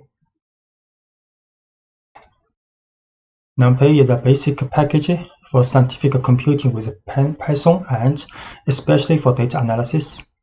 In fact, this library is the basis of a large amount of mathematical and scientific Python packages, and among them the pandas library, which is specialized for data analysis, and fully developed using the concepts introduced by NumPy. And in fact, the building tools provided by the standard Python library could be too simple or inadequate for most of the calculations in data analysis.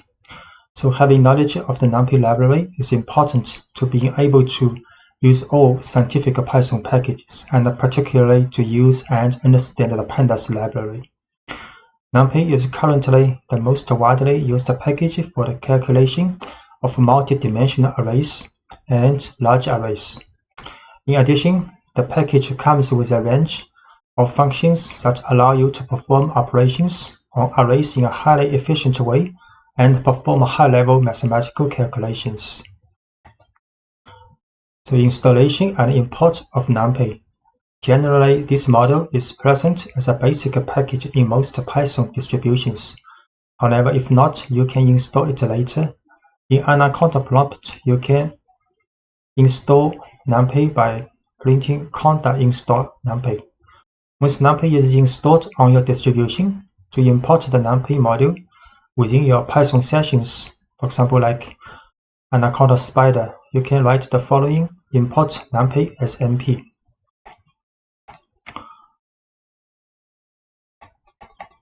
So we can import NumPy.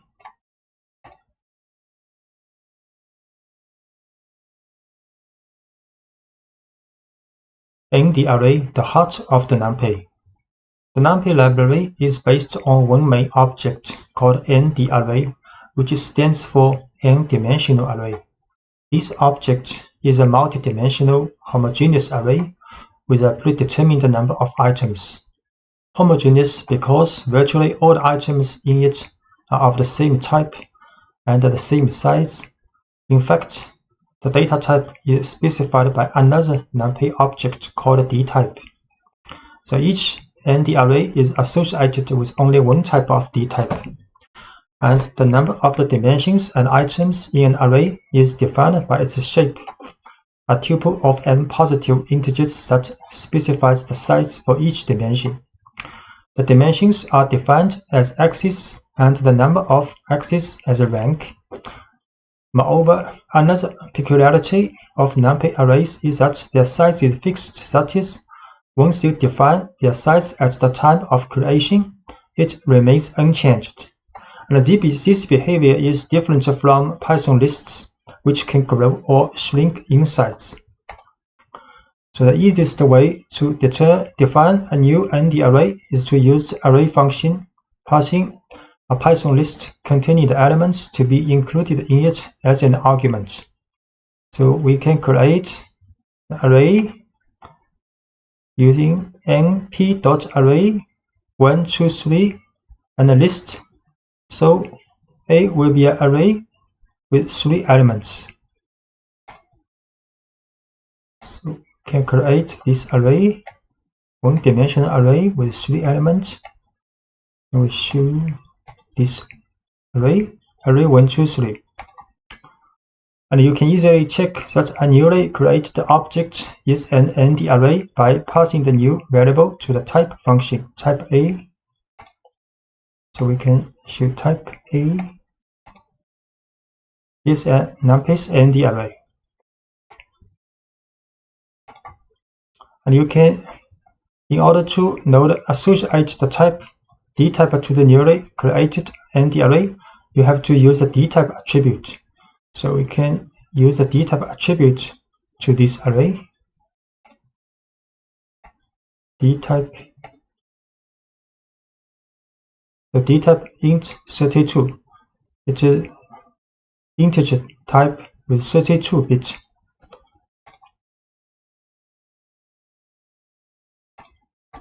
And the just created array has one axis, and then its rank is 1. So while its shape should be 3, 1. To obtain these values from the corresponding array, it is sufficient to use the n-dim attribute for getting the axis, the size attribute to note array length, and the shape attribute to get its shape. So if we use n-dim to this array, only 1, so one-dimensional, a.size three elements, and a dot shape 3, so one dimension, the first dimension has 3 elements.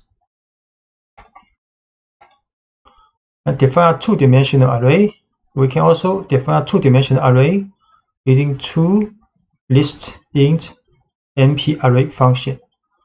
So we can also show dtype, ndim, size, and shape. 2-dimensional array.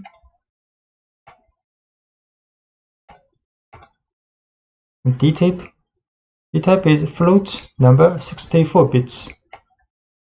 The ndim dimension is 2 now. And the size is 4, because 2 dimension, each dimension has 2 numbers, so total elements is 4. B dot shape 2 by 2, the shape is 2 by 2. To create a new array, you can follow different paths.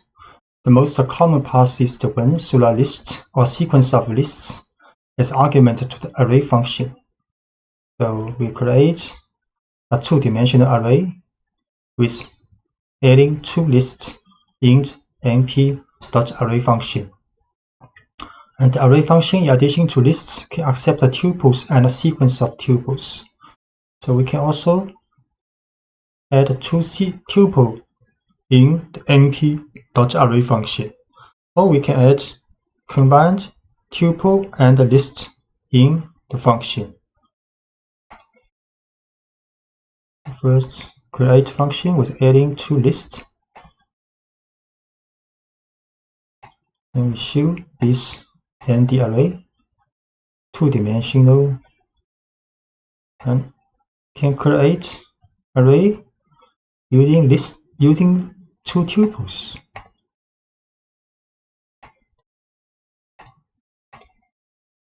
Get the same result as using lists.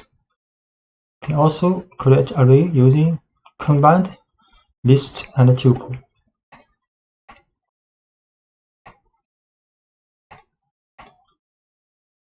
Also a 2-dimensional array.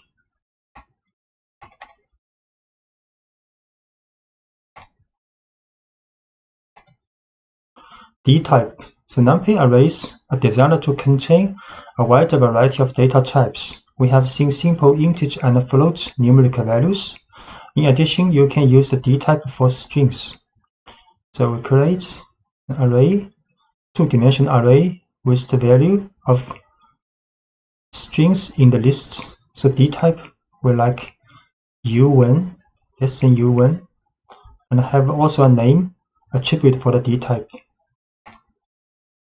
Create this tuple using the string layer of list. Then the dtype u1, and the dtype has a name attribute, string 32. By default, the ND array function can associate the most suitable type according to the values contained in the sequence of lists or tuples. Actually, you can explicitly define the dtype using the dtype option as argument of the function. For example, if you want to define an array with complex values, you can use the dtype option as follows. So if we add the dtype equals complex, so these numbers will be stored as complex number in the array. We'll create this array. So complex number now stored in the array. The NumPy library provides a set of functions that generate ND arrays with initial content created with different values depending on the function. The zeros function, for example, creates a full array of zeros with dimensions defined by the shape argument, while the ones function creates an array full of ones in a very similar way. So if we write np.033, a two-dimensional array of 3, 3, and all the values are 0, and similarly write a three-dimensional array of the shape 2 by 3 by 4 with all the values are 1. And np.arrange 0, 10 will create a sequence of values between 0 and 10. And arrange 4, 10. So we'll create a sequence of numbers starting from 4 to 10. So np zeros 3 by 3, the shape all values 0 and ones. All values are 1, 3-dimensional, and sequence number using arrange. So number 0 to 9 created in array, arrange 4 to 10.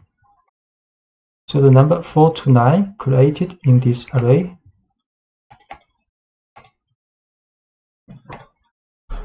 And you can also use the gap not equals 1. So here you create a sequence number between 0 and 12 with the gap 3. And this is the gap 0.6. Create number array 0, 3, 6, 9 now. And this array with the gap 0.6. So from 0 to 5.4. And you can also generate two-dimensional arrays using arrange and reshape. So we create a sequence number first from 0 to 12, then reshape to a two-dimensional array with the shape 3 by 4.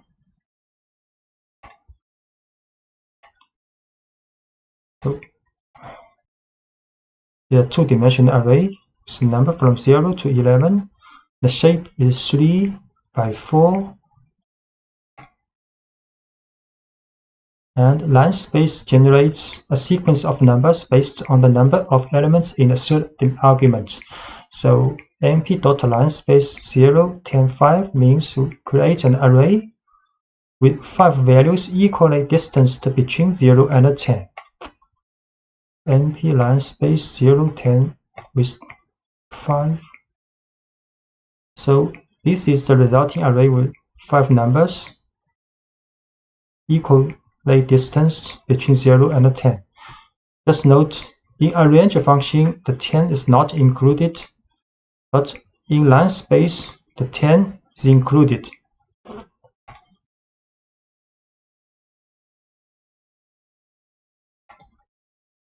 And np.random will generate random float numbers in the interval between 0 and 1.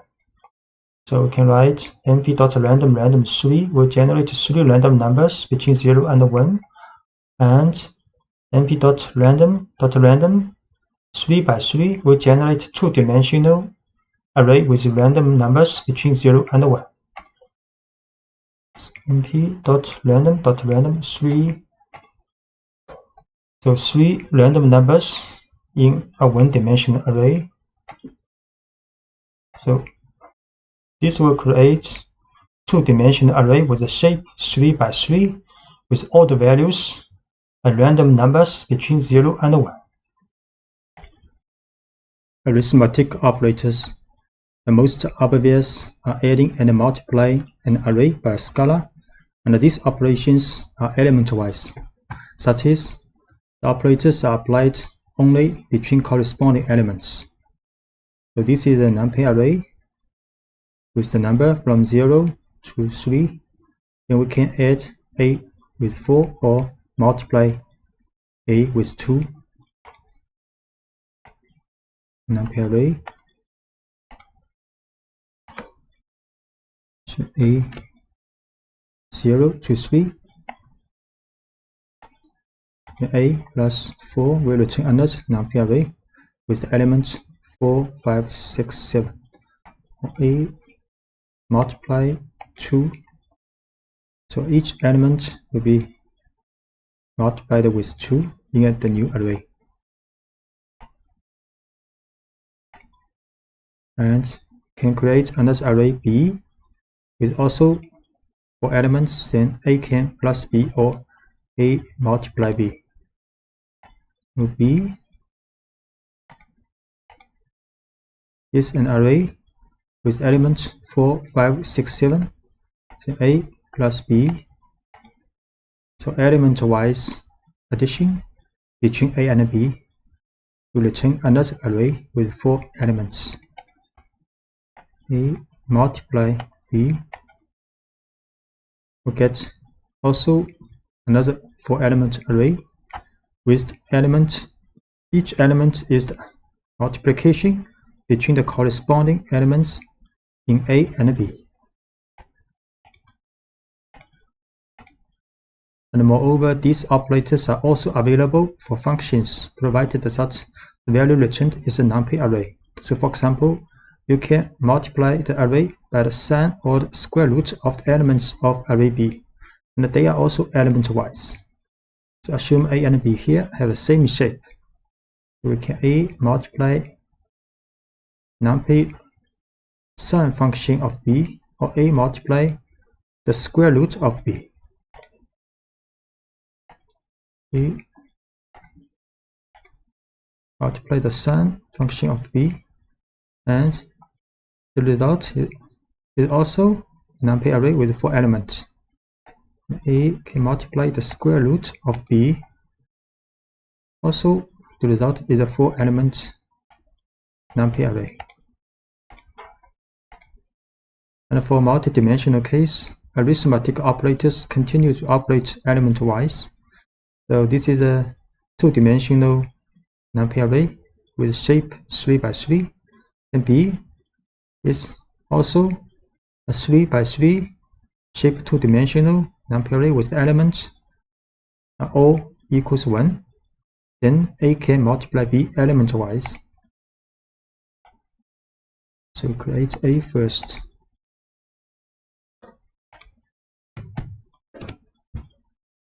A is a 2-dimensional array, and B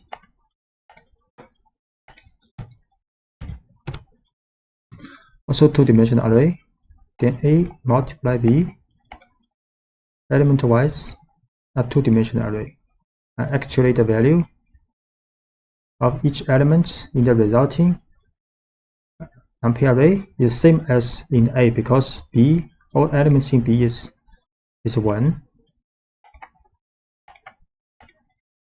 The matrix product in NumPy array, the matrix product is indicated by the dot function. This operation is not element-wise, that is, the result at each position is the sum of the products of each element of the corresponding row of the first matrix with the corresponding element of the corresponding column of the second matrix. So NumPy dot A and B is the matrix production A multiply B. You see, so this is the result of matrix multiplication A and B. An alternative way to write the matrix product is to take dot function as an object function of one of the two matrices. So we can also write NumPy dot A and B. Also A is the first matrix, B is the second one. Or A dot B. So these two is the same. Note that since the matrix product is not a commutative operation, the order of the operands is important. So indeed, A multiply B is not equal to B multiply A in the matrix multiplication. So also show A dot B the same results as this one, but we should NumPy dot B and A is not the same.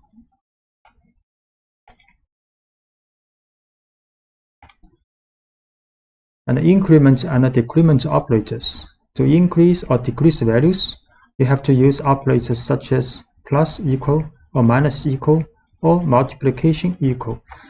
Instead of creating a new array with the results, they will reassign the results to the same array. So we can write a plus equals 1. Then the array of a, each element will be added with 1. And similarly, a minus equal 4, each element of array a will be minused with 4. And this will multiplied with 4 for each element in A. We create array called A 0, 1, 2, 3. Then A plus equal 1. We show again. Each element has been added with 1. A minus equal 1. We show again A.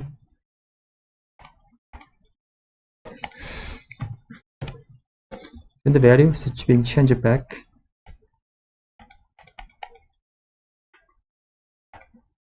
We can also create A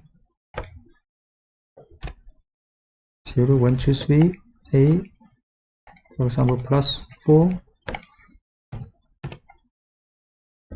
change it to 4, 5, 6, 7, and multiplication to 8, 10, 12, 14 now. And universal functions. A universal function, generally called ufunc, is a function operation on an array in an element-by-element fashion. And this means that it acts individually on each single element of the input array to generate a corresponding result in a new output array. So in the end, we obtain an array of the same size as the input. There are many mathematical and trigonometric operations that meet this definition. For example, calculating the square root with the square root, the logarithm with the log, or the sum function with the sum. So A is an array, can calculate the square root of A, log A, and sum.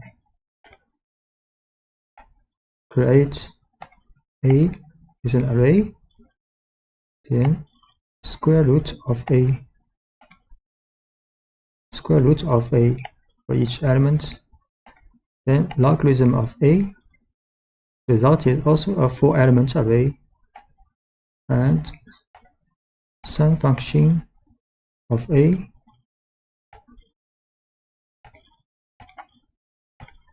Aggregate function. Aggregate functions perform an operation on a set of values of an array, for example, and produce a single result. So many functions of this kind are implemented within the class and the array. For example, A is an 5-element array, so we can calculate the sum of A, minimum, maximum of A, and mean value of A, or standard deviation of A.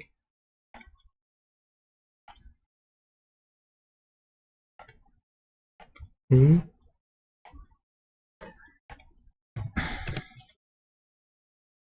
then A dot sum, summation, the minimum value of A, maximum value of A, and the mean or average value of A, and the standard deviation of A. Indexing. Array indexing always use square brackets to index the elements of the array so that the elements can then be referred individually, or various uses such as extracting a value, selecting items, or even assigning a new value. So when you create a new array, an appropriate scale index is also automatically created. In order to access a single element of an array, you can refer to its index. So this is an array created with 6 numbers from 10 to 15. So we can write A bracket 4. Then the 5th element of this array will be selected. So create an array first.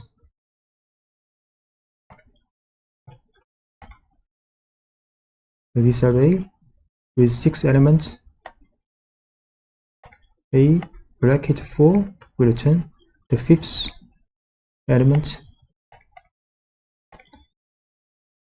And NumPy array also accepts a negative index. So this index have the same incremental sequence from 0 to -1, -2, and so on.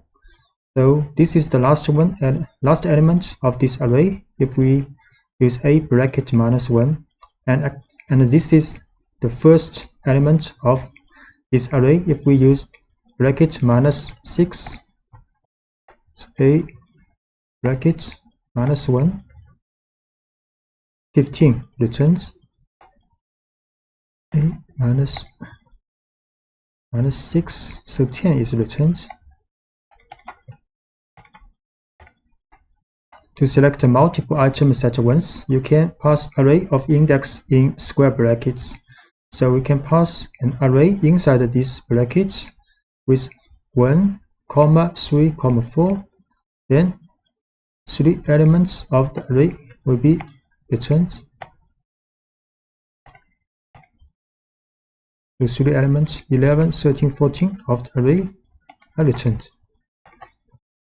So moving on to the two-dimensional case, they are defined by 2 axes, where axis 0 is represented by the rows and axis 1 is represented by the columns. Thus, index in this case is represented by a pair of values. The first value is the index of the row, and the second is the index of the column. So for example, this is a two-dimensional array with shape 3 by 3. So a bracket 1, 2, we select the element in the second row and third column. We create an array first.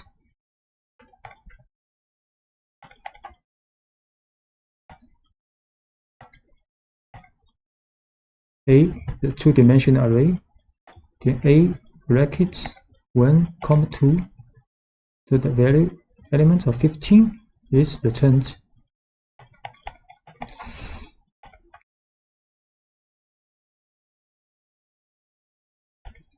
Slicing allows you to extract the portions of an array to generate new arrays.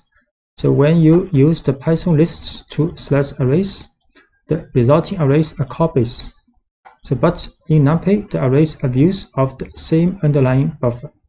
So depending on the portion of the array that you want to extract or view, you must use the slice syntax. Such as, you will use a sequence of numbers separated by column within square brackets. For example, this is an array with 6 elements. So if we write A1, 5 in the bracket, then it will return a slice of this array from 2nd to the 5th element. Create an array with 6 elements. Then A1, 5 will return this part of the array.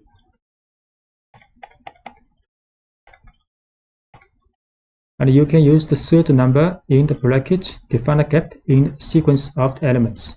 So if we write a bracket 1, 5, 1, 2, this last 2 means the gap of the elements returned. So array will return an array with 11, then 13. So the difference between these two are 2 for this element. So A1, 5, 2. This will return 11 and 13. In the slicing bracket, if you omit the first number, NumPy implicitly interprets this number as 0. That means from the initial element of the array. If you omit the second number, this will be interpreted as the maximum index of the array. And if you omit the last number, this will be interpreted as 1 for the gap. So if we do not write the first and second element in the bracket, then It means from the first to the last element of this array with the gap 2. It will return an array with 3 elements 10, 12, 14. Similarly, this will start from the beginning to the 6th element of the array and with a gap 2. Actually, the result is the same as this one. And this will from the beginning to the 5th element but with gap 1. So A column 2, 10, 12, 14. A column 5, column 2. Also 10, 12, 14. A column 5, column. So from 10 to 14 returns. And in the case of a two-dimensional array, the slicing syntax still applies, but it is separately defined for the rows and columns with comma. For example, if you want to extract only the first row or the first column, so A is a two-dimensional array, then this will return the first row but all the column of this row, and this will return the first column and all the rows of this column.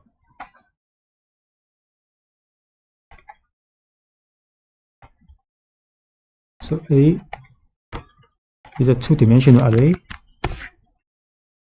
And A 0, comma, column, return the first row of this array. And A column 0, return the first column of this array.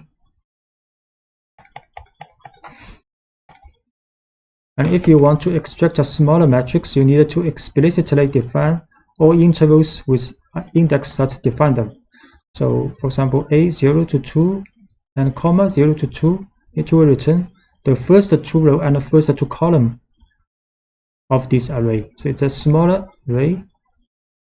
And if we want to write, if we write bracket 0 to the first and third row and the first to second column, this part of array will be returned. So we'll see this one. First 2 row, first 2 column. This part of array returns. This is the first and the third row and first 2 column will be returned.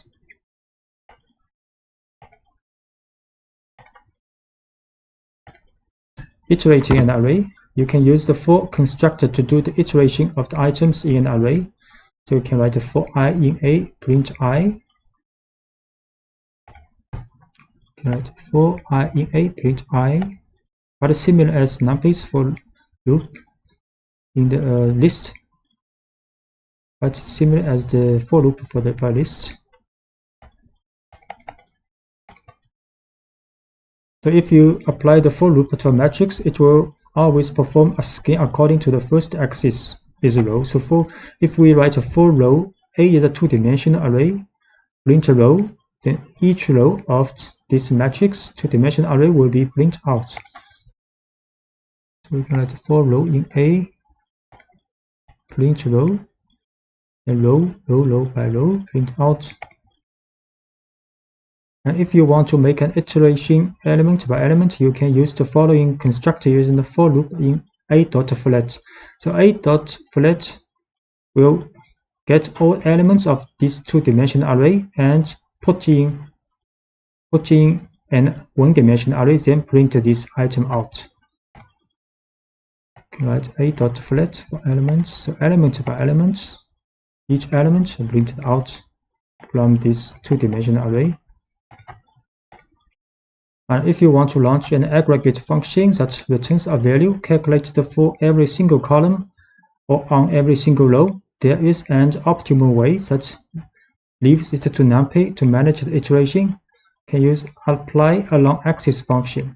So this function takes 3 arguments: the aggregate function, the axis on which to apply the iteration, and the array. So if the Shin axis equals 0, then iteration evaluates elements column by column along the column, whereas if axis equals 1, then iteration evaluates the elements row by row. So for example, you can calculate the average values first by column and then by row. So if you write NumPy dot apply along axis mean x0 array A, you see how it's going, and if we set axis 1, so we should matrix A first, 3 row, 3 column, then we apply a mean value for axis 0 for this matrix. Mean value 13, 14, 15. Actually, it's along the column.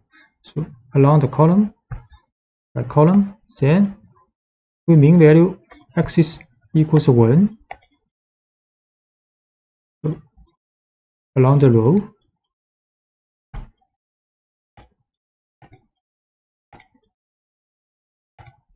And you can also define your own function in using the apply along axis function. So we can define a function called foo and return the value of the parameter.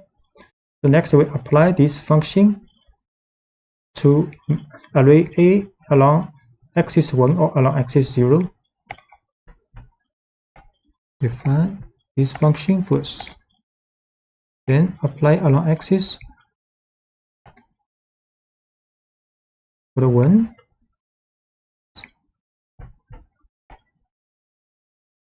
And apply this function to 0.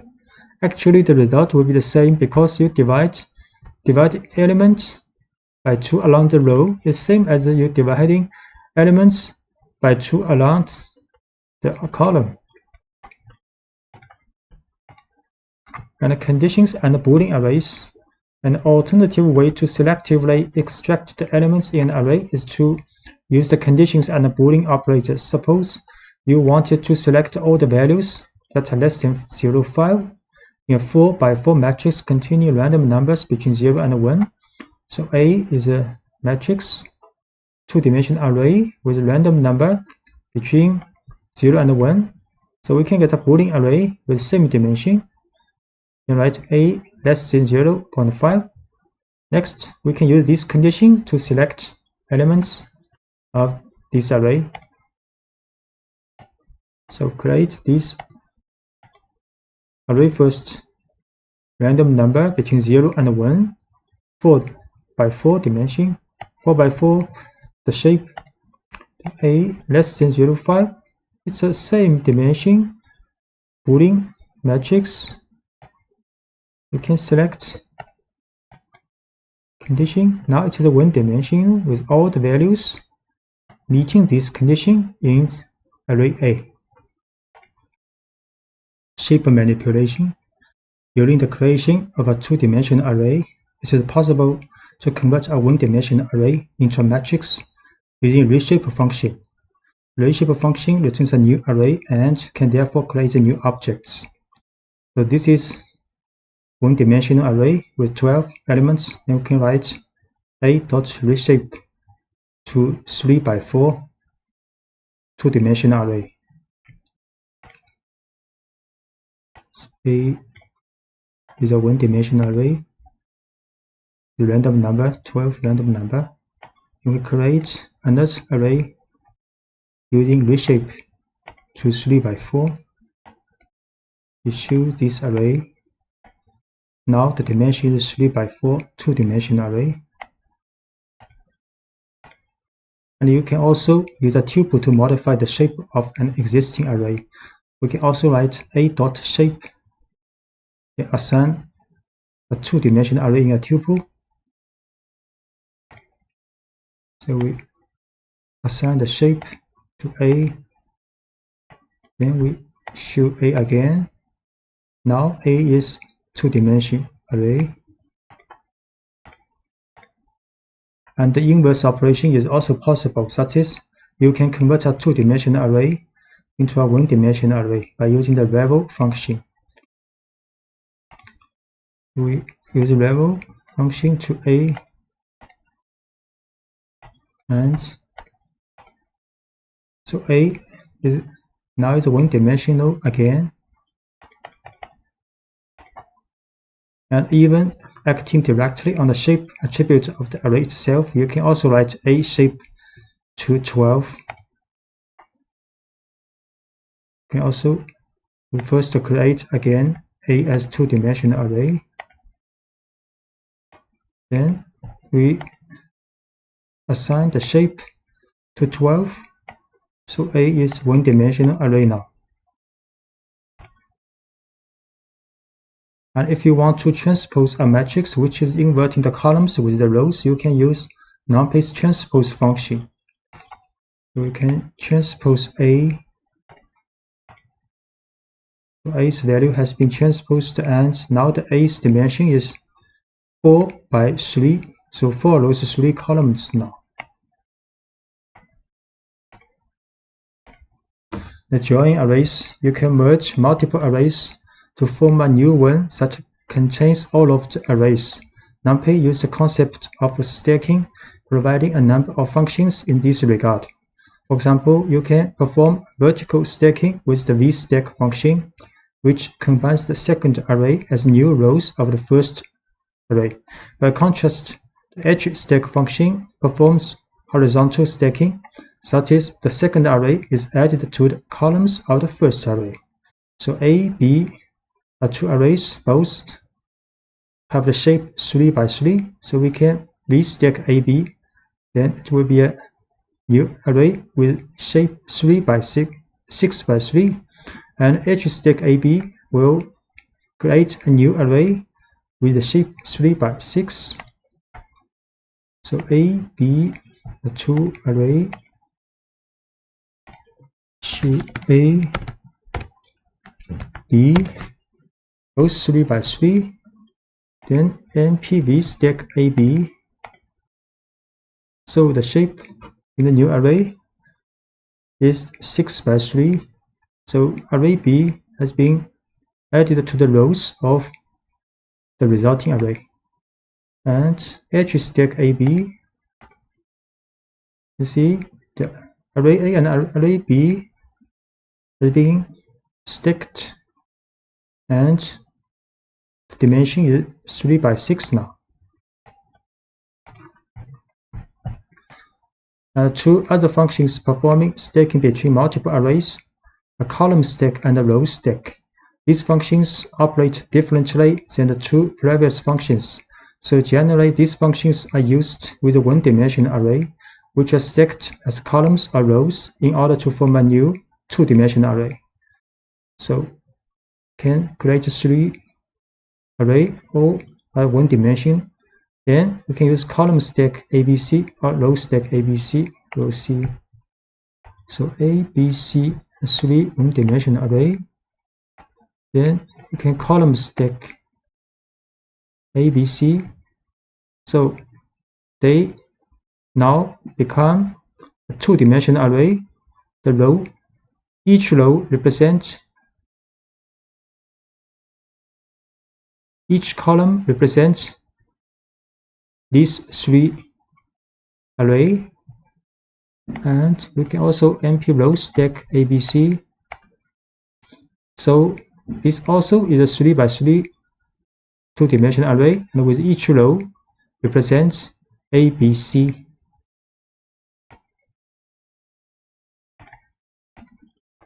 And splitting arrays, to divide an array horizontally or vertically into several parts, you can use NumPy's splitting function hsplit or vsplit. For example, if you want to split the array horizontally, meaning the width of the array is divided into 2 parts. So the 4 by 4 matrix A will be split into 2 4 by 2 matrix. We create A is a two-dimensional array, then B and C, these two are the part of the edge split A into 2 parts. You will see A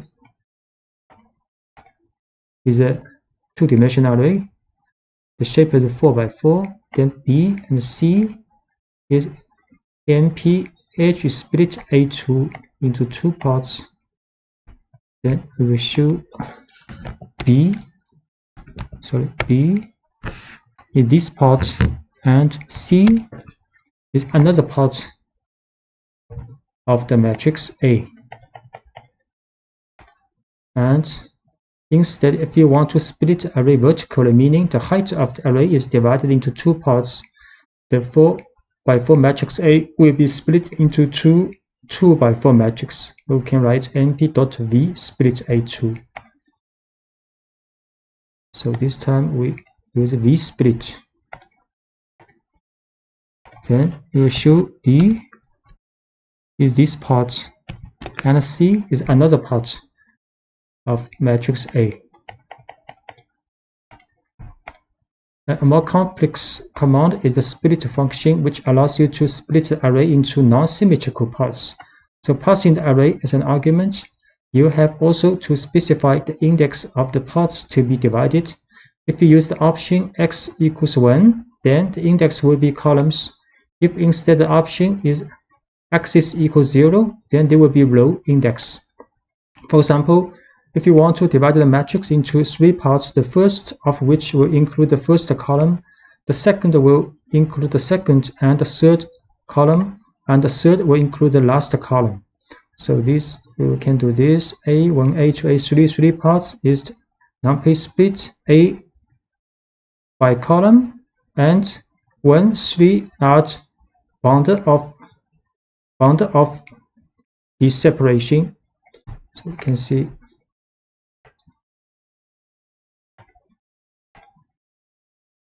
So A1 is this part, A2 is 2 and 3 column, and A3 is the last column of matrix A.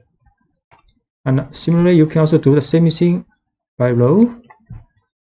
So this time we can split by the row, with first row and second to third row, then the last row of matrix A. Copies of views of NumPy arrays. If you assign one array A to another array B, you are not copying it. Array B is just another way to call array A. In fact, by changing the element of A, you change the value of B too, and vice versa. So A is an array, then we assign A to B, B equals A. Now if I change the element of A, then B is also changed. Create an array A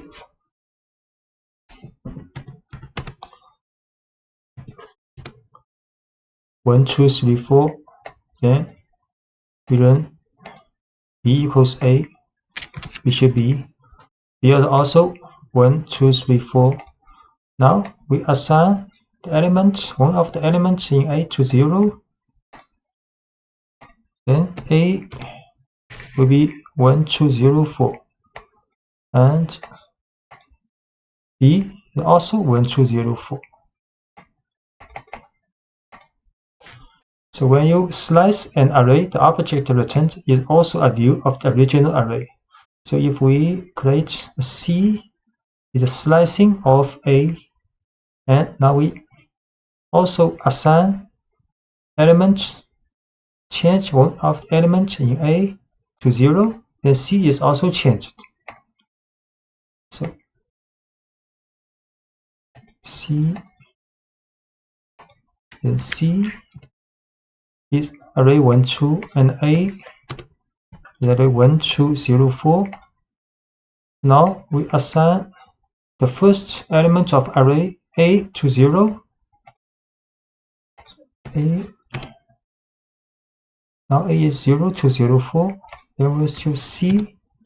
C will be 0, 2, because C is the slicing of first and second array element of array A. If you want to generate a complete and a distinct array, use the copy function. So we can use the C is equals A dot copy. So C is another distinct array. If we change some elements in A, C will not be changed.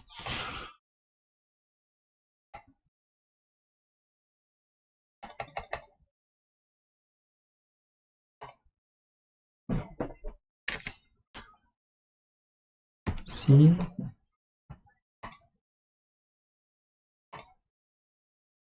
equals A dot 1.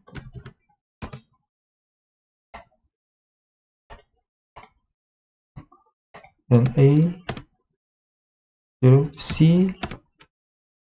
If we change A to 100, A changed to 100, the C not changed now.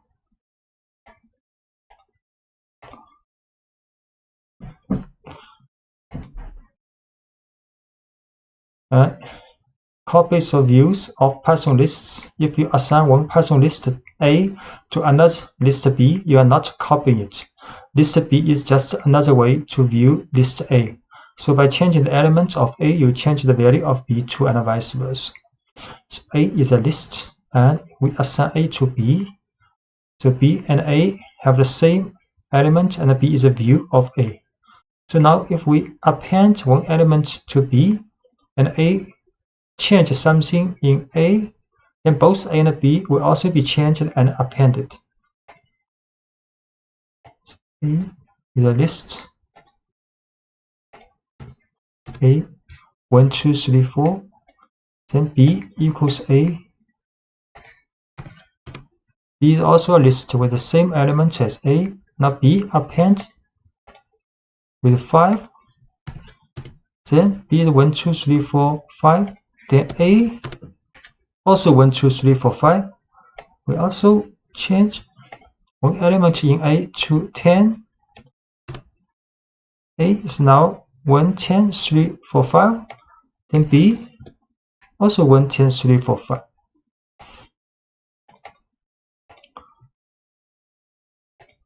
And when you slice a Python list, the returned list is a distinct and a new object.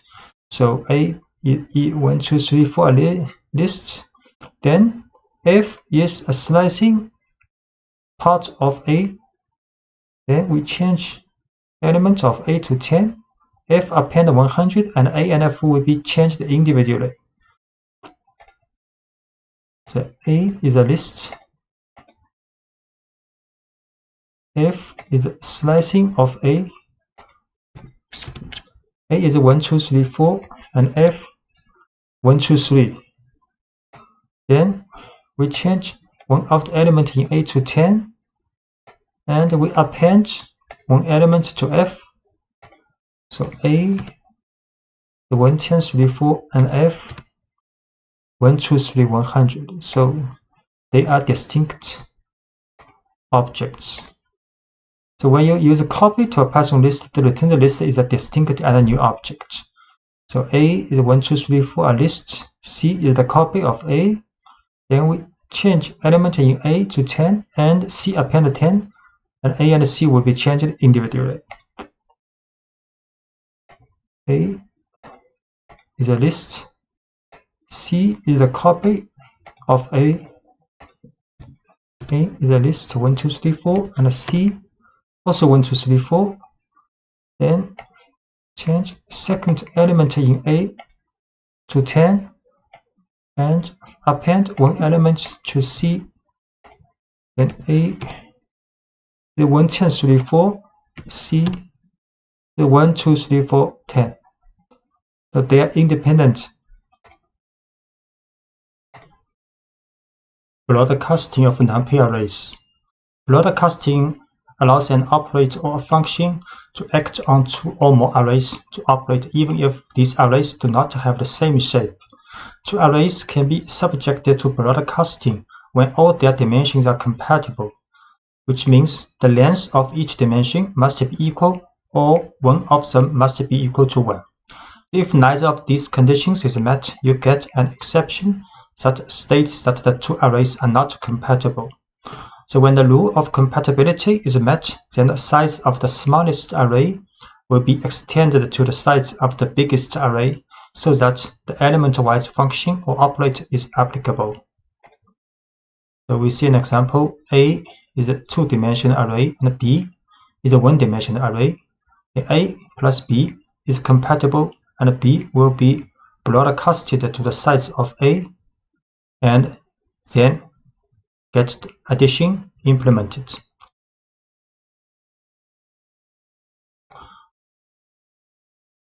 And the broadcasting with the U function, we can demean each column of an array by subtracting the column means. So for example, A is a two-dimensional array with a shape 4 by 3. Then we can write the mean value of this array for each column. So mean 0 means for each column. Then next we can minus this one, minus the mean value of each column from this array. And this matches the broadcasting rules. Next, we can also calculate the mean value of each column for this array. So first we show A is two-dimensional array and B is a one-dimensional array. A is two-dimensional, B one-dimensional. So A plus B will get the same shape with A and array is a two-dimensional array with shape 4 by 3. You can calculate column mean of this array. 3 value because there are 3 columns. Next, we can calculate the minus array minus the mean of its column.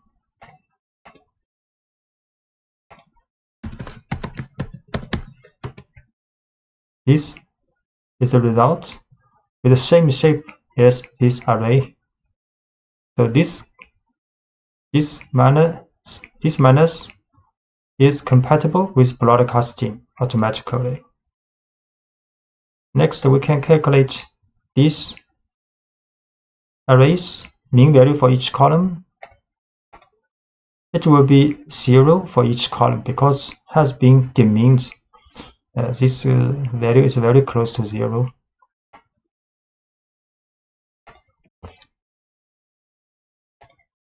And if we want to demean each row, the mean vector by row should be reshaped first before doing calculation. So first, we can calculate the mean value for each row, and this is the shape. Then, if we minus this array minus this, the mean value for each row, we have to reshape this value first to 4 by 1.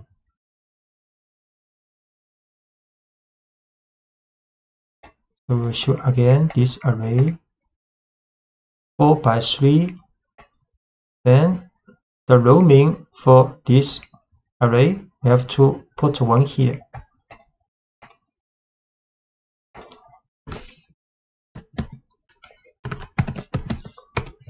So 4 value because this array has 4 rows. And we can also show the shape of this. Shape is one-dimensional array with 4. If we want to calculate, then we have to reshape this row means to 4, 1.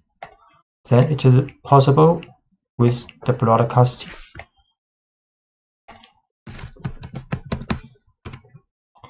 So this has the same shape as the original array. And we have to now calculate the mean value for this array. Have to row mean for this array is 0, very close to 0 because it has been demeaned by row.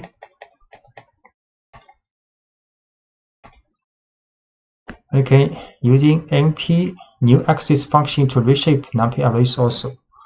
So in the three-dimensional case, broadcasting over any of the three dimensions is only a matter of reshaping the data to be shape compatible.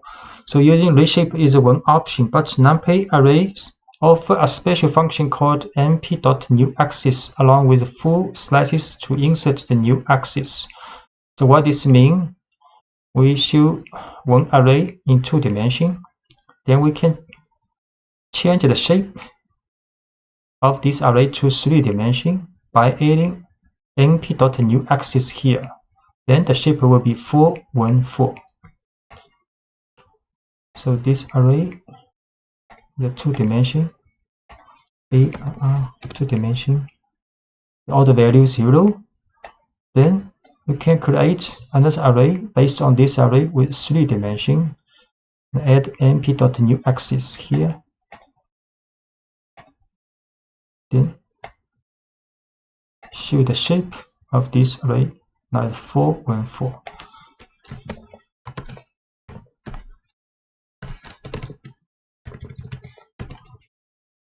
So has three brackets, three-dimensional array now.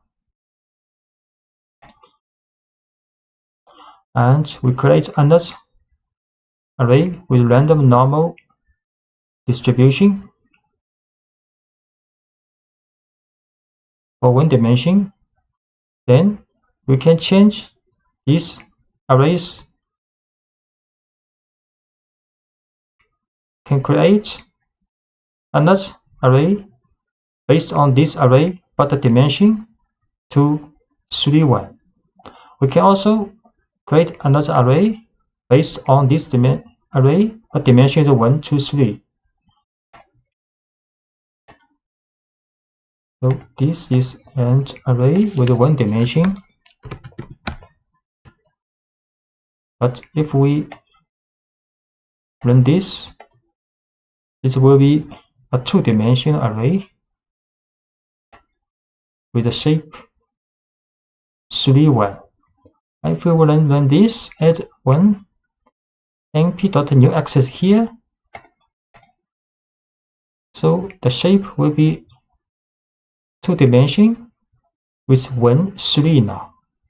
So newAxis will add the shape to this position to 1.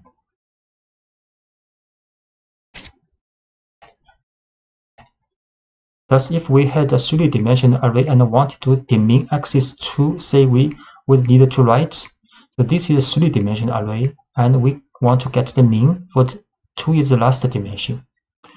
So this mean array will be two-dimensional because the last axis has been meaned out.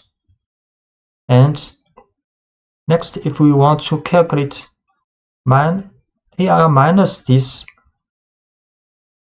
mean value, because this mean value is two-dimensional, so we have to add one axis here with one dimension 1. The shape is 1 for the last axis, then it is compatible for calculation. We show. So this is a three-dimensional array. Three-dimensional, 3 brackets, and we get the means and mean out at the last dimension.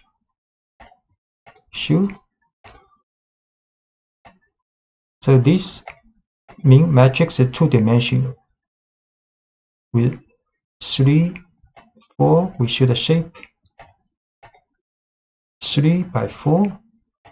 So if we want to calculate the minus, then we have to add np.newAxis here for this mean matrix.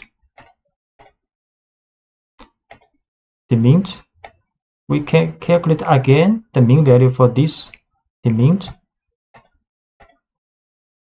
is 0 actually. Every value is 0 now. Random number generation with a Python random model. The Python defines a set of functions that are used to generate or manipulate random numbers through the random module. Functions in the random module rely on a pseudo-random number generator, function random, which generates a random float number between 0 and 1. So we first import random, then can generate a random number. Import random and generate a random number using random.random. And this number is randomly generated between 0 and 1. Generating a random item can using a choice. The choice is an inbuilt function in the Python random module that returns a random item from a list, tuple, or string. So you import a random, and we can print a random value from the list. So this is a list, and can print a random number using random.choice for this list. Put a random, then create a list. So list 1 has 1, 2, 3, 4, 5, 6. We use random.choice list 1. This time print the number 4. We can also print a random item from the string. So this is a string, can print random.choice string. String, then randomly choose one alphabet of this string to print out. S, this time is S. And generating random numbers from a specified range and step using random range. So using random range can generate in range from, for example, 20 to 50. The last parameter 3 is the size of a step to skip 3 numbers when selecting. So we can using random.random range 20, 50, 3, then print out.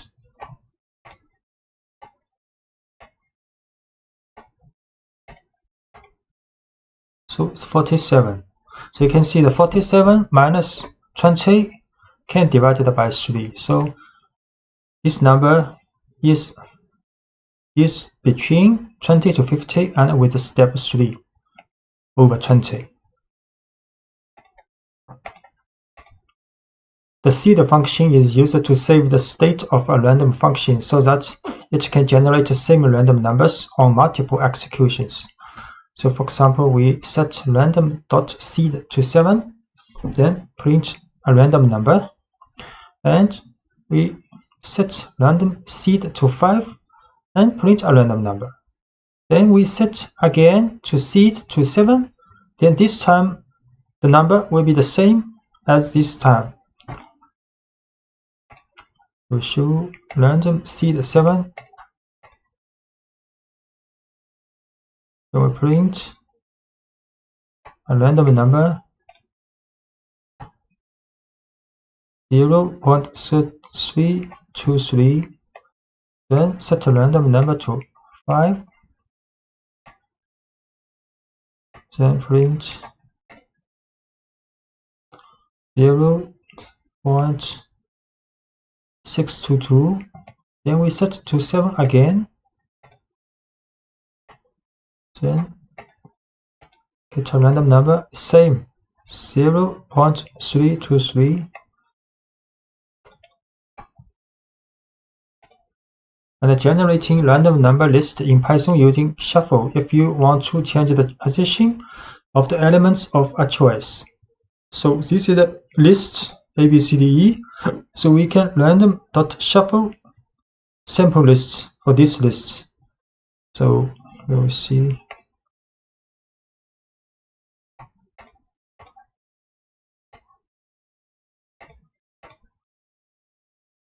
And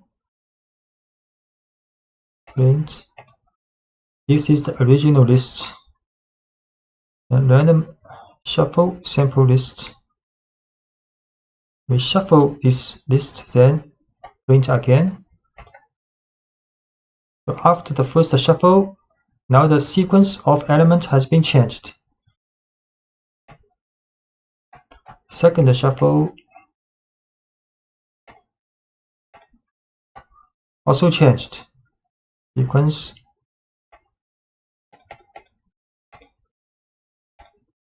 generating random number list in Python using uniform. This function is used to generate a floating point random number between the numbers mentioned in its argument. So it takes two arguments, lower limit included in generation and upper limit not included in generation. For example, we can use random.uniform to draw a random number between 5 to 10.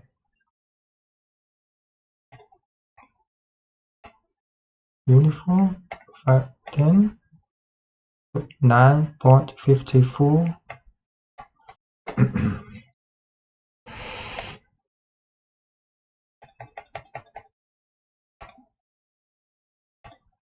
So random number generation with NumPy's random module. So this time we think about NumPy's random module. The NumPy's random module supplements the built-in Python random with functions for efficiently generating whole arrays of sample values from many kinds of probability distribution. So this is a 4x4 array of samples from the standard normal distribution using normal. So we can run this using random.normal to draw a two-dimensional array with shape 4x4 and the value are standard normally distributed. So import NumPy here. Then we can use NumPy's random module random.normal to a two-dimensional array. Then show this array two-dimensional and the value a standard normally distributed.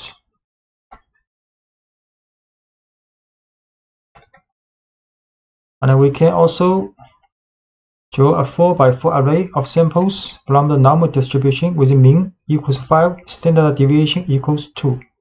Use np.random.normal 5 to size it 4x4.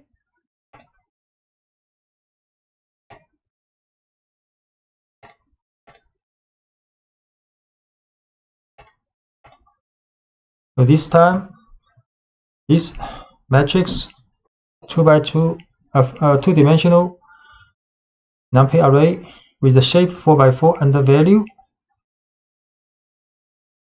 f normally distributed with mean equals 5, standard deviation equals 2.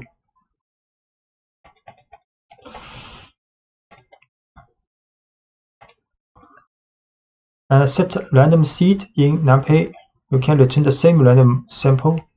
For example, we can set numpy.random.seed to 1, 2, 3, 4, and sample for standard normal distribution with 16 number and shape with 4x4. Then, if we run again, get the same result.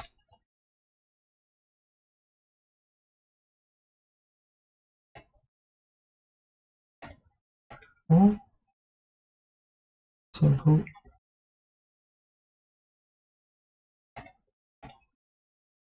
So this time, get this 4x4 in the array. So if we set seed again to 1, 2, 3, 4, we run this random draw again, we'll get the same result for 71.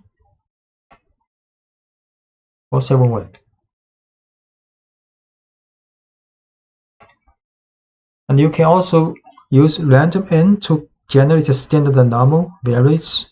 So np.random random n 10.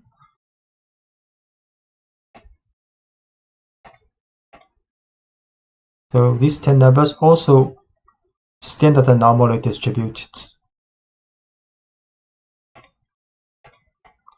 You can shuffle an NumPy array with np.random shuffle. So create an array. You can print this array. 1, 2, 3, 4, 5, 6. And you can shuffle this array.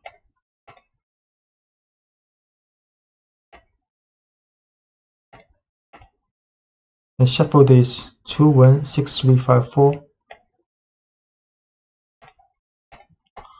And NumPy is a random permutation method to get the random samples of sequence of permutation. So import NumPy as np, then gfg equals NumPy's random.permutation20. See,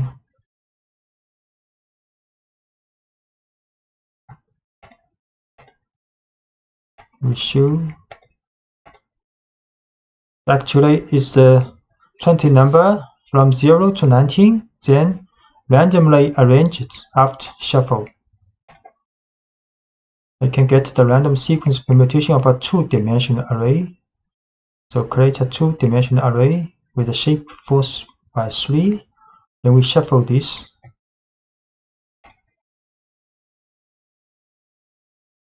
This is a two-dimensional array.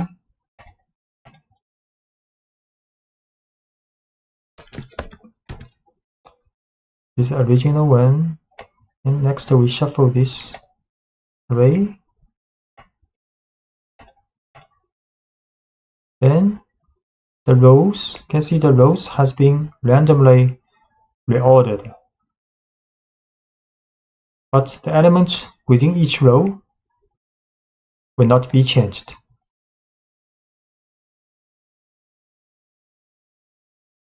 So reading and writing NumPy array data on files. So loading and saving data in binary files. So NumPy provides a pair of functions called save and load that enable you to save and then later retrieve data stored in binary format. So once you have an array to save, for example, one that contains the results of your data analysis processing, you simply call the save function and specify as an argument the name of the file and the array. The file will automatically be given the .npy extension. So this is a data frame. So this is a NumPy array with shape 4 by 3, two-dimensional. Then we can save using np.save to save the data, this file with this data NumPy array. We have to import OS package and save the working directory. Then create NumPy array, two-dimensional array, the shape of 4 by 3. Then we can save this array to this file.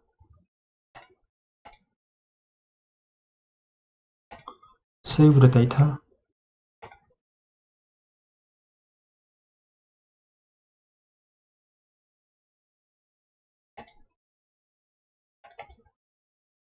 So you can find this data, save the data. But this is a binary file you cannot open with txt file.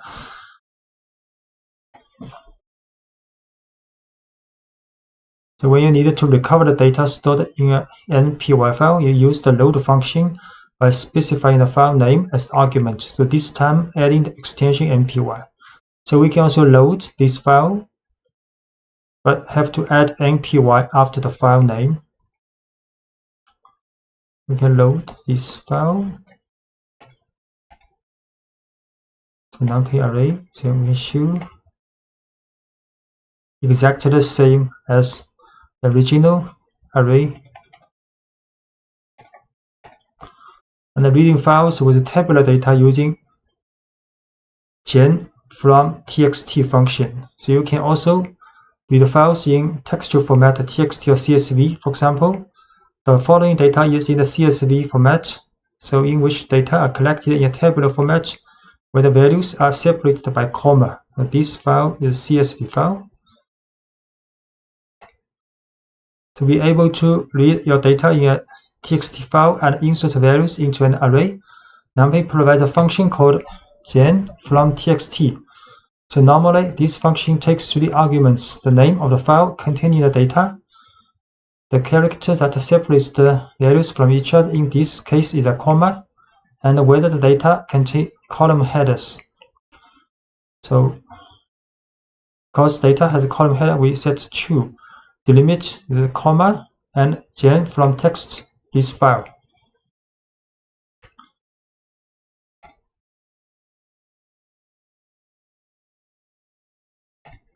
And we can show this file is a structured array in which the column headings have become the field names. So in the CSV file, the heading become the name of the field. So this is arrays value part, and this is dtype part for each column.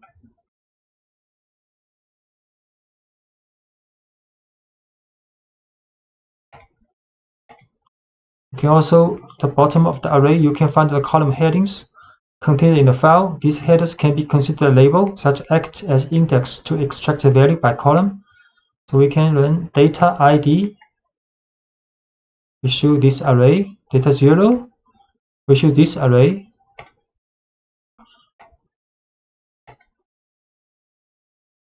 D data 0.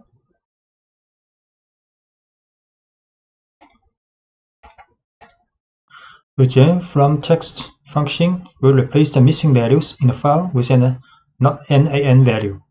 So for example, this CSV, the missing value here. If we read this CSV, use the same format, then in the second row of this data will have not a number value. We read this file. You can see array, the first row, the second row, the third row both have missing value. We view the column of ID, no missing value. First row, no missing value. Second row has a missing value.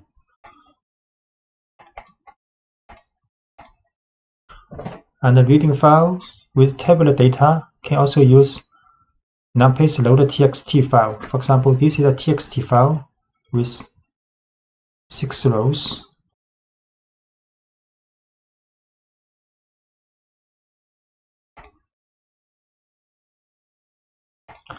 And when you read text, when you're reading txt files, can have to set the dtype to int, because this is a numerical value, integer value. So we set this to int and read this file, and we print out exactly what we want, a two-dimensional array with shape 6 by 2.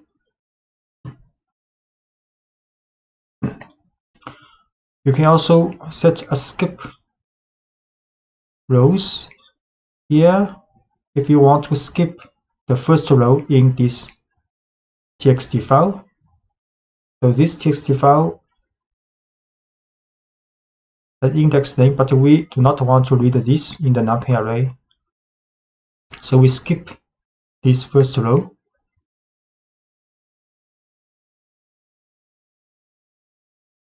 I have to set a row, skip rows here.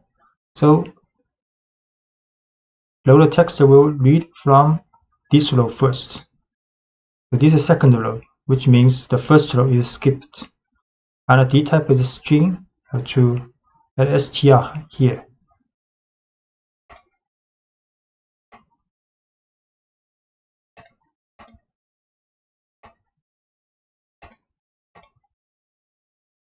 Exactly what we want, the 6 by 2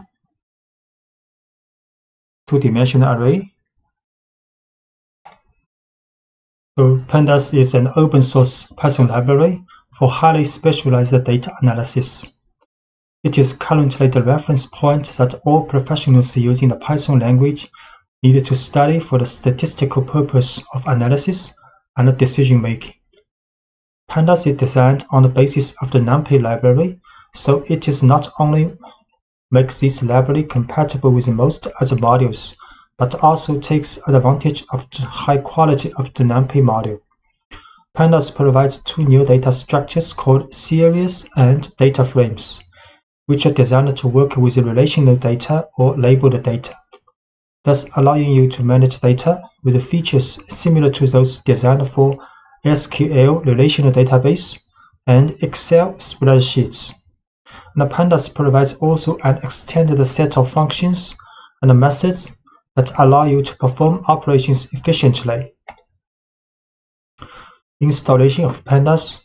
And for those who choose to use the Anaconda distribution, managing the installation is very simple. So first you have to see if the Pandas module is installed, and if so, which version. To do this, type the following command from the Anaconda prompt window. We can print conda list pandas, for example. This is the prompt window in Anaconda and in this environment.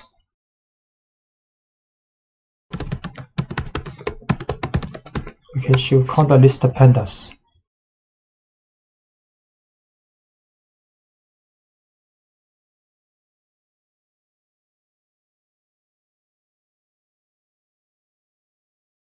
So it has been shown that pandas has been installed with the version in this environment.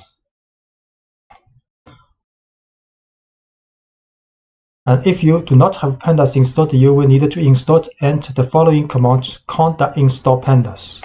So if you want to install, just print conda install pandas. Okay. And if you want to start a pandas, the general practice for importing the pandas module in Python session is as follows. So just import pandas as PD and import NumPy as NP. So we import pandas as PD and import NumPy as NP. This is the standard import. And declaring a series. So to create the series, you simply call the series construct and pass as an argument an array containing the values to be included in it. So we can create a series, use pd.series, then array inside the parentheses. Or we can create an array and manually add the index. So we create an array with this, or create a series with this array. We show this series. The series is a relational data with index, default index from 0 to 3, and the value is the array we input in the creation of a series. So we can also add manually the index string when we creating this series.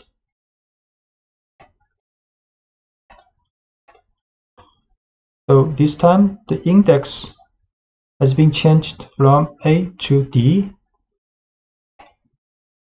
And we can also show the values of a series and index of a series. So we can write s.values. The values is an array with this value, and the index of this series A, B, C, D, the index. And for the data frame, the most common way to create a new data frame is precisely to pass a dict object to the data frame construct. And this dict object contains a key for each column that you want to define, with an array of values for each of them. So if we want to create a data frame, then we can create a dictionary first. Dictionary with the key, color, key object, and key price. 3 key and 3 arrays are the values for corresponding keys. Next, we can create a data frame using pd.dataframe, then put this dictionary here then it will be a data frame with 3 columns. So show in this dictionary with 3 key value pairs.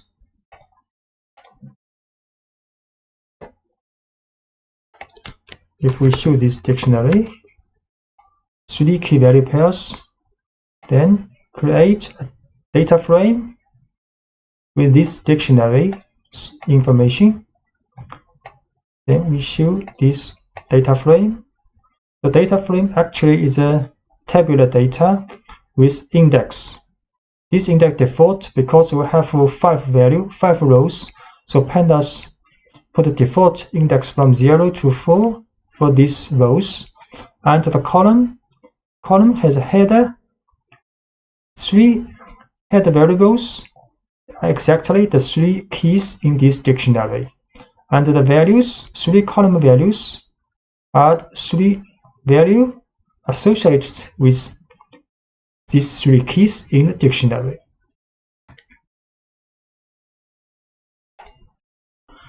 The series is the object of the pandas library designed to represent one-dimensional data structures, similar to an array but with some additional features. It is composed of 2 arrays associated with each other. The main array, whose data is actually a NumPy array, to which each element is associated with a label contained within the other array called the index. So this is a series. The main array is the value part, and each value associated with an index in an index array. So declaring a series, to create the series, you simply call the series constructor and pass as an argument an array containing the values to be included in it. So we can just create a series using pd.series with an array in the parentheses, and the result will be a series. We create this series and show. So this series has a value part and index part. So as you can see from the output of the series, on the left there are values in the index, which is a series of labels, and on the right are the corresponding values. If you do not specify any index during the definition of the series, so by default, pandas will assign numerical values increasing from 0 as labels. Often, however, it is preferable to create a series using meaningful labels. In this case, it will be necessary during the constructor call to include the index option and assign an array of strings containing the labels. So we can create a series and manually input an index with 4 strings.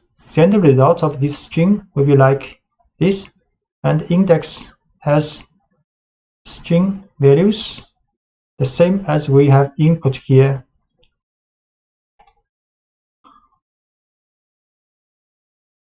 So we create series with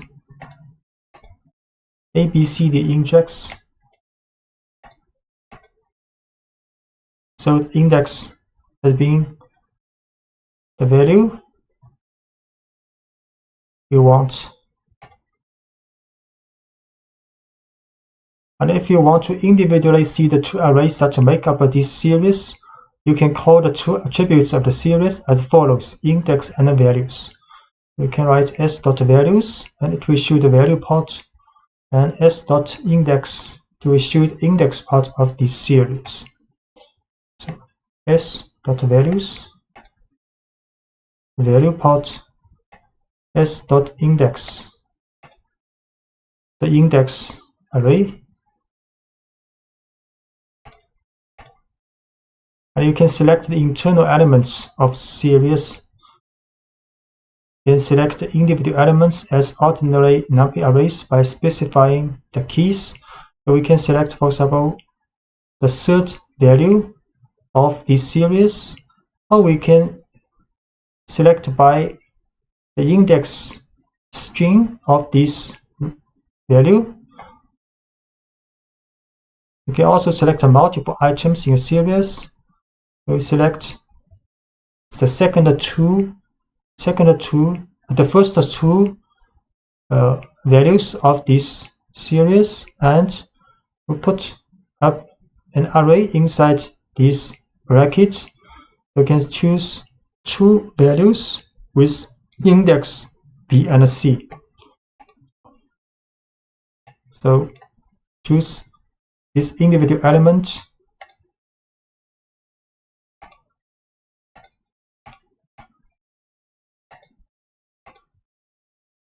The value is 7, and choose the index B. The value is 4 minus 4, and choose the first two values of this index, and choose two values with index B and C.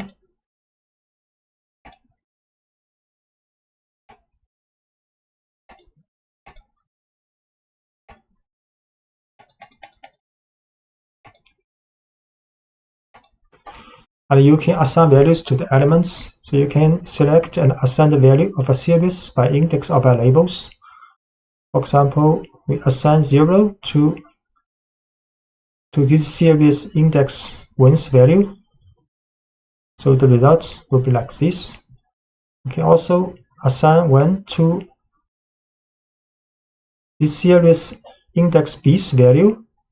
Then the result will be like this. Assign 0 to S1. This value has been assigned B to 1. Issue again. Then this value has been assigned with 1. And both the series object itself and its index have a name attribute. So if we assign the name attribute of this series as count, and we can also assign the index.name alphabet. So the result will be like this. So the name is a count is for the value part of this array, and alphabet is the name for this index. Assign name, and we assign index's name to alphabet. Then show this series again. See, the main part has a name called count, and index part has a name called alphabet. And you can define a series from NumPy arrays and other series. You can define a new series starting with NumPy arrays or with an existing series.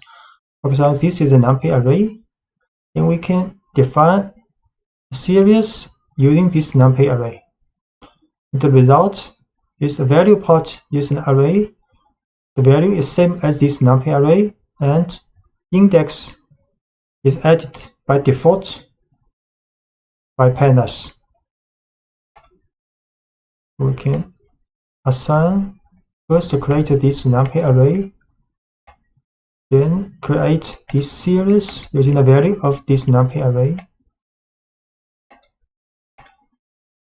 In the series like this, value part, index part. And we can also define a series from other series. For example, S is a series. You can create another series called S4, and using this series.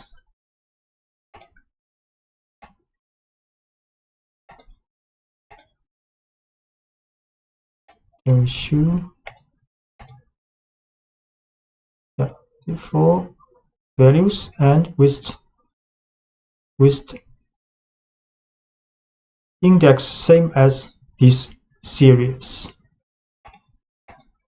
And you can always keep in mind that when you create new series from existing arrays or series, the values contained in the original NumPy array or in the original series are not copied but are passed by the reference.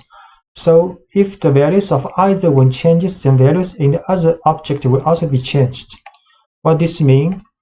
So we shoot this series S and we shoot this series S4. S4 is created from this series. So if we change S4's last value to 100, we show S4. This value has been changed to S to 100, but if we show S again, S value, this value also been changed to 100. So both series are the reference to one series.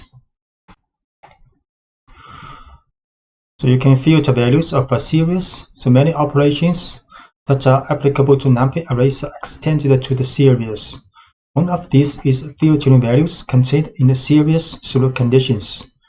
For example, if you need to know which elements in a series are greater than 8, you can write the following statement. So PD series, create a series, then we can write S bracket S larger than 8, and the result will be these two values of the series. Create a series with 4 values. Then if we write S bracket S larger than 8, so only this part of the series is returned based on the condition. And some mathematical operations. So other operations such as operators, plus, minus, multiplication, and division, and mathematical functions that are applicable to NumPy arrays can also be used to series. So we divide the 2 for this series, divide 2, then each value is being divided, and we can use log function, NumPy's log function for series. This one is not a number. Then we use exponential function, exponential, and evaluating values. You can check the values of series, including existence of any duplicates and whether a certain value is present in the series. So to know all the values contained in the series, excluding duplicates, you can use the unique function, and the return value is an array containing the unique values in the series. So create a series with duplicate index and values, then can create an array with duplicate values of this series. Use the unique function. So create a series, duplicate value 1, 2, 2, 2. So we use unique function and the value, unique value of this series. And we can also use the value counts to return the unique values and calculate the occurrence of them within a series. So value counts will return each unique value and occurrence of this value. So value counts, unique value and occurrence.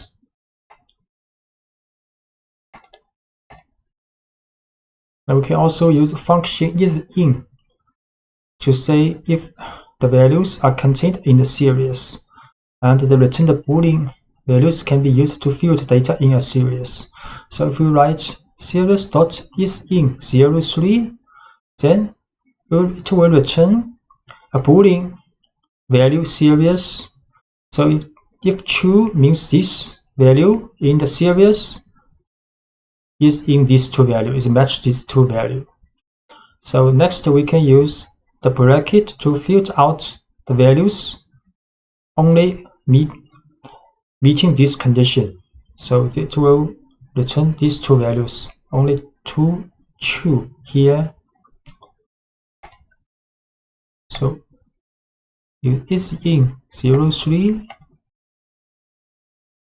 is true, others are false. Then we can get the values of these true, use a bracket condition. So this true value is part of the series returned, and not a number value. The specific value, not a number, NaN, is used in pandas data structure to indicate the presence of an empty field or something that's not definable numerically. So pandas allows you to explicitly define not a numbers and add them to a data structure such as series. So we can define a series, and for this value use NumPy's NaN. So this is a series with NumPy value for this position. Then the is null and not null function are very useful to identify the index without a value, and the returned Boolean values can be used to field values of a series. So if we write is null after this series, then it will return a Boolean value for this series. If it is true, then this value is not a number. Next, we can field out the not a number value from this series, use a bracket and s2.isNull inside. Create a series with a not a number value. Then can use isNull. This value is true, is null value. Then we can field out this value, get this value. This is not a number. And similarly, we can use not null. So not null, these three are true, and this is false because this is null. And we can also use not null in the bracket to get the values not a value. So S2 not null. So 3 true, 1 false, and field out the not null value. This is not null value.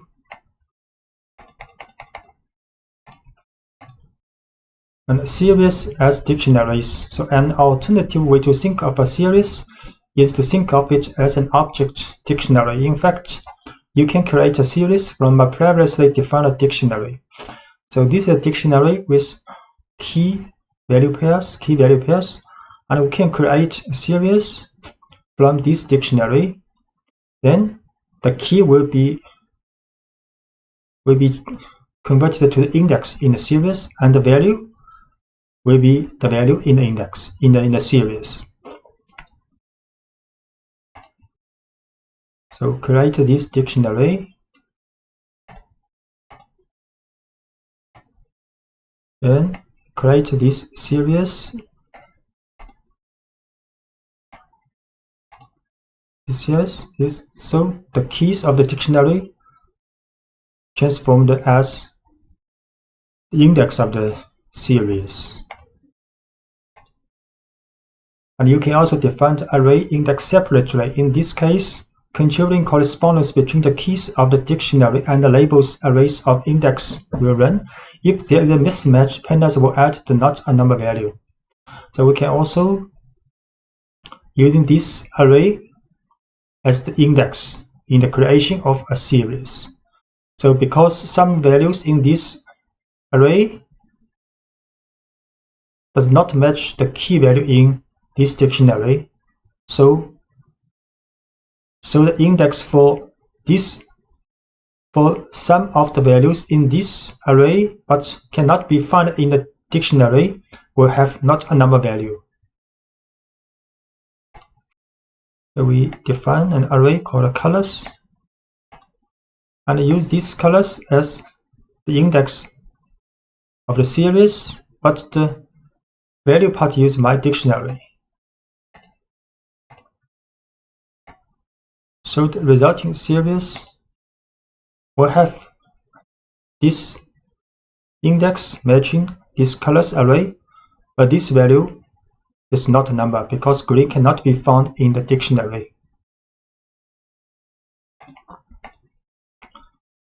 And operations between series. So the labels of series will come into play when we perform operations between two series. So in the following example, we add two series having only some elements in common with the label. Then we get a new series in which only the items with the same label are added. All other labels present in one of the two series are still added to the result but have not a number value. So we create another series called another dictionary called myDict2, and then create another series with this dictionary. Then add this series with this new created series. The result will be like this. So we create a series called mySeries2 with this dictionary. Then we add these two series together. The result will be like this. These four values are not a number because their index only appear in one of the series, not appear in both series. So the value is added to, but the value is not a number. Only these two index value added, because these two index red and yellow appear in both series. The data frame is a tabular data structure very similar to a spreadsheet. The data frame consists of an ordered collection of columns, each of which can contain a value of a different type, for example, numeric column, string column, and a Boolean column. The data frame has two index arrays. The first index array associated with length has very similar functions to the index array in series. And each label is associated with odd values in a row. And the second array consists of a series of labels, each associated with a particular column. A data frame may also be understood as a dict of series. So where the keys are the column names and the values are series that will form the columns of the data frame. And furthermore, all elements in each series are mapped according to an array of labels called an index. So this is a typical data frame. So this is the index. So index of a data frame are very similar as index of a series. And this is the column. Column is the color object price are the column names, column headers of the variable. And this part are the values of the data frame. So defining a data frame, the most common way to create a new data frame is to pass a dictionary object to the data frame constructor. So this dict object contains a key for each column that you want to define. So with an array of values for each of them. So for example, this is a dictionary with key, the value, key, value, key, value. So we can create a dictionary based on this dictionary. We can create a data frame based on this dictionary using pd.dataframe, then put this dictionary inside the parentheses.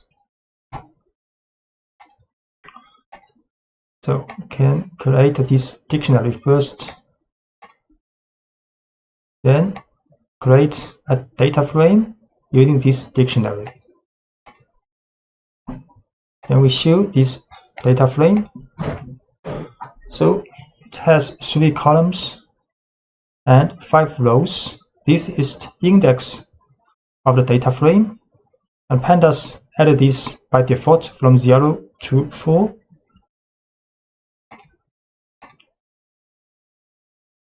So if the dict object from which you want to create a data frame contains more data that you are interested in, you can make a selection.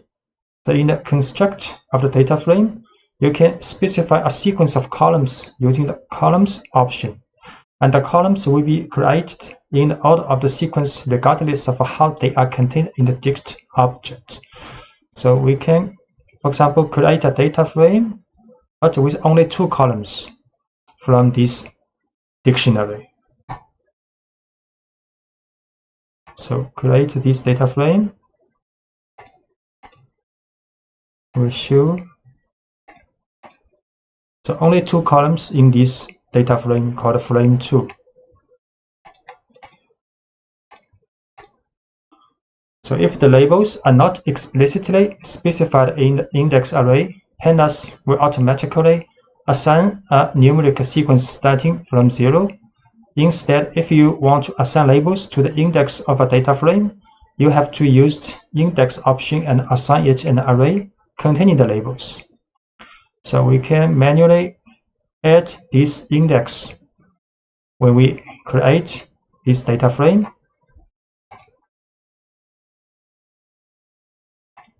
We can create again this frame 2 with index, and we show this data frame. So now index are from 1, 2, 3, 4, 5.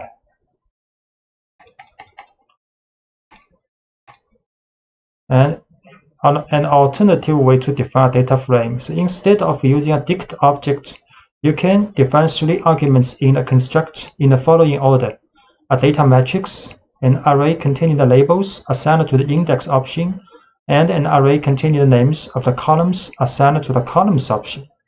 So we can also create a data frame using pd.dataframe, but inside the parentheses can put a NumPy matrix with the shape 4 by 4. Next, we also add an index array, also add a columns array. We'll create this data frame called data frame 3. Then show this one. So it's a perfect data frame with index and columns headers.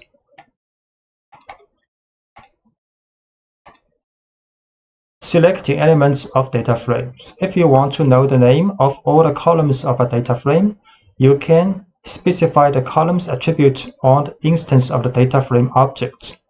So for example, we can show the columns of the data frame, and also can show the index of the data frame. We can also show the values of the data frame, use frame.values. So show columns, data frame, columns, this column variable name, and index from 0 to 5. Then the values, value part, 3 column, 5 row.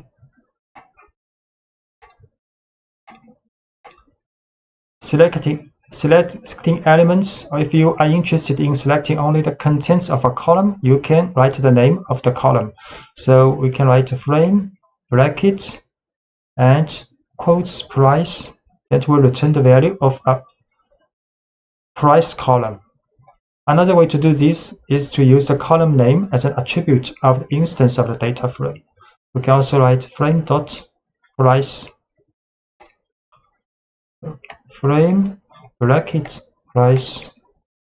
So it will return column value of price. Actually, the return object is a series. And we can also use this format. Same, result is the same. And we can also use function loc and iloc to select the elements of a data frame. So for rows within a data frame, it is possible to use the loc attribute with the index value of the row that you want to extract. For example, frame.loc2. So it will return this row of the data frame. And if you want to select multiple rows, can specify an array inside the brackets. So inside the brackets, we put 2 number. So these 2 rows will be selected. And we also can select both from row and column. We can select this row, show this one. This row has 3 column variables, and the result will be a series. If we choose 2 rows is a data frame, 2 rows and 3 columns a data frame. You can choose both for rows and a column. So only 2 columns and 2 rows selected.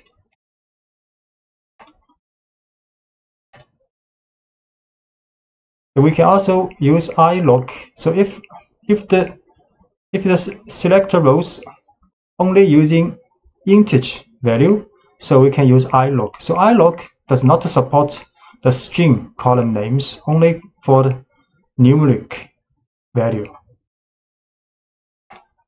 So for example, here iLook 2 will get the same result as log 2. This also will get the same result as the log 2.4, and this will get the same result as before for the color price for the log selection. Now, if you needed to extract a portion of the data frame, selecting the lines that you want to extract, you can use the reference numbers of the index. The return value is an object data frame. So we can also write column from 0 to 1. Then this case only 1 line returned, and in this case will return 2 lines.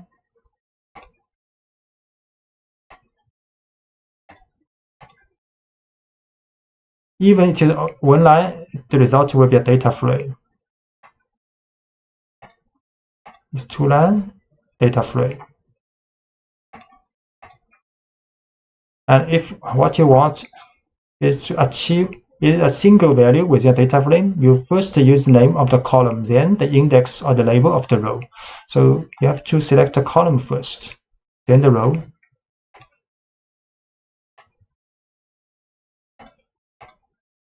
So the result is a single value.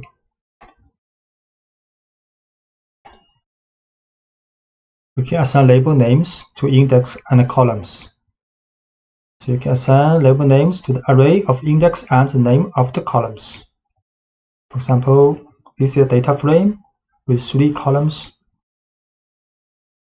and with 5 values, 5 rows.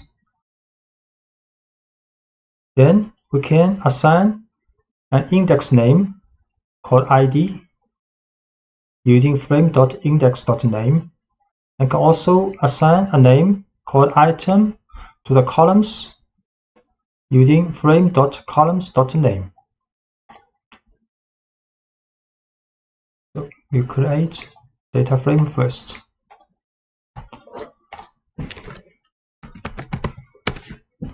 Three columns, 5 rows. Then we assign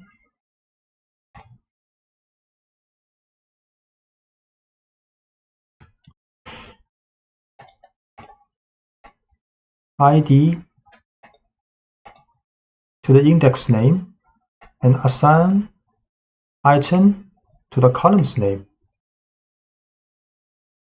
We show this data frame again. So now you can see ID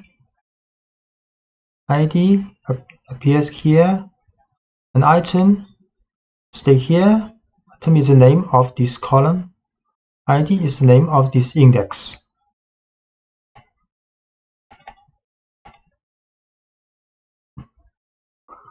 Add a new column. And you can do this by simply assigning a value to the instance of the data frame and specify a new column name. For example, if we write frame brackets new equals 12, then for this column, this is a new column created, then all rows for this column has value 12. And if we assign this array to this column, also possible. So frame new equals 12. So we show this data frame again. You see this new column, all the rows have same value 12. And if we assign a new column with this array, value now is the array assigned.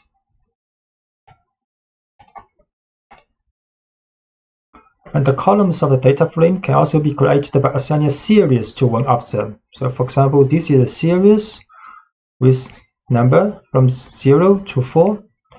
Then we can create a new column to this data frame, and the value is the series value.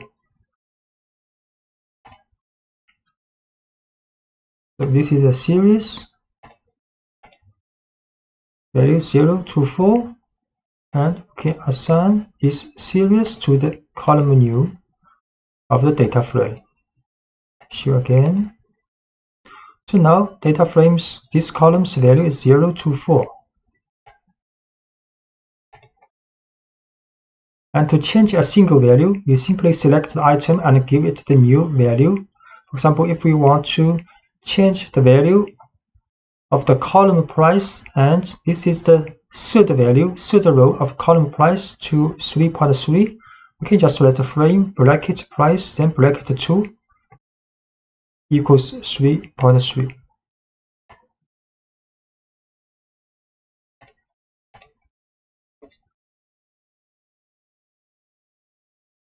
This is a warning message.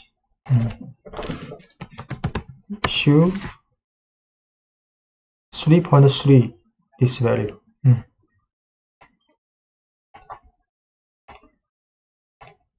And the membership of a value, you have already seen in the previous lectures that the isIn function can be applied to the series to determine the membership of a set of values.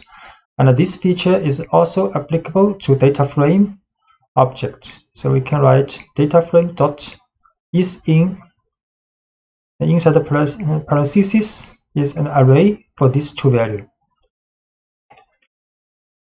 So we can learn the data frame is in these two values.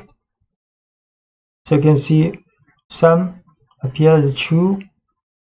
So if the value equals either this one or this one, it will be true. Otherwise, it will be false. And you get a data frame containing Boolean values, where true indicates values that meet the membership. If you pass the value returned as a condition, then you will get a new data frame containing only the values that satisfy the condition. So we can use this condition inside the bracket. So the data frame will only return the values of these three values. The other will be not a number.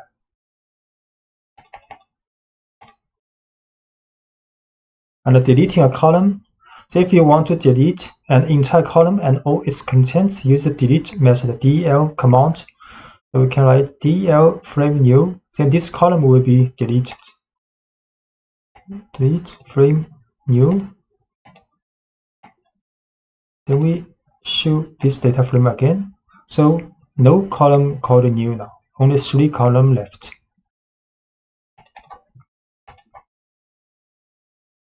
And the filtering, you can apply the filtering through the application of certain conditions. For example, say you want to get all values smaller than 1.2. The elements not matching the condition will be replaced with not a number. For example, this is a data frame. Then we can add a condition with bracket after this data frame. And the condition is if data frame less than 1.2. We can create a data frame first. So this data frame has 3 price columns, 5 rows. We can run. So only these values less than 1.2, other values will be not a number. The data frame from nested dictionary. So a very common data structure used in Python is a nested dictionary, as shown here, called nest dict.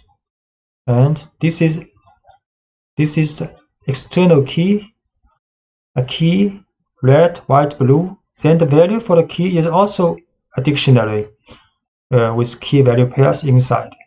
So we can create a data frame using the information of this next dictionary. So this data structure, when it is passed directly as an argument to the data frame constructor, will be interpreted by pandas to treat external keys as column names and internal keys as labels for index. So red, white, blue are external key of this data object or library dictionary. Then this value will be converted as column names in the resulting data frame. And the internal keys like 2012, 2013 will be the index of the data frame. So we create this nested dictionary first. Then create this data frame using this nested dictionary. Show this data frame. You see now the red, white, blue are the columns, and the 2012, 13, 11 are the index.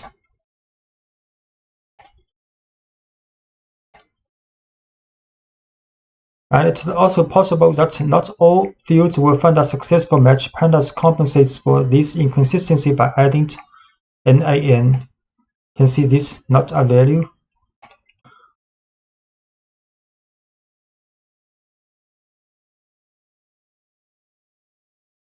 And the transposition of a data frame. You can get the transposition of the data frame by adding the T attribute to its application. You create a data frame, then transpose. We create a data frame called frame 3 with color. Color is index and columns are object, ball, pen, pencil, paper. Then if we transpose this data frame, then the color will be the column and objects are index now. The index objects in pandas series and data frame are responsible for the labels on the axis and other metadata as the name of the axis. So we create a series with this value and with this index array. So if we write serial.index, it will show the index. Create this series first. Then can show the index of this series.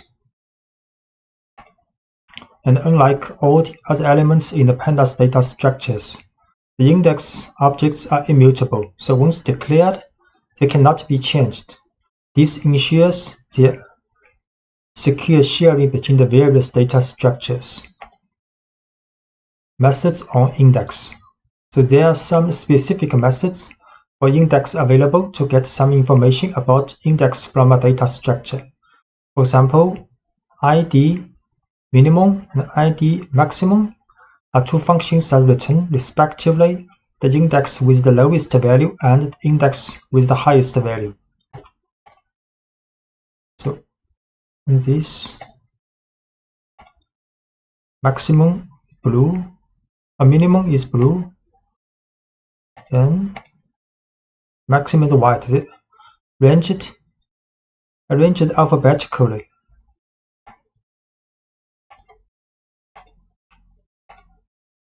And index with duplicate labels. So far, you have met all cases in which indexes within a single data structure have a unique label. Although many functions require this condition to run, this condition is not mandatory on the data structures of pandas. For example, see a series with some duplicate label. We create a series with 6 values, and index array can see white, white, green, green, duplicate.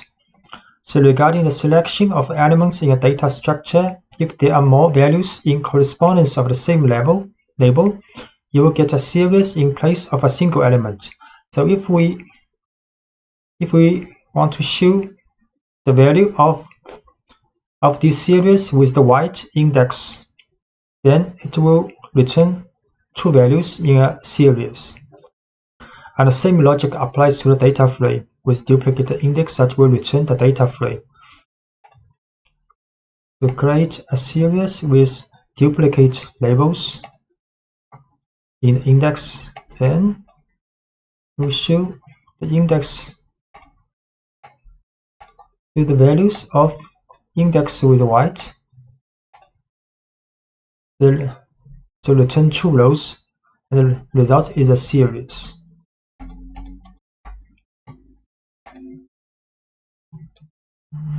And the pandas provides is unique attribute belonging to the index objects to tell if they are indexed with duplicate labels inside the structured data, both for series and data frame. So if we write series.index is unique or frame.index is unique, series.index is unique, false, because there are several duplicate index in this series, and we create a data frame also.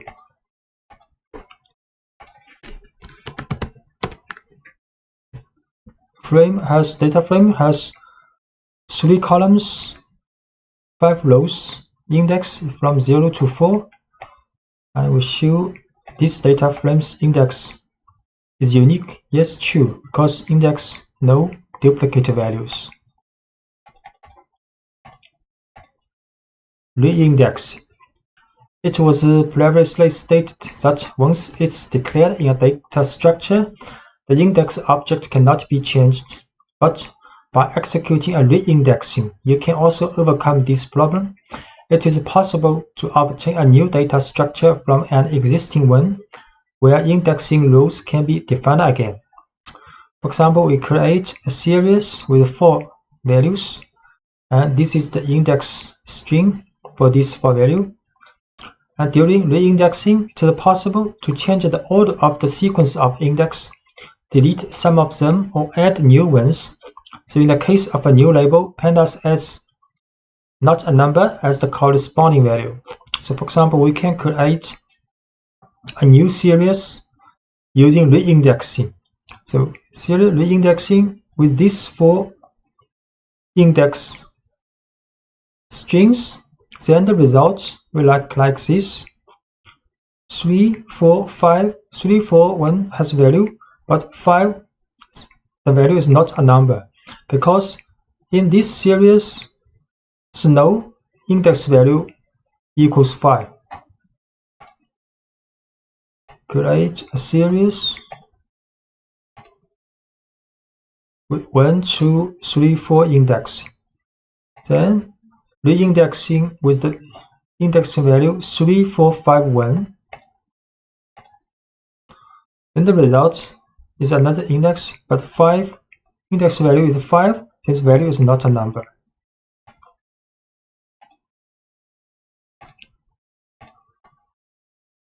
And you can also use reindexing with interpolation. So we create a series with 4 values, and this is the index. Then can write reindexing range 6. Range 6 is from 0 to 5. The method ffill forward filling. Then the result will look like this. From 0 to 5 indexing.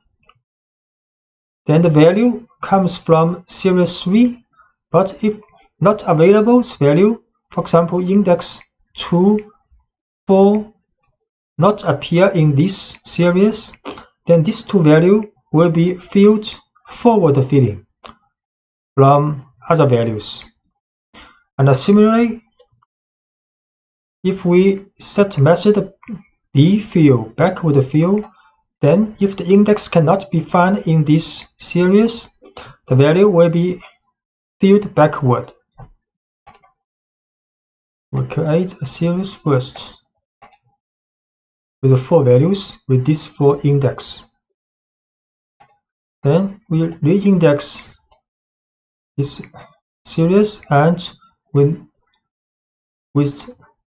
expected index from 0 to 5 in the new series, and using forward fill method. And this is the resulting series.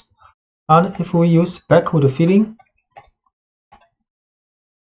then if the value cannot be found in this series, we'll be backward filling from other values.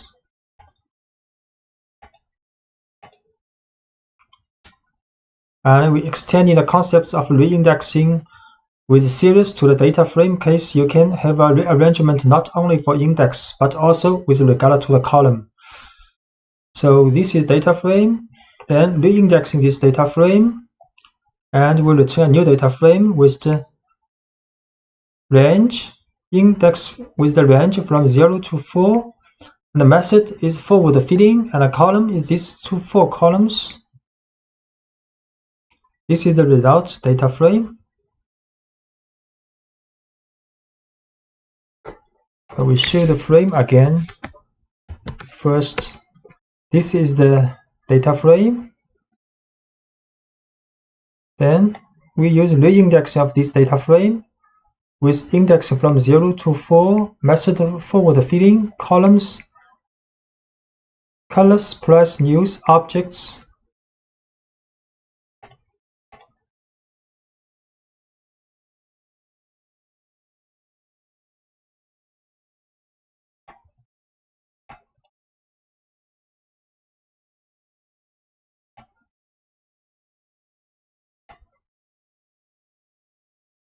Then this is the resulting data frame. And if we use backward filling,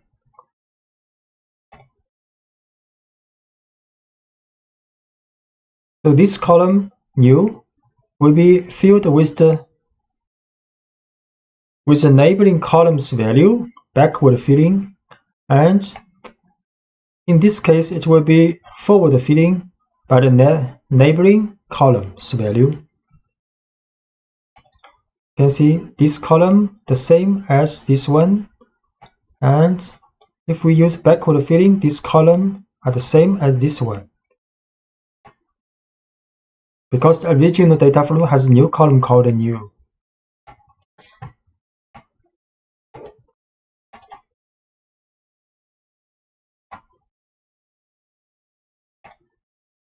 And a job for series, this method will return a new object and without the items that you want to delete.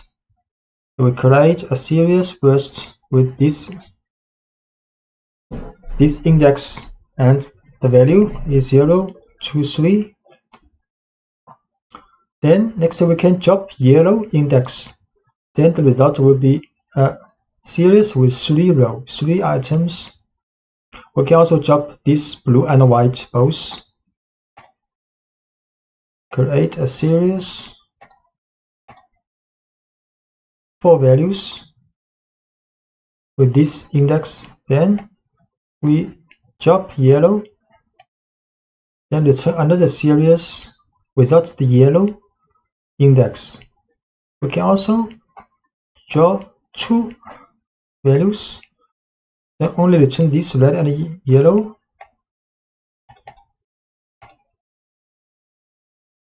And job used for data frames. So regarding the data frame, instead the values can be deleted by referring to the labels of both axes.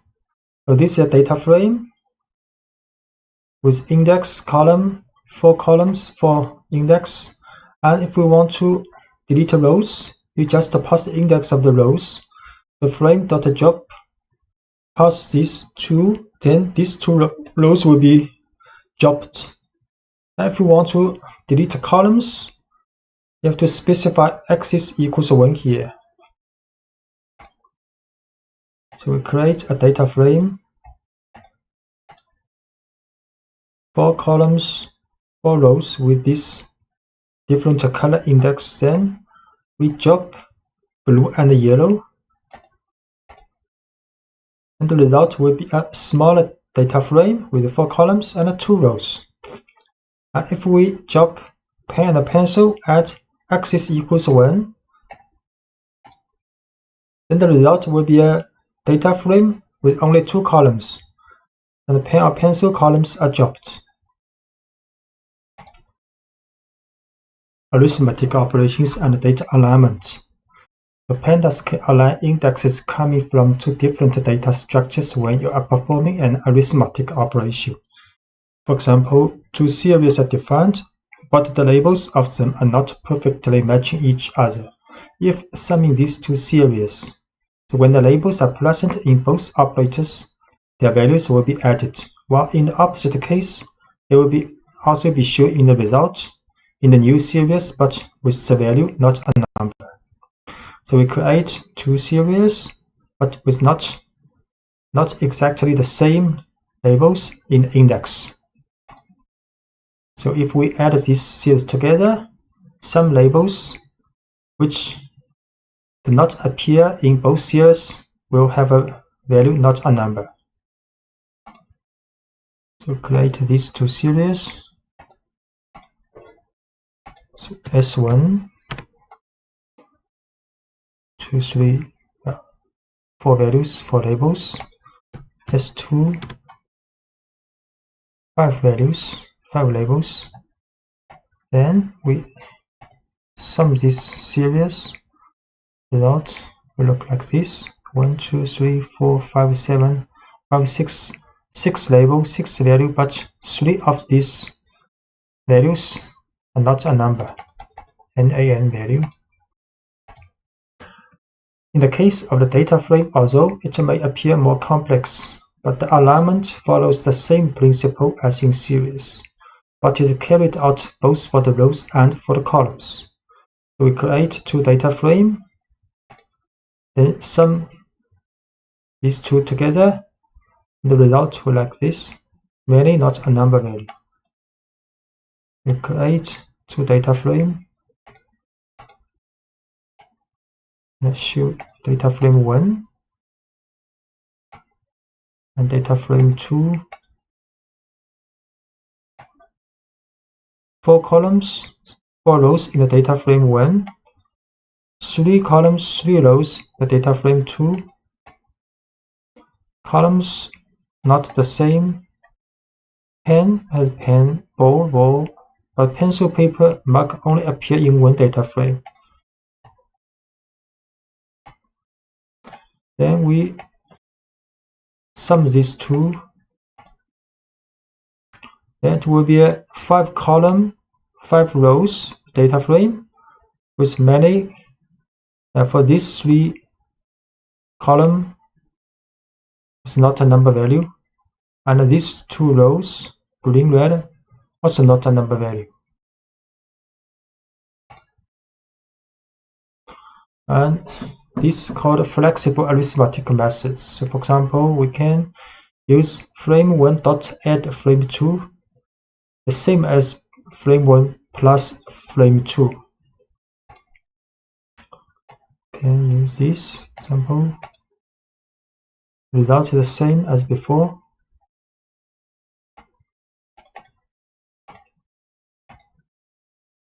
And operations between data frame and a series. For example, we define these two structures and the index of series match the names of the columns of the data frame.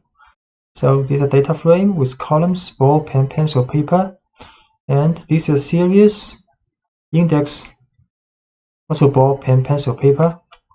So if we use minus the series from this data frame, the result will be like this. To create data frame first, 4 columns, 4 rows, then create this series, index same as the data frame's column, then minus, result like this. As you can see, the elements of the series are subtracted from the values of the data frame corresponding to the same index on the column. The value is subtracted for all values of the column regardless of their index. So the whole column has been minused with this series value for the ball, and pen column, all the rows value has been minused with series value of pen.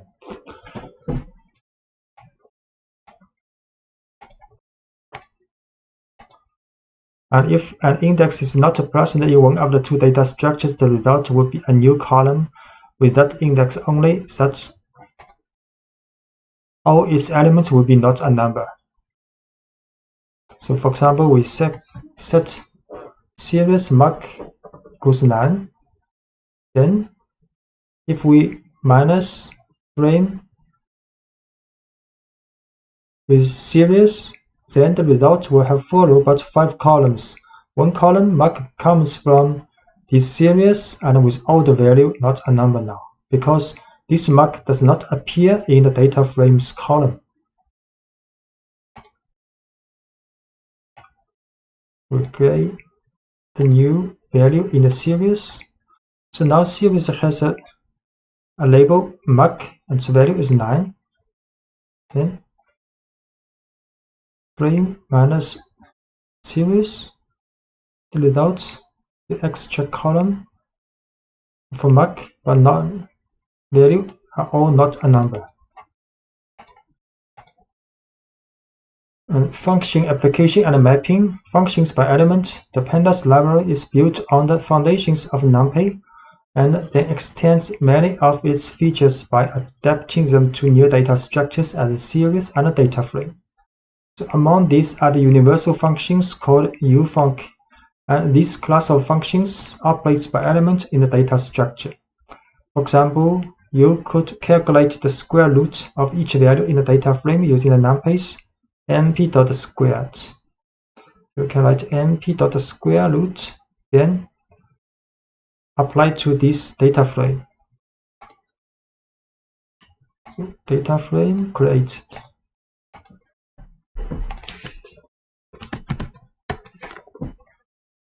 Four columns or a numerical value, then square root this data frame. Return another data frame, same column and the same row, and the value are square root of the corresponding data frame's value.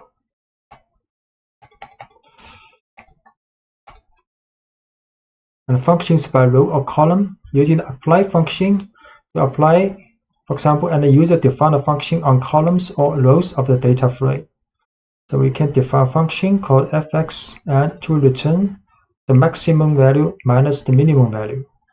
So if we apply this function to the data frame, then the result will be a series and the labels, index labels at columns names of the data frame. So this function will be applied on each columns of the data frame. Define function.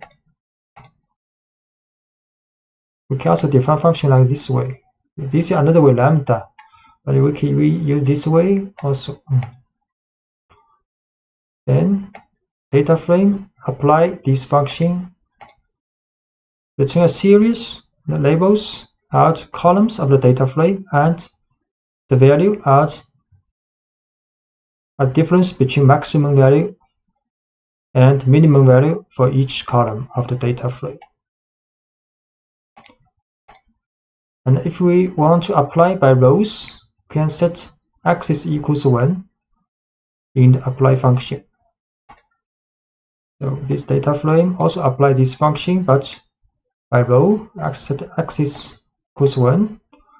The result will be a series, the labels at the rows of the data frame, and the values at the difference between the maximum value and the minimum value for this row in the data frame. Extending the application to many functions simultaneously, the result will return a data frame. So for example, we want to return the minimum and the maximum value, two value, and index called minimum maximum of this series in the definition of this function. Then we apply this function to data frame. Then the result will be a data frame with this index name and each row represents the minimum or maximum value of this column of the data frame. We define this function which will return a series with 2 indexes. Then apply this function to the data frame. The result is the data frame, minimum value or maximum value of each column of this data frame.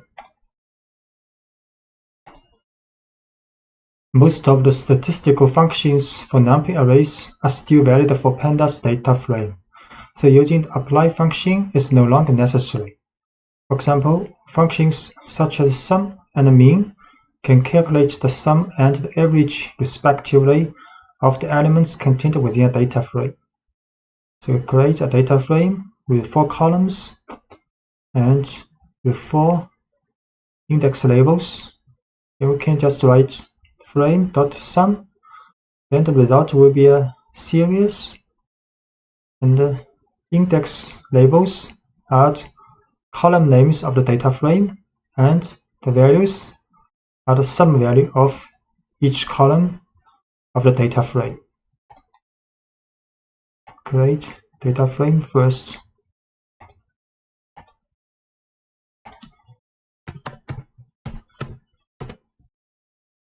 For columns, 4 rows, then frame.sum return a series, the sum value of each column of data frame. And if we want to get the sum of each row of data frame, we have to add axis equals 1 here. And we can also calculate the mean value of each column of the data frame. Sum of the row. So the result is a series with the index labels are color, and index of the data frame value are sum value for each row, and can get the mean value of the data frames each column. Also is a series.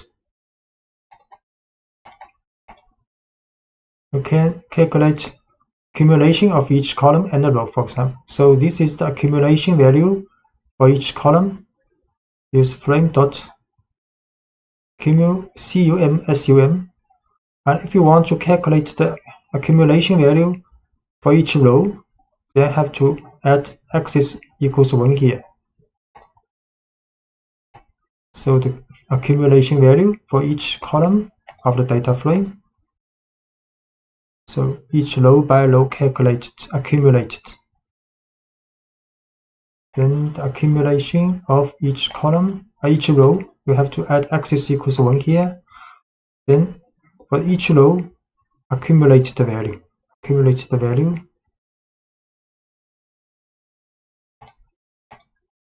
And describe function allows you to obtain summary statistics for the column in this case. So it will show the count, mean, standard deviation, minimum, and percentile value, quantile value, and maximum value. So frame.describe. So each column's statistics, descriptive statistics are calculated. And correlation and covariance between 2 series. So this is 2 series with same labels. And we can write SEQ, the first series, dot correlate the second one. And the result is the correlation of these 2 series. And similarly, we can calculate the covariance of these 2 series. Create 2 series. Then the correlation of these 2, the covariance of these 2. And the covariance and the correlation can also be applied to a single data frame. In this case, they return their corresponding matrix in the form of two new data frame objects. So, for example, this is a data frame with columns, ball, pen, pencil, paper, and the index red, blue, yellow, white. So if we just write this data frame .cor, then the correlation between each pair of columns will be returned in a matrix in a data frame, in the result data frame.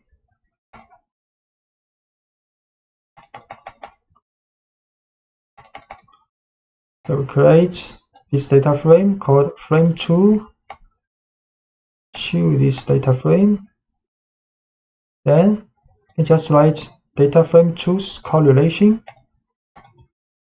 So correlation between different columns are returned, and the covariance between different columns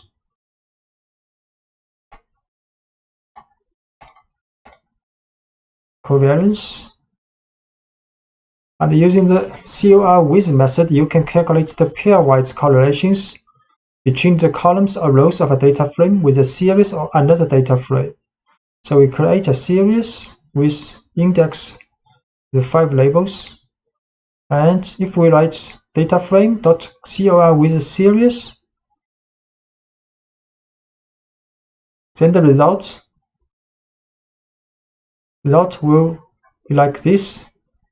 So for the ball column, the correlation between this column with this series, and for the pen, the column of the pen of the data frame will be calculated with a correlation with this series, and so on. We create this series, then use frame.to.correlate with this series. Then each column of this data frame will be calculated with a correlation with this series.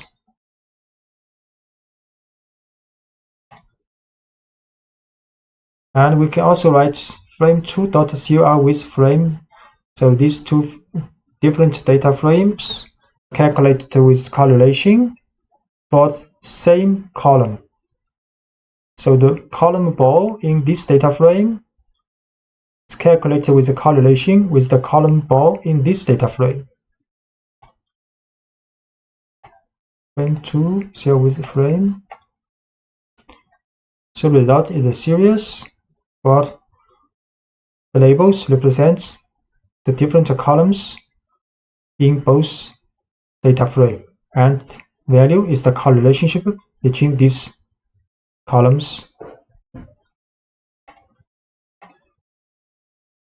Pandas provides the sort index function, which returns a new object that is identical to the original, but in which the elements are ordered.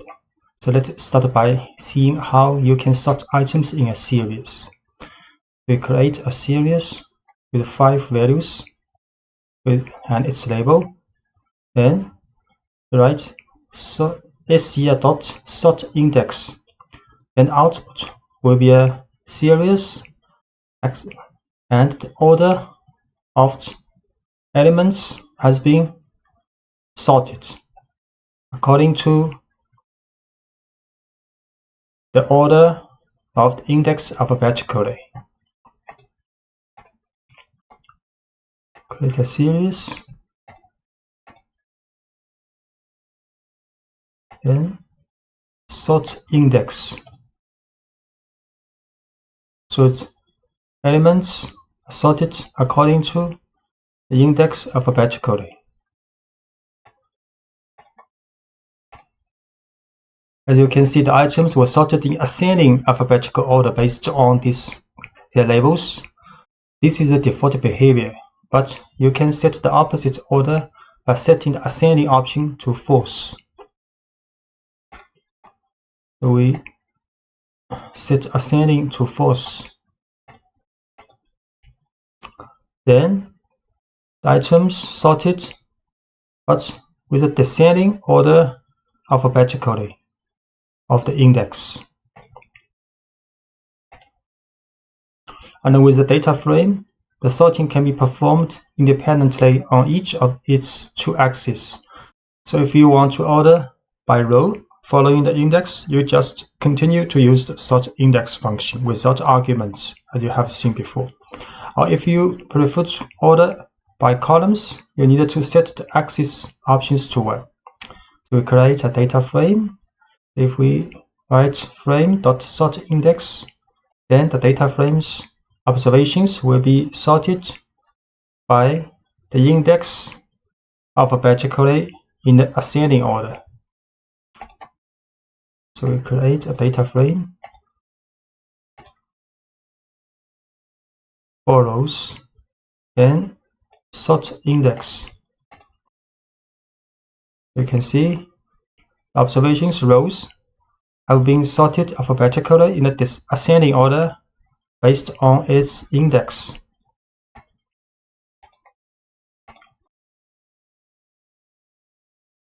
And if we write axis equals 1, then the data frame will be sorted by column according to the column names alphabetically. So frame.sortIndex axis equals 1. So the column names have been sorted alphabetically in ascending order. And the pandas also provides a function to sort the values contained in the data structure. In this case, you have to differentiate depending on whether you have to sort the values of a series or a data frame. If you want to order the series, you need to use the sort values function. So we can write series.sortValues, then elements of the series will be sorted according to their values from lower to higher. Sort value for the series. So elements have been sorted according to their values.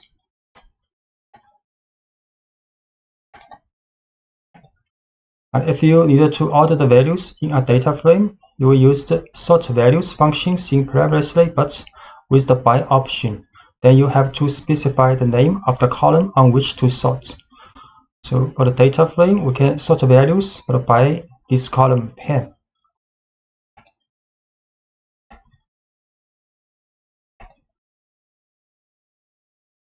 So the data frame's observations rows have been sorted according to the value of pen column, from lowest to the highest. And if the sorting criteria will be based on 2 or more columns, you can assign an array containing the names of the columns to the by option. So for the data frame, we can also sort values by more than 1 columns. So here by pen and a pencil. Data frame dot sort values by pen and a pencil. Pen and the pencil both have been sorted from lowest to the highest value. And the ranking is an operation closely related to sorting. It mainly consists of assigning a rank, that is, a value that starts at 1 and then increases gradually to each element of the series. The rank will be assigned starting from the lowest value to the highest. So if we run the rank function to the series, then the result will be a series, and the value of the series to each label is the rank with the lowest with rank 1 and the highest value with rank 5 here. And by default, even the ranking follows an ascending sort. To reverse this criteria, can set the ascending option to false. So we can rank set ascending to false, then the lowest value will have highest rank. Series.rank ascending false. So the lowest value will have the highest rank now. missing data quite often in analysis. They are recognizable in the data structures by not a number, NaN value, and pandas can better manage NaN in different situations. Assigning a NaN value to series. If you need to specifically assign a NaN value to an element in a data structure, you can use NumPy's np.nan value of the NumPy library. For example, this is a series. We can add np.nan for this position, this value. Now we can also write S, for example, series white equals none. We'll get the same result, or can get the same result if we write series bracket white equals np.nan. Just note these two n and n have capitalized. So the result of this series will be like NaN for the white index.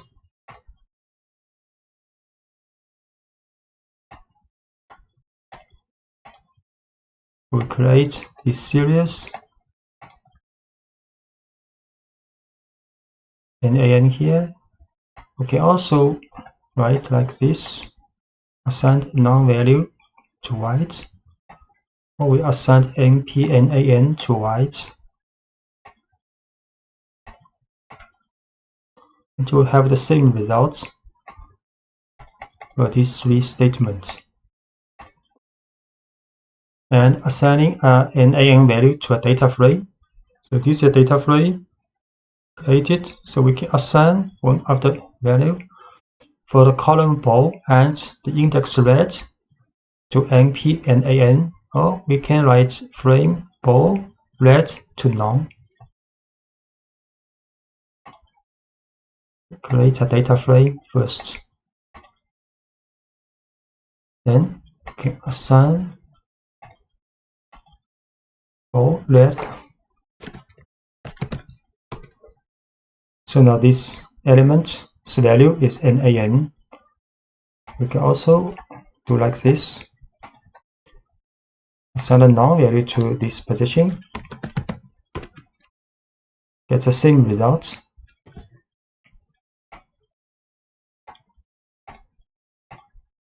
Filtering out NaN values. You can use the job_na function to eliminate the NaN values during data analysis. So we can write series.job_na. So it will return a series without the not a number value. Series job_na. The result is a series with 4 elements, and the value of NaN has been excluded. And you can also directly perform the filtering function by placing not null in the selection condition. So for example, you can write series bracket for the selection condition. We write series.not null, and the result will be the same. The not a number value has been excluded in the resulting series. Series bracket series.not null,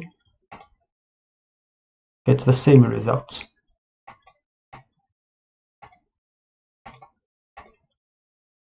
And if we are dealing with a data frame, it gets a little more complex.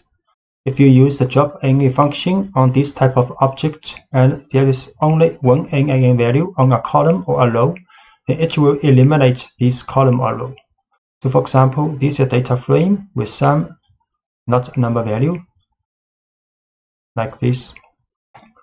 And if we write frame.job_na for this data frame, and the result will be an empty data frame. So create this data frame, and every row or column has some NaN value. Then we job_na for this data frame. The result will be empty because because if one column or one row has at least one NaN value, then this column or row will be dropped. So therefore, to avoid having entire rows and columns disappear completely, you should specify the how option. So assigning a value of all to it. This tells the drop no function to delete only the rows or columns in which all elements are not a number. So we have to write like this. So frame.drop any how is all. So the result is what we want. Only the row or columns with all the values are not a number will be dropped. So the result is data frame with 2 rows left. Filling in NaN occurrence. Sometimes you may want to replace NaN values with other numbers. For most purposes, the fill NA function is a great choice. And this method takes one argument, the value with which to replace any NaN. So we can write dataframe.fillNA0, then the not a number value will be replaced with 0. FillNA0. So now not a number's value has been replaced with 0. Or you can replace NaN value with different values depending on the column, specifying one by one the index and the associated value. So you can write also frame.fillNA. Inside the parentheses is a dictionary with key value pairs. The keys are columns, names, and the value are the value we want to replace for the NaN value for this column. So frame.fillNA, ball is 1, mark 0, and the pen is 99. You can see the result of this data frame has no NaN value, and each column's NaN value has been replaced with the value in this dictionary.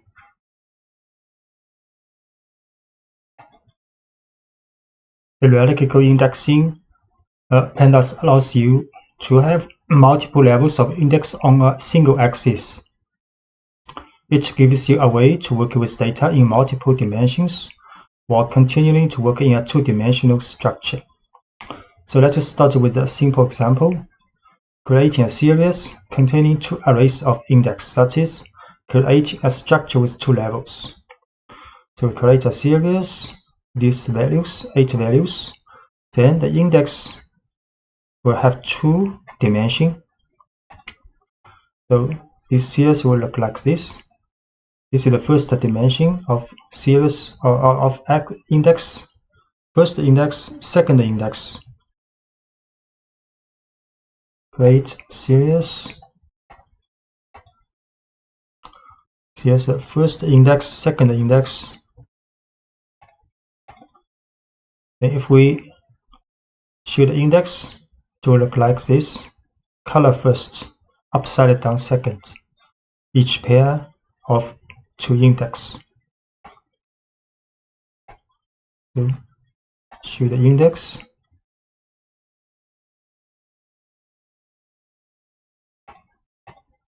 Then you can select the values for given value of the first index. So you can write brackets, select only the white index value. Then it will like the smaller series with the index for this position up, down, right, and the value. Or you can select the values for given value of the second index. For example, you can write, but have to write column first, then comma, then up. Then it will be a smaller series with these colors on index. And if you want to select a specific value, you can specify both index. So you can write in the bracket, select white and up, then its value will be shown. Series white, this series column come up like this, and we should individual value. We have to put 2 index category here.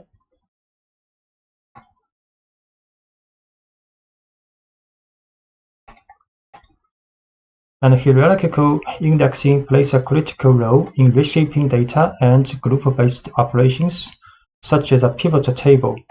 For example, the data could be rearranged and used in a data frame with a special function called unstack. Now, this function converts the series with a hierarchical index to a simple data frame, and where the second set of index is converted into a new set of columns. So if we write series.unstack for this hierarchical indexing series, then the second index of the series will be converted to the columns headers of the data frame, and the first level index of the series will become the index of the resulting data frame. So if we write series.unstack, so it is the result of a data frame.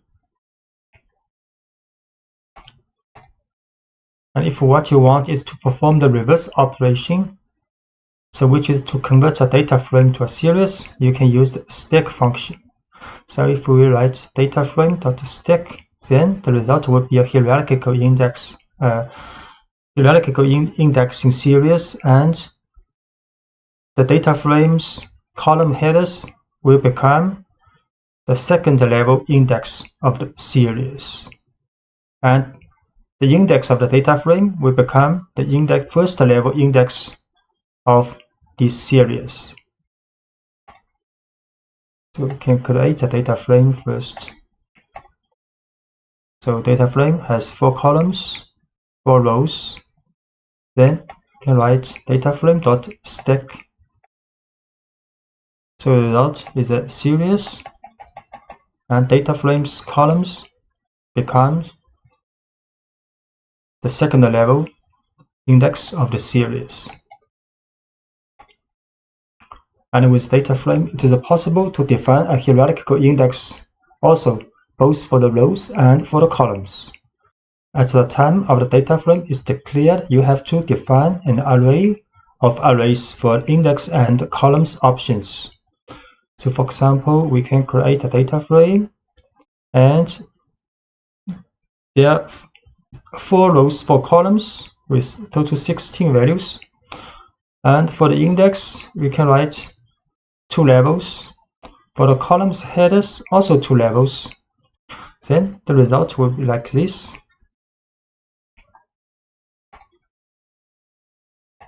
To define this data frame with 2 index and 2 column index.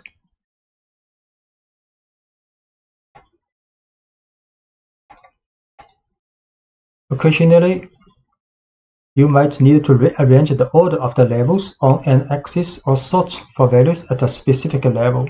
So the swap level function accepts as arguments the names assigned to the 2 levels that you want to interchange, and return a new object with the 2 levels interchanged between them, while leaving the data unmodified. So if we want to reordering or sorting levels, so we can do. First, we have to define 2 names for the index, 2 index of this data frame, and 2 names for the 2 columns of this data frame. So we define 2 names and show this data frame. So now 2 index, white, red, up, down, will have name called color and status, and 2 column headers also has name called object and ID. So next we can use swap levels, for example, to the data frame with between the colors and the status, these 2 index. So we can swap levels for the color status. In the original data frame look like color status here. So we swap level, we see how it is going. So now the data frame's index has been changed the position. Status is the first level index and the colors is second level. And the data arrangement also changed accordingly. Instead, the sort index function orders the data considering only those of a certain level by specifying it as a parameter. So we can also use sort index level is colors, so the data frame will be sorted according to labels of colors.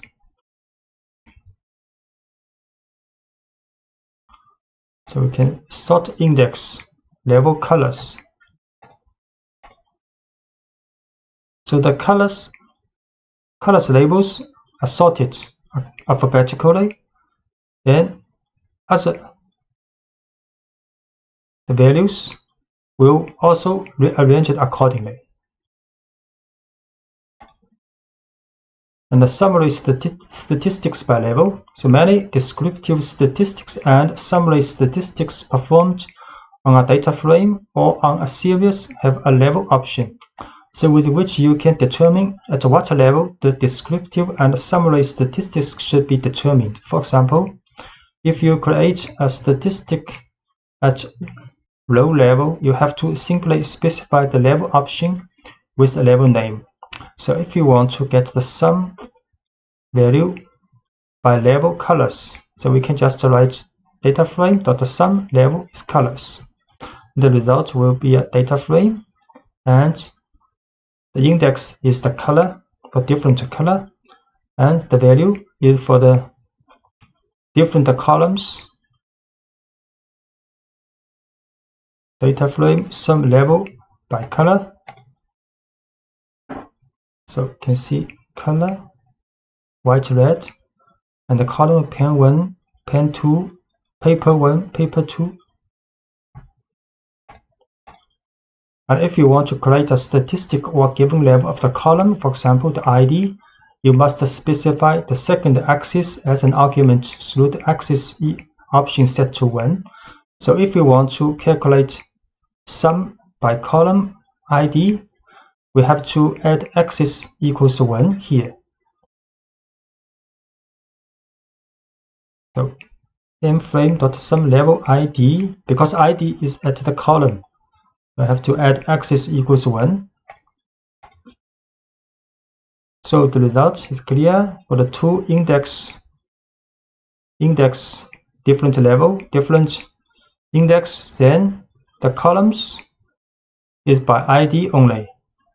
ID1, ID2, and sum value for these different index combinations.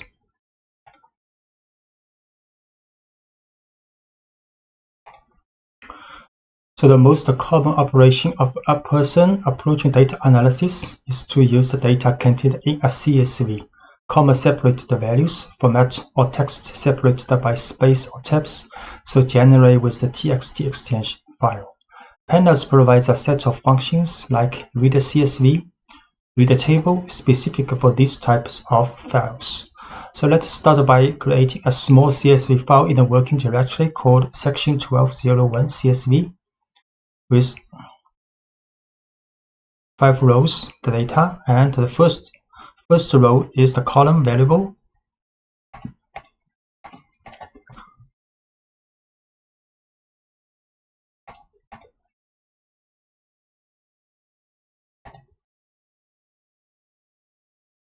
This file. Since this file is a comma delimited, you can use the read CSV function to read its content and convert it to a data frame object. So we can use pd.readCSV, this file, and we return a data frame like this with 5 rows, 5 columns. Can import pandas and NumPy and set the working directory. Then can read this file read CSV, and we show the results. It is a data frame with 5 columns.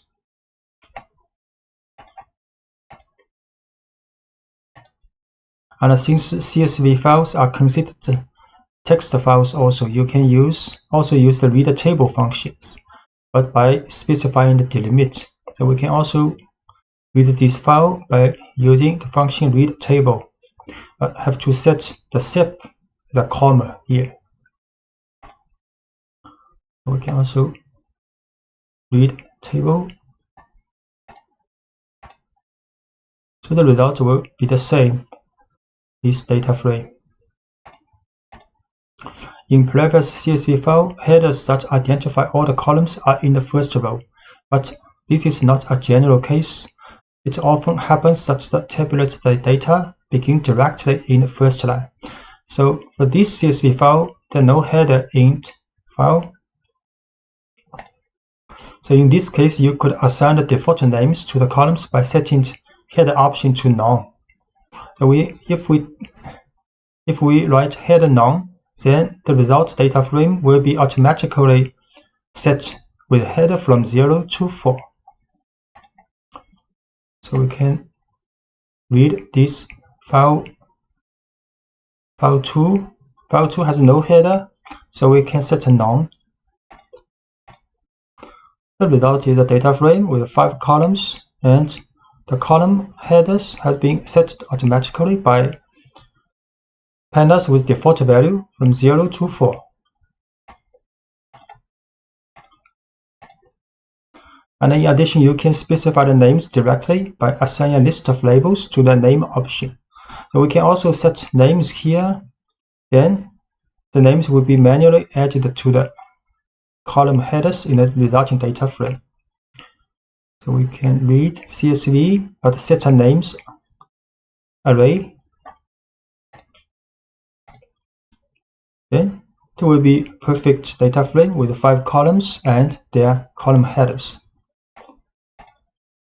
So in the more complex cases in which you want to create a data frame with a hierarchical structure by reading a CSV file, you can extend the functionality of the read CSV function by adding the index column option, assigning all the columns to be converted into index.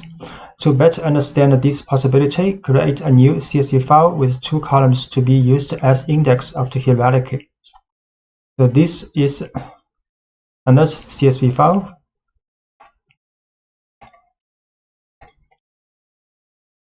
Have 5 columns called color status item 1, item 2, and item 3, with 7 rows representing the observation.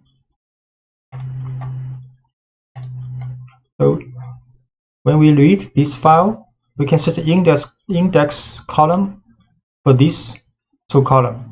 Then pandas will create a data frame, but these 2 columns in the file will be set as index in the resulting data frame. So this 3 column item 2, item 3 representing the data value. So can read CSV, then index column color status. So this data frame has hierarchical index. First is the color, second index is the status, and these 3 columns representing the data we want. And we can also read TST file into parts. So when large files are processed, or when you are only interested in portions of these files, you often need to read the file into portions, so we call chunks. You can explicitly specify the number of lines on which to parse with the n rows and skip rows options. So where you can select a starting line n called skip rows. So we start this line called skip rows, and the lines to be read after it called n rows. So in this statement, read this file, but we start from the 3rd row. So index 2 is the 3rd row. We start from the 3rd row, then skip n rows to read 3 rows from this row.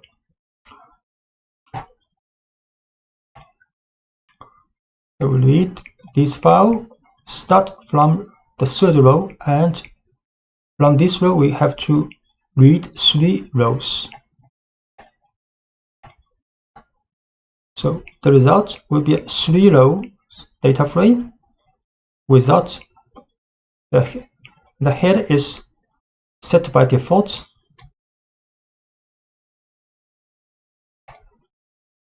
When reading text files in pandas, it is possible that the files on which to pass the data do not show separators well defined as a comma or a semicolon.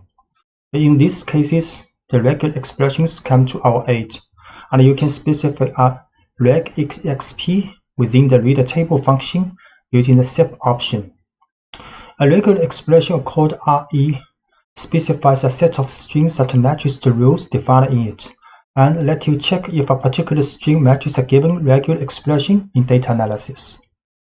And they can return the strings that follow the rules, and will discard it if it does not follow the rules. This is some commonly used regular expression symbols. Dot, so matches any single character. And \d, lowercase, means all the digits. \d with the uppercase means non-digit characters, and so on. So this is for the white space characters like space tab new line, and this is non-white space character. And for example, this one is 0 or more of the preceding character occurrence. 0 or more occurrence of the preceding character. And plus sign means match the preceding character 1 or more times. Let's say we want to create a string that meet the following rules. Write the letter A at least once, append to this the letter B exactly 5 times, and append to this the letter C any even number of times, and write either the letter D or E at the end. So for these 4 rules, many strings will meet these 4 rules, like this one, and so on. There are many infinitive number of variations. But if we use regular expressions, we can just write a shorthand way of expressing this set of rules. For instance, here is the regular expression for the series of steps just described. We can write A, first write A, then next A with a star means appear 0 or more times of A. So this means the letter A at least once. Then next 5B or 5B. And C with any even number of times occurrence, we can write in the parentheses 2C, then with a star. So this will occur at least 0 or more times. So any even number. Then in the last place we will write a parenthesis, and inside with a bar means D or E. So this will happen only one time. So this rule meets these 4 rules. And the strings might seem a little daunting at first, but it becomes clear when you break into components. So passing text using regular expressions with pandas use reader table function. Take for example in which we have the values separated by tabs or space in a random order in file 4, like this. Then we can read this file using sep with white space occur 1 or more times as the separate, and the engine will write Python. You can see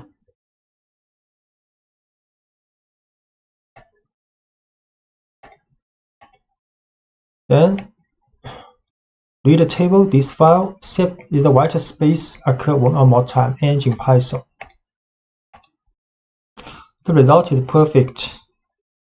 If we look at these files, this file like this, and the result is a perfect data frame. And in reality, you can consider separate characters like alphanumeric characters also. So for example, integers such as 0. And in this example, you need to extract the numerical part from a txt file in which there is a sequence of characters with numerical values, and the literal characters are completely fused.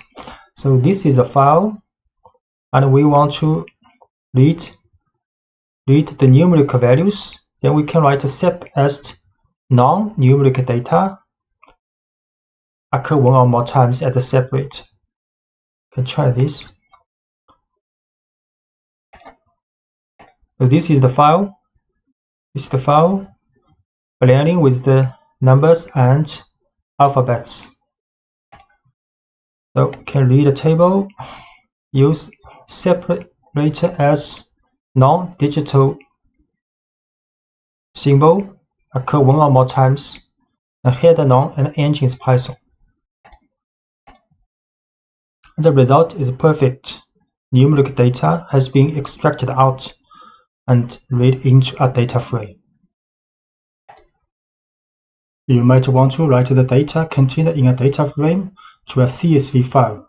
To do this writing process, you will use the toSV function of pandas and accept as an argument the name of the file you generate.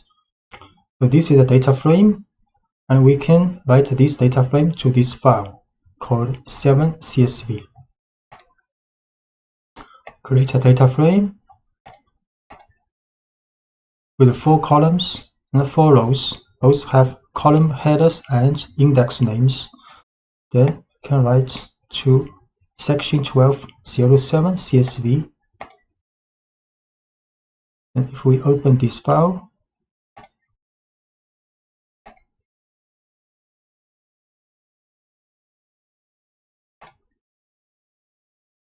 you see the column header and the rows index and values row by row. But the first place will be a comma. So if you use Excel to open this file, you have to remove this manually, this comma manually. As you can see from the previous example, when you write a data frame to a file, index and columns are marked on the file by default.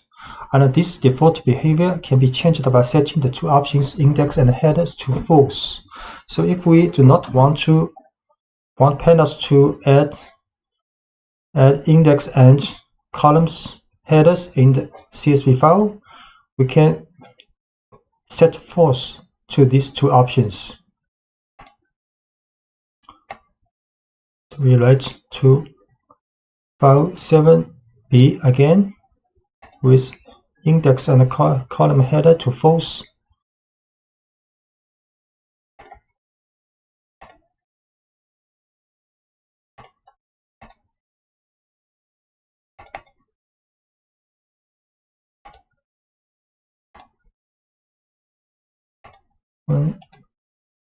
So now only the value part are written into the CSV file. No headers, no index. And one point to remember while writing files is that not a number of values present in a data structure show as empty field in the CSV file. So if we create a data frame with many, not a number, and next we write to this file. So create data frame.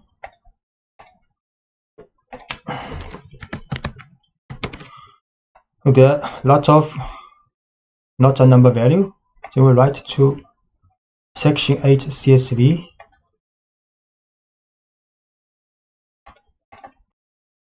Open this file. You can see the not a number value has been transformed to empty place. And you can replace this empty field with a value to your liking using NumPy's IEP option in the toSV function. So common values may be null, 0, or the same NaN. So we can write this file, but we set the NA rep option to NaN. write again to this file with the option for NA wrap to NAN.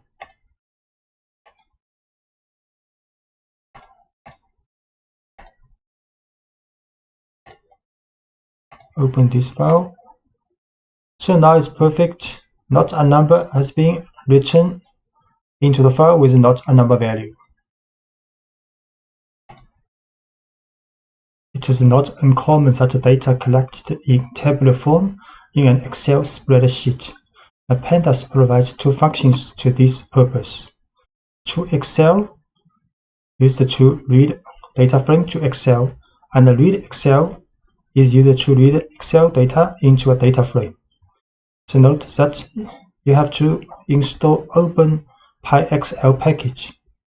You can use, for example, conda install OpenPyXL.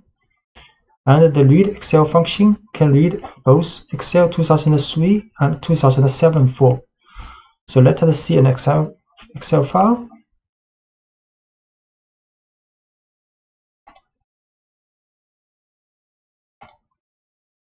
Excel file with the first column ABC and then a tabular form with column header with the color, and this is data place. So to read the data contained in this Excel file and convert it into a data frame, you only have to use the read Excel function. So we can use read Excel, this data file, Excel file, and index column is 0.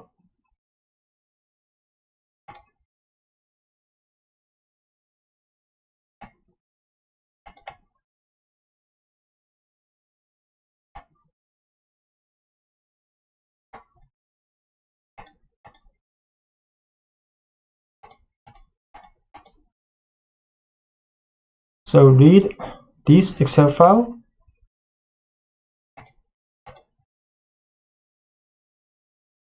So the result is perfect data frame with index and column header and the value part.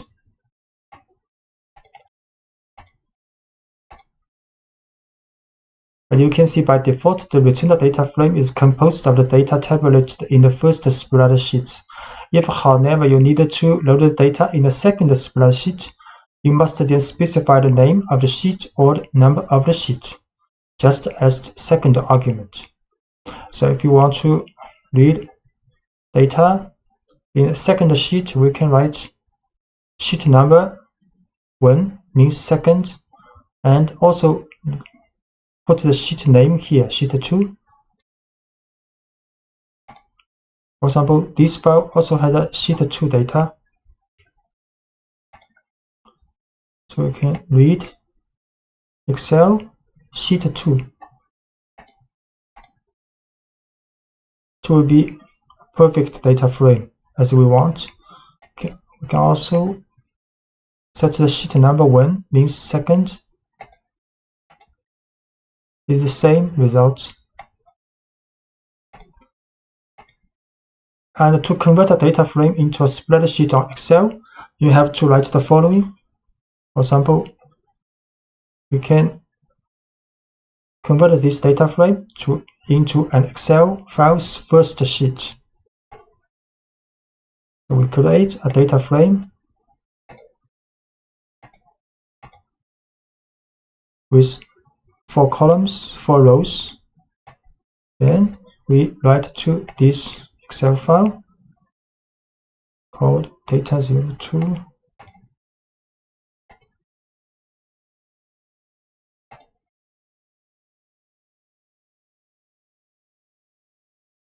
And it is perfect. So the first column is the index, and the first row is the column header. Then this is data part.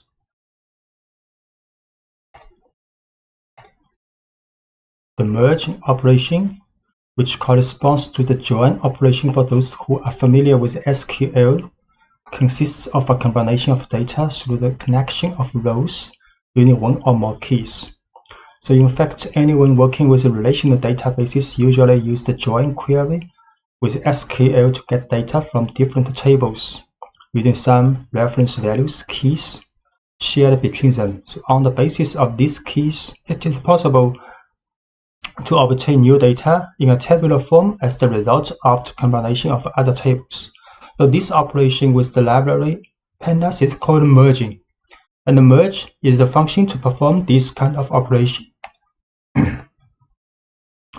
So we define two data frames and carry out the merging by applying the merging function to these two data sets. So frame 1 and frame 2, the next we call the merging to frame 1 and frame 2. So this is data frame 1. Sorry. Set the working directory and import the library.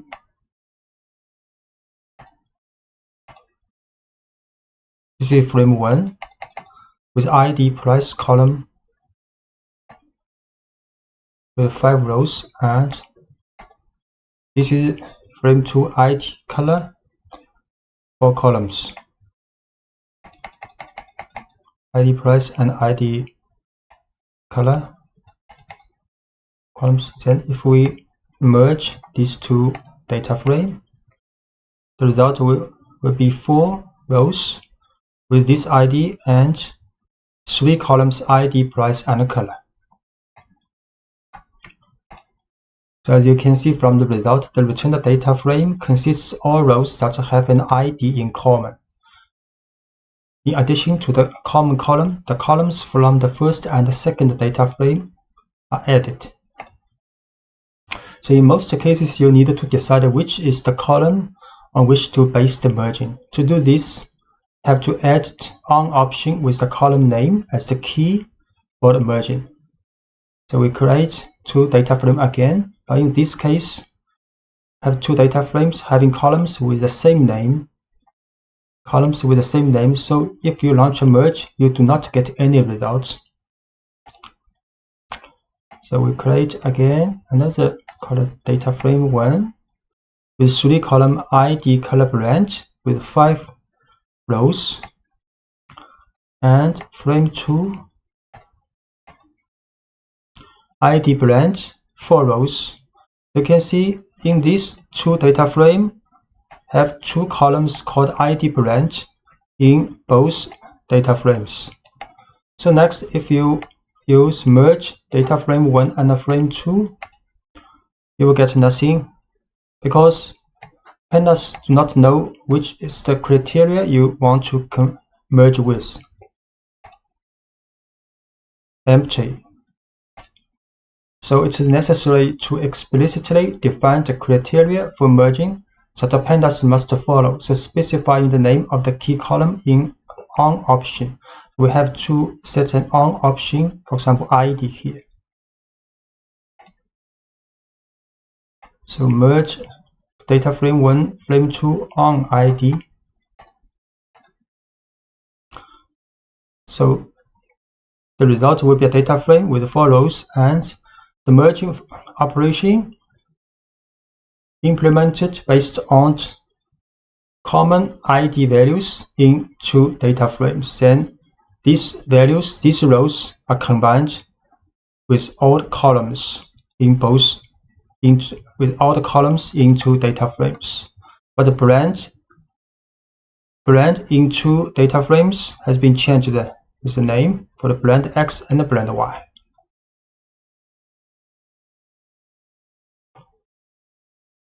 Similarly, we can unbrand. So therefore, there are 5 rows in the resulting data frame, and there are 2 ID, 1 ID from X, 1 ID from Y.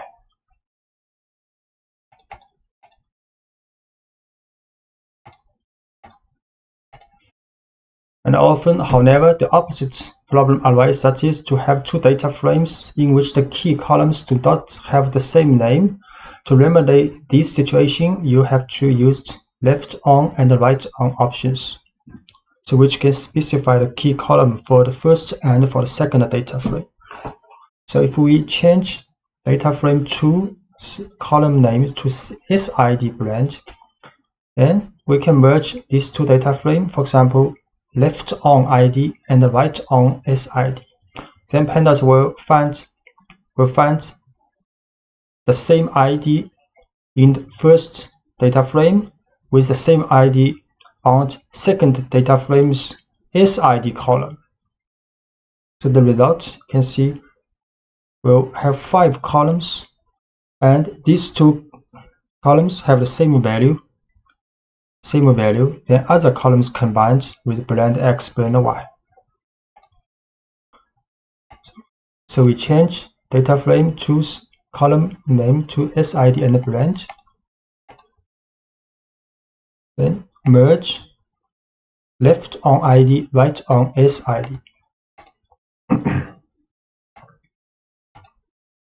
Result 4 columns, ID and SID have same value, other columns combined. By default, the merge function performs an inner join. The keys in the result are the result of an intersection. So the keys will appear in both data frames, then join these rows. Other possible options are the left join, the right join, and outer join. The outer join produces the union of all keys, combining the effect of a left join with a right join. So to select the type of join, you have to use the how option. For example, we can select how is outer. So then this will be a union of the rows of ID column in 2 data frames. So it could happen NaN value in some columns.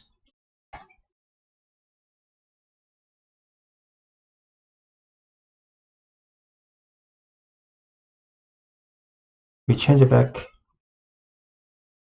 First, change it back to ID blend to data frame.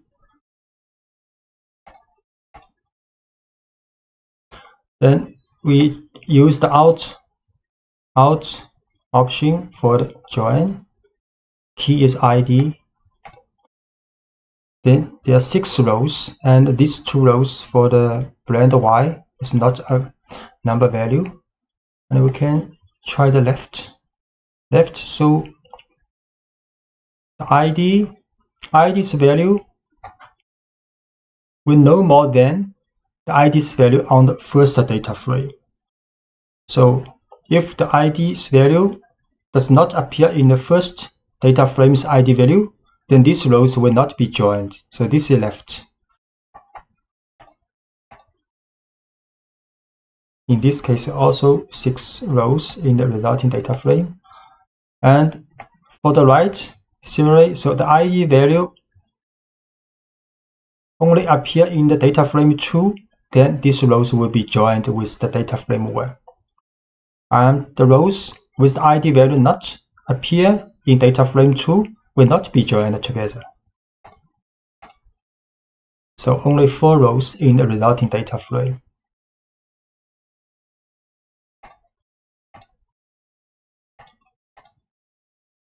And to merge multiple keys, you simply add a list to the on option. So we can add 2 keys in join criteria in on.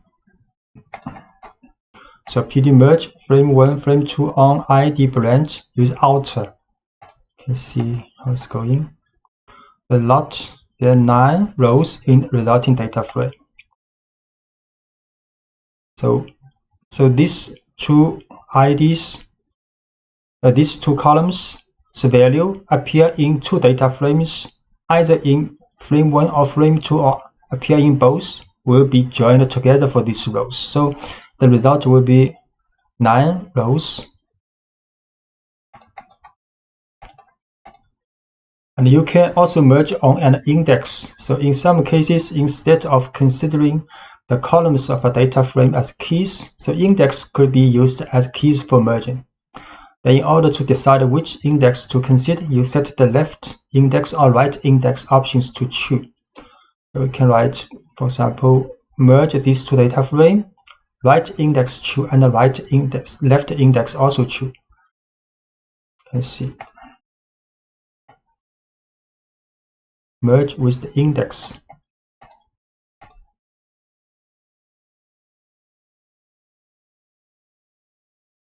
So for those, and index will be set as IDX, IDY, blend X, blend Y, because these two data frame has same columns, so X, Y will be added.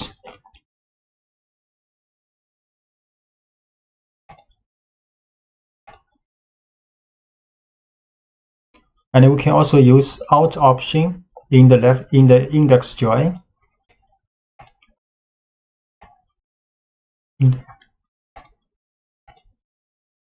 So it will be 5 rows. And the data frame objects also have a join function, which is much more convenient when you want to do the merging by index. So it can also be used to combine many data frame objects having the same index but with no columns overlapping. So in fact, if you launch, you will get an error code because some columns in frame 1 have the same name as frame 2. Then you have to rename the columns in frame 1 to frame 2 before launching the join function. So if we now just use join frame 1 with frame 2, we'll have a value error because some columns in frame 2 and in frame 1 have same column names, so we have to set the name different for the two columns, change the frame 2's column's name, then we can use join. Then this is same as index join. The result is 5 rows, then ID blend and ID to blend 2. This is from data frame 2. Concatenation refers to the joining together two or more datasets into a large one. And NumPy provides a concatenate function to do this kind of operation with arrays. So we create two arrays. Both have 9 values and with the shape 3 by 3. Then if we run numpy.concatenate array1 and array2 and with the axis equals 1, then the second array will be put into the result array as extra column with the array 1. And if we write np.concatenate array1 array2 axis 0, then two array will be added by row. So create two array. This is array 1 and this is array 2. So concatenate these two first by column.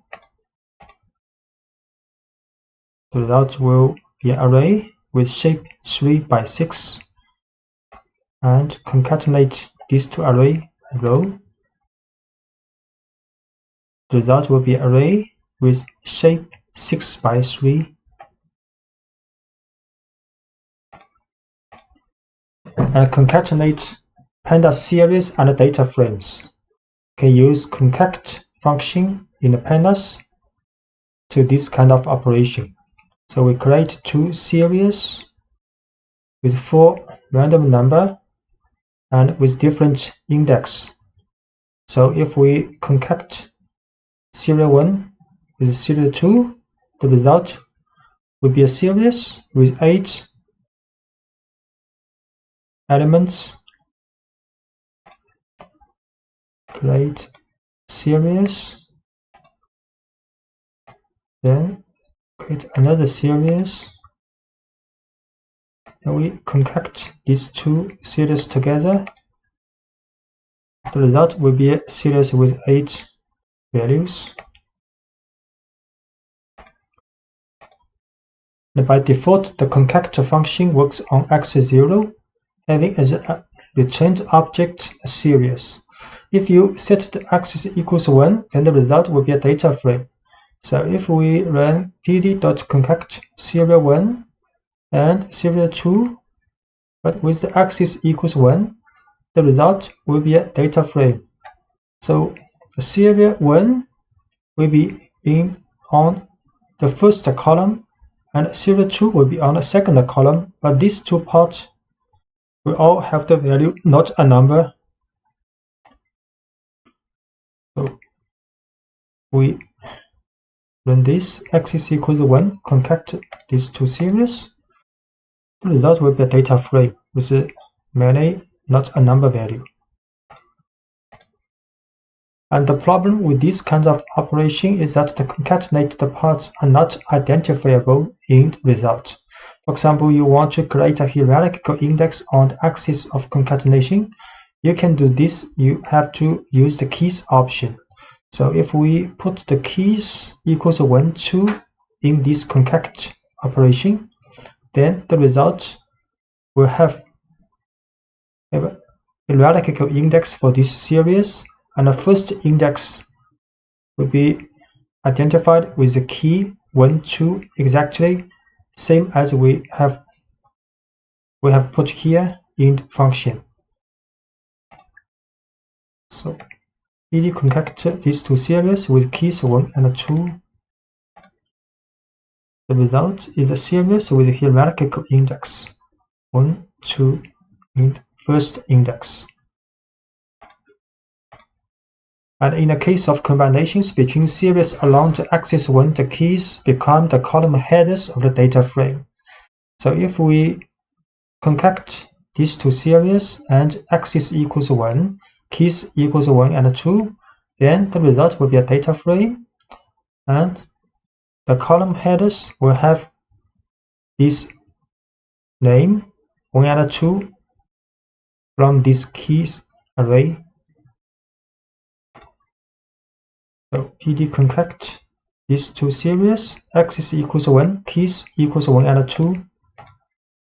The result is a data frame with the column headers we have manually assigned to the keys.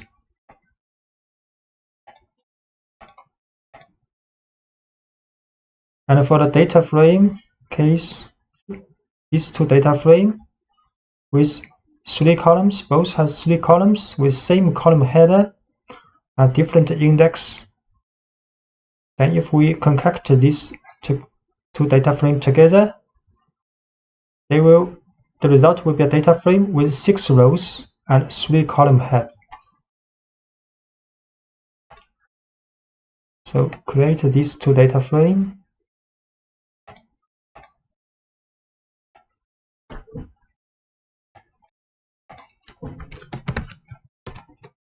Frame 1, frame 2, then we concatenate together these two. The result will be a data frame with 6 rows, 3 columns. And if we add axis equals 1 here for the concatenate for these two data frames, the result will be a data frame with 6 columns, A, B, C, A, B, C, and these two parts will have odd, not a number value. So concatenate these two data frames with axis equals 1. So result will be a data frame with 6 columns.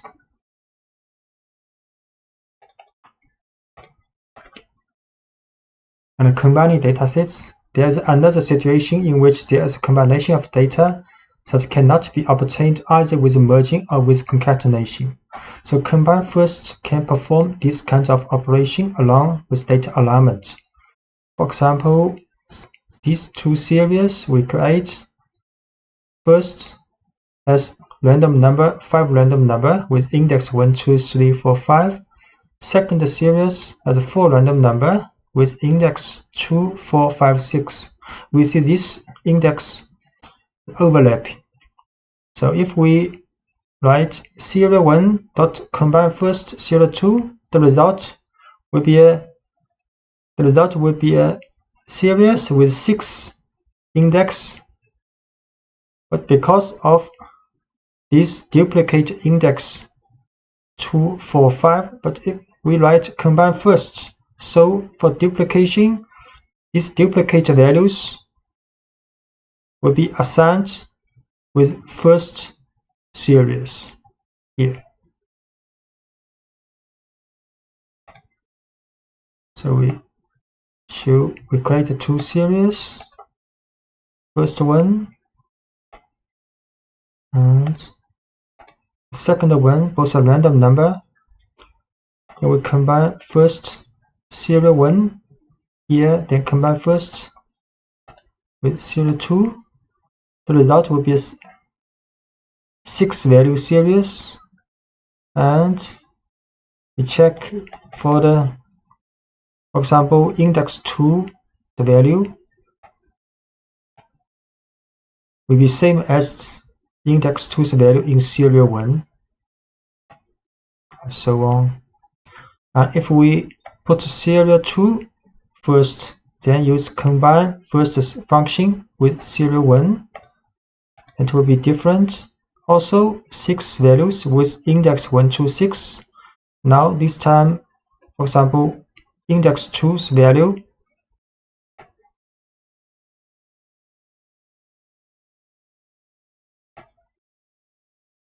is same as index 2's value in serial 2, because here serial 2 was written first. And if you want a partial overlap, you can specify only the portion of the series you want to overlap. So we can also write serial 1, the first 3 value, combine first with the serial 2's first 3 value. The result will be like this.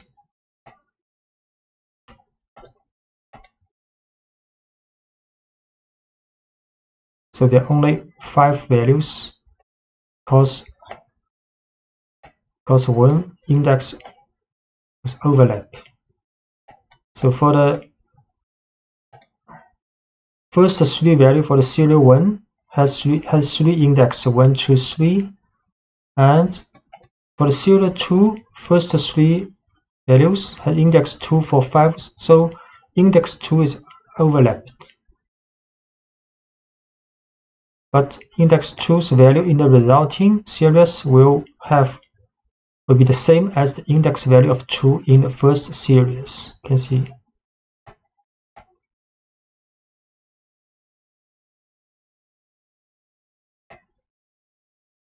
This one.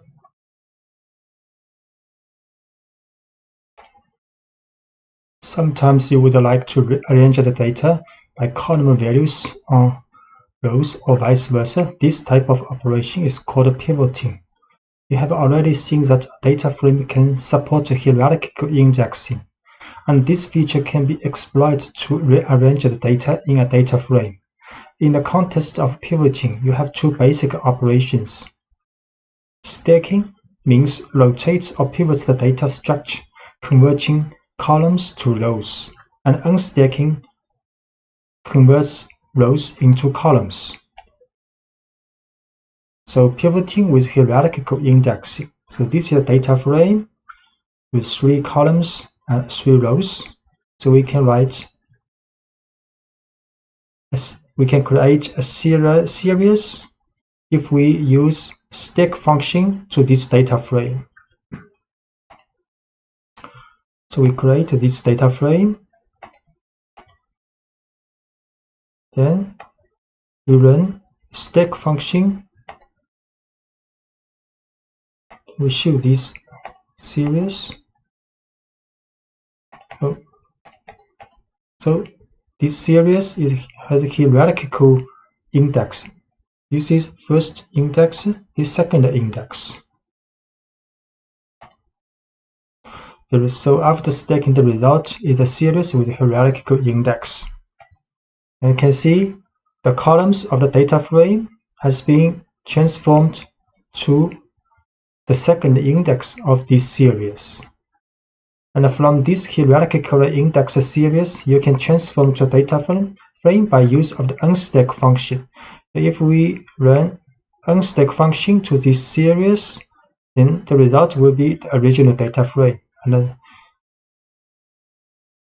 the second index of the series has been converted back to the columns of data frame. So we run again of unstack to this series. Yeah, it's true. The result will be a data frame exactly the same as the original data frame. And you can also do the unstack on a different level, specifying the number of levels or its name as argument of the function. So if we run unstack to this series, but we put 0 here, so the first index axis of the series will be converted to the resulting data frames columns.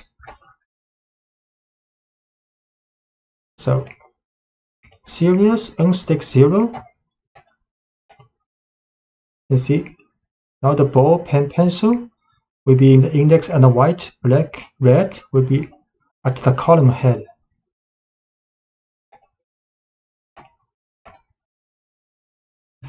Pivoting from long to wide format. The most common way to store datasets is produced by punctual registration of data that will fill a line of the text file, for example, CSV, or a table of a database.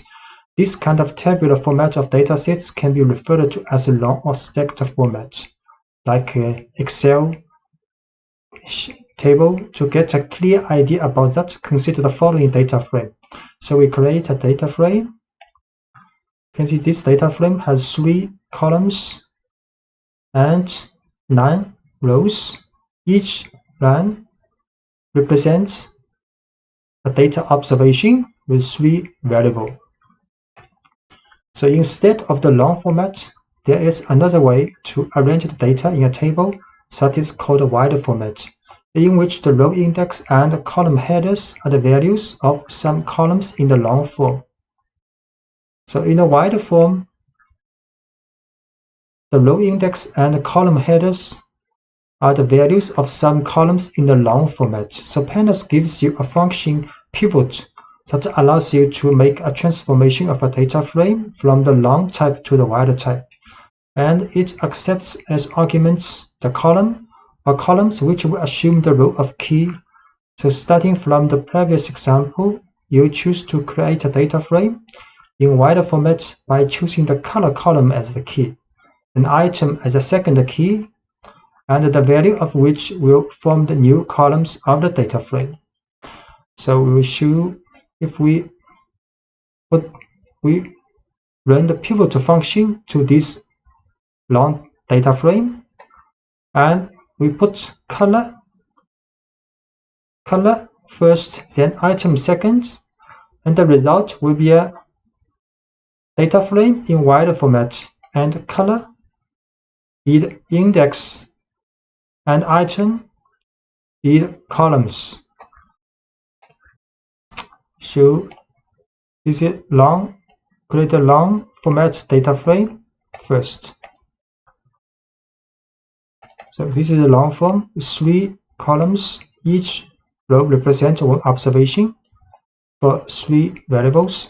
Then we create a wide format data frame using pivot function and assign the color first, then item second. So color is the column, item also a column in the long format, but we put these 2 column names here in the pivot function. Next, we show this wide format data frame. You can see color transformed to index and item converted to the header of the column. So this is a wide format data frame. If you want to remove rows or columns of a data frame, in order to remove a column, you simply use the del command applied to the data frame with the column name specified. For example, this is a data frame created with 3 columns and 3 rows. So we can write del frame all. So if we show this frame again, data frame again, there are only 2 columns left. Create this data frame. Then write del frame 1 ball. Show the data frame again. Only 2 columns left.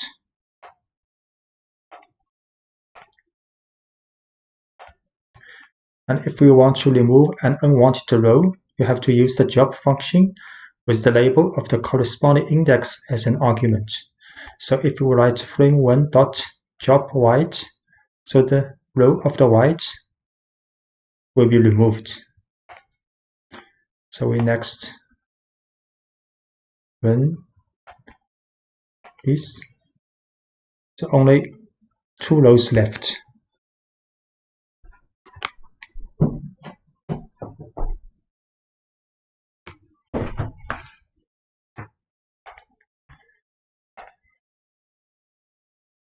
And we want to remove duplicate rows. So first, create a simple data frame with some duplicate rows. For example, this data frame has 5 rows, but we see row 1, row 2 are duplicate, and row 3, row 4 are the same.